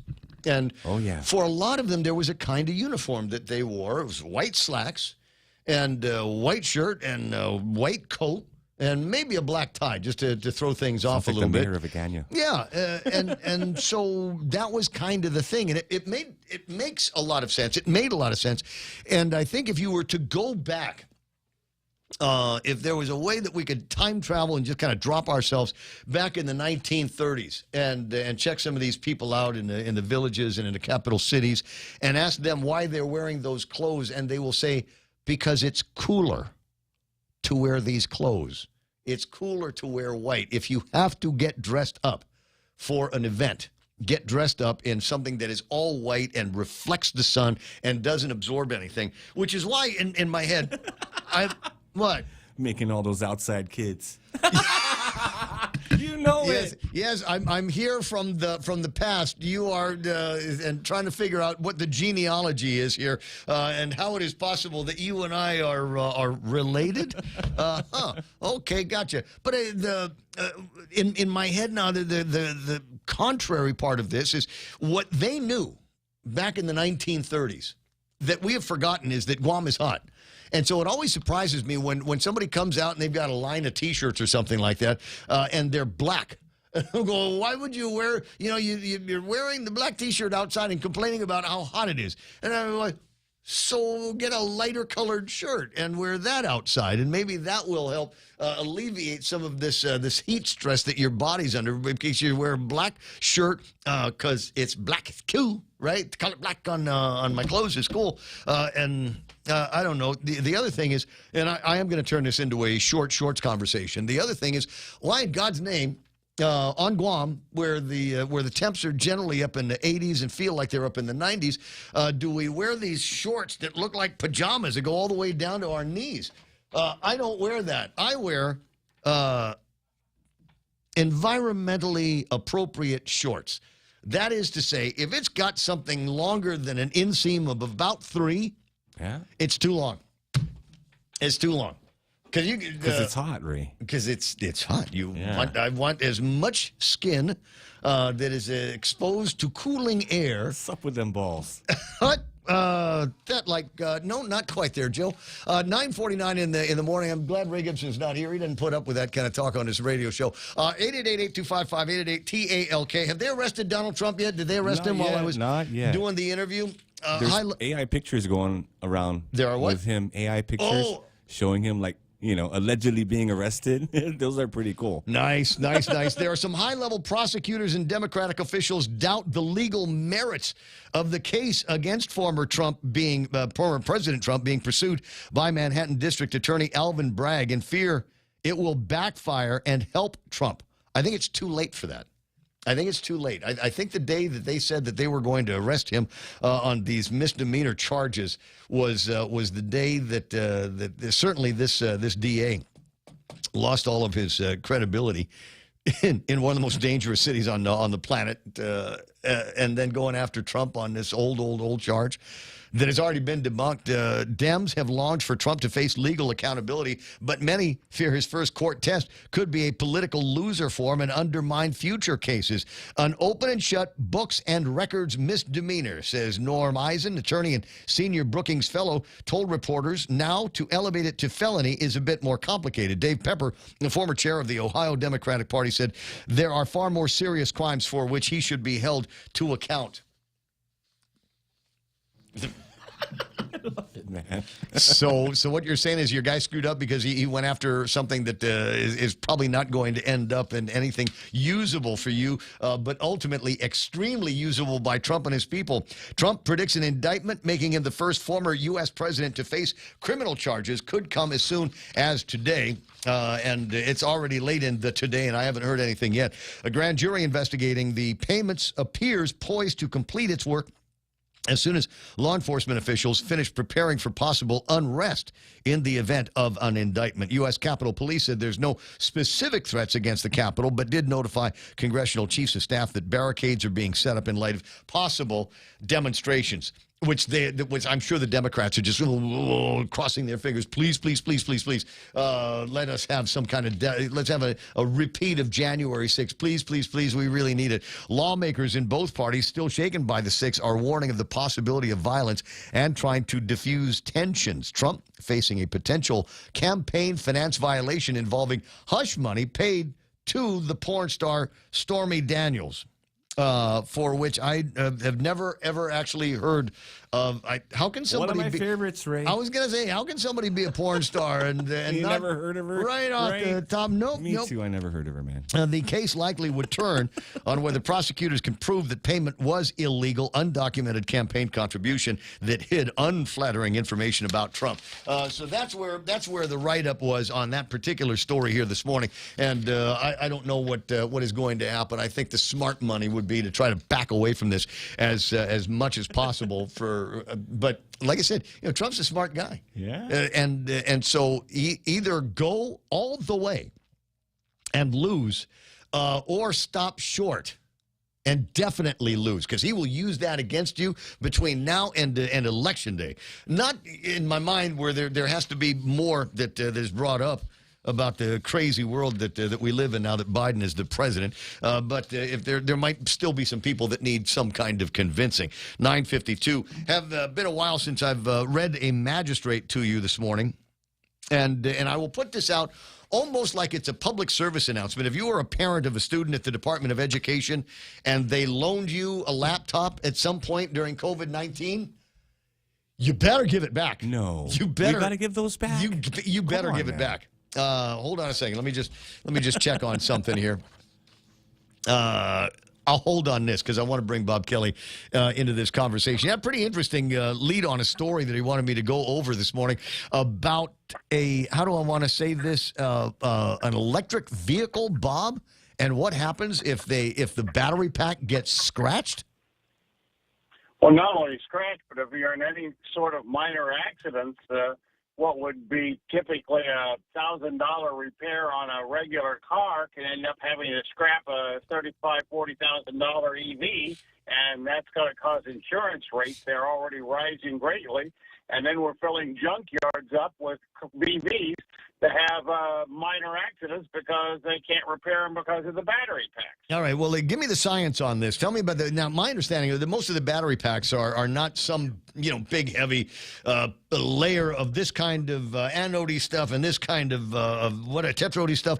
It's a bunch of little small batteries that have been compartmentalized. Just take an example, one of those 18-volt charger deals that you've got for your Ryobi drill, right? You get 100 or 200 of those things, and then you wire them all up, and that becomes the battery pack, right?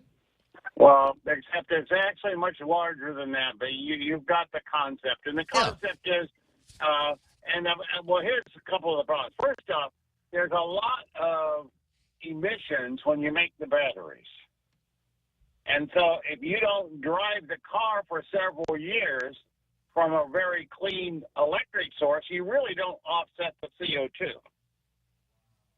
Oh, yeah, Bob. What I'm saying. Yeah, Bob. Of course, we understand exactly what you're saying. It doesn't matter. It doesn't matter. It's the same thing. What are we going to do with all of these, these solar collectors, sun collectors, after they go bad? They're going to just line landfills with those things. They tell me that you get the windmills, and none of it is recyclable, and so they will eventually, by and by, be dismantled and take up occupancy in landfills. We don't care about that. There's a different kind of narcissistic save the planet thing at work, I think.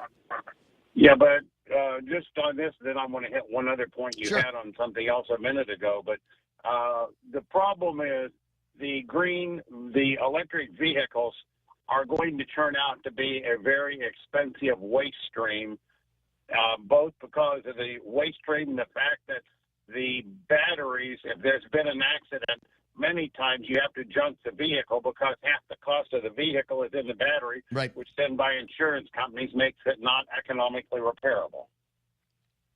I believe you're correct on that. So, I'll give you another. Can I give you another example that has nothing to do with batteries? And I didn't know this until recently. Is the car has got how many airbags in it?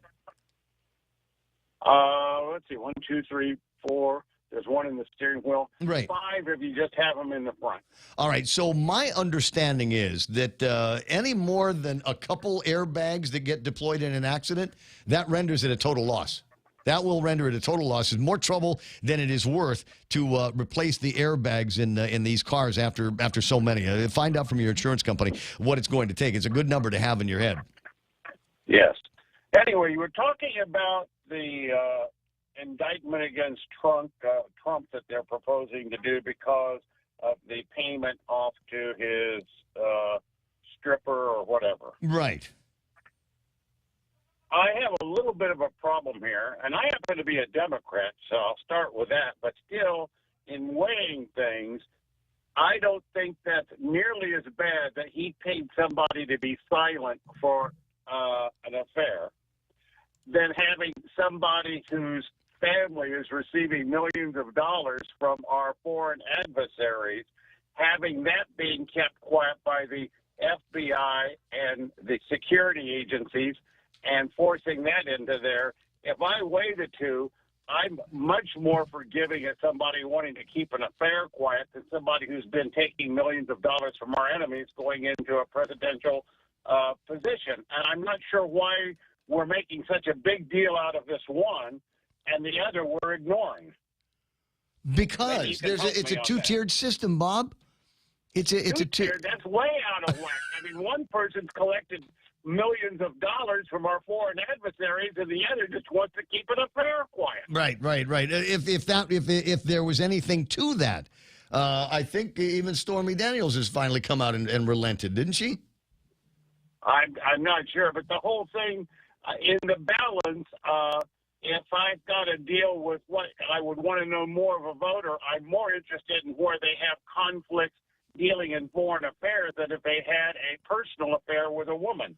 Yeah, well, I mean, we're getting into the into conspiracy conversations here because what we're learning, it's got to be as evident as the nose on your face now, is that there is not just a deep state. There's deep media. There's this whole deep finance where they're circling the wagons right now, maybe out of fear of Donald Trump or fear of Donald Trump's base that they're finding out more and more. What I am learning about to the degree to which the federal government was able to deprive ordinary Americans of information because they had bought the media and had otherwise influenced even social media to downplay the impact of these stories is astonishing. And it's Biden stories and it's COVID stories and it's all kinds of other stuff. And I don't know that there will ever be any kind of accountability. And I don't think that I think the thing that worries me the most is I don't know if we're ever going to have a well-run election in the future, knowing what we know and the number of institutions that we can no longer trust. I agree. I know it's 10 o'clock. We can chat about this in a day or two. All right. I'll talk to you soon, Bob. Have a great day. Bye-bye. The radio station's KUSG. I got you. 93.3 is Piga's Best. We are The Point. Here it comes. Fox News. The Point is KUSG, Hagåtña, Guam, 93.3 FM and 104.3 HD3. After two bank failures earlier this month. Treasury Secretary Janet Yellen spoke today at a meeting of the American Bankers Association, and she said the government may backstop more deposits if necessary. Her comments come as Treasury Department staff are also reportedly considering whether to temporarily ensure all deposits greater than the FDIC limit of $250,000. Now, this idea of further guaranteeing deposits with government money is drawing ire from some Republican lawmakers. The House Freedom Caucus issued a statement calling the move, quote, a danger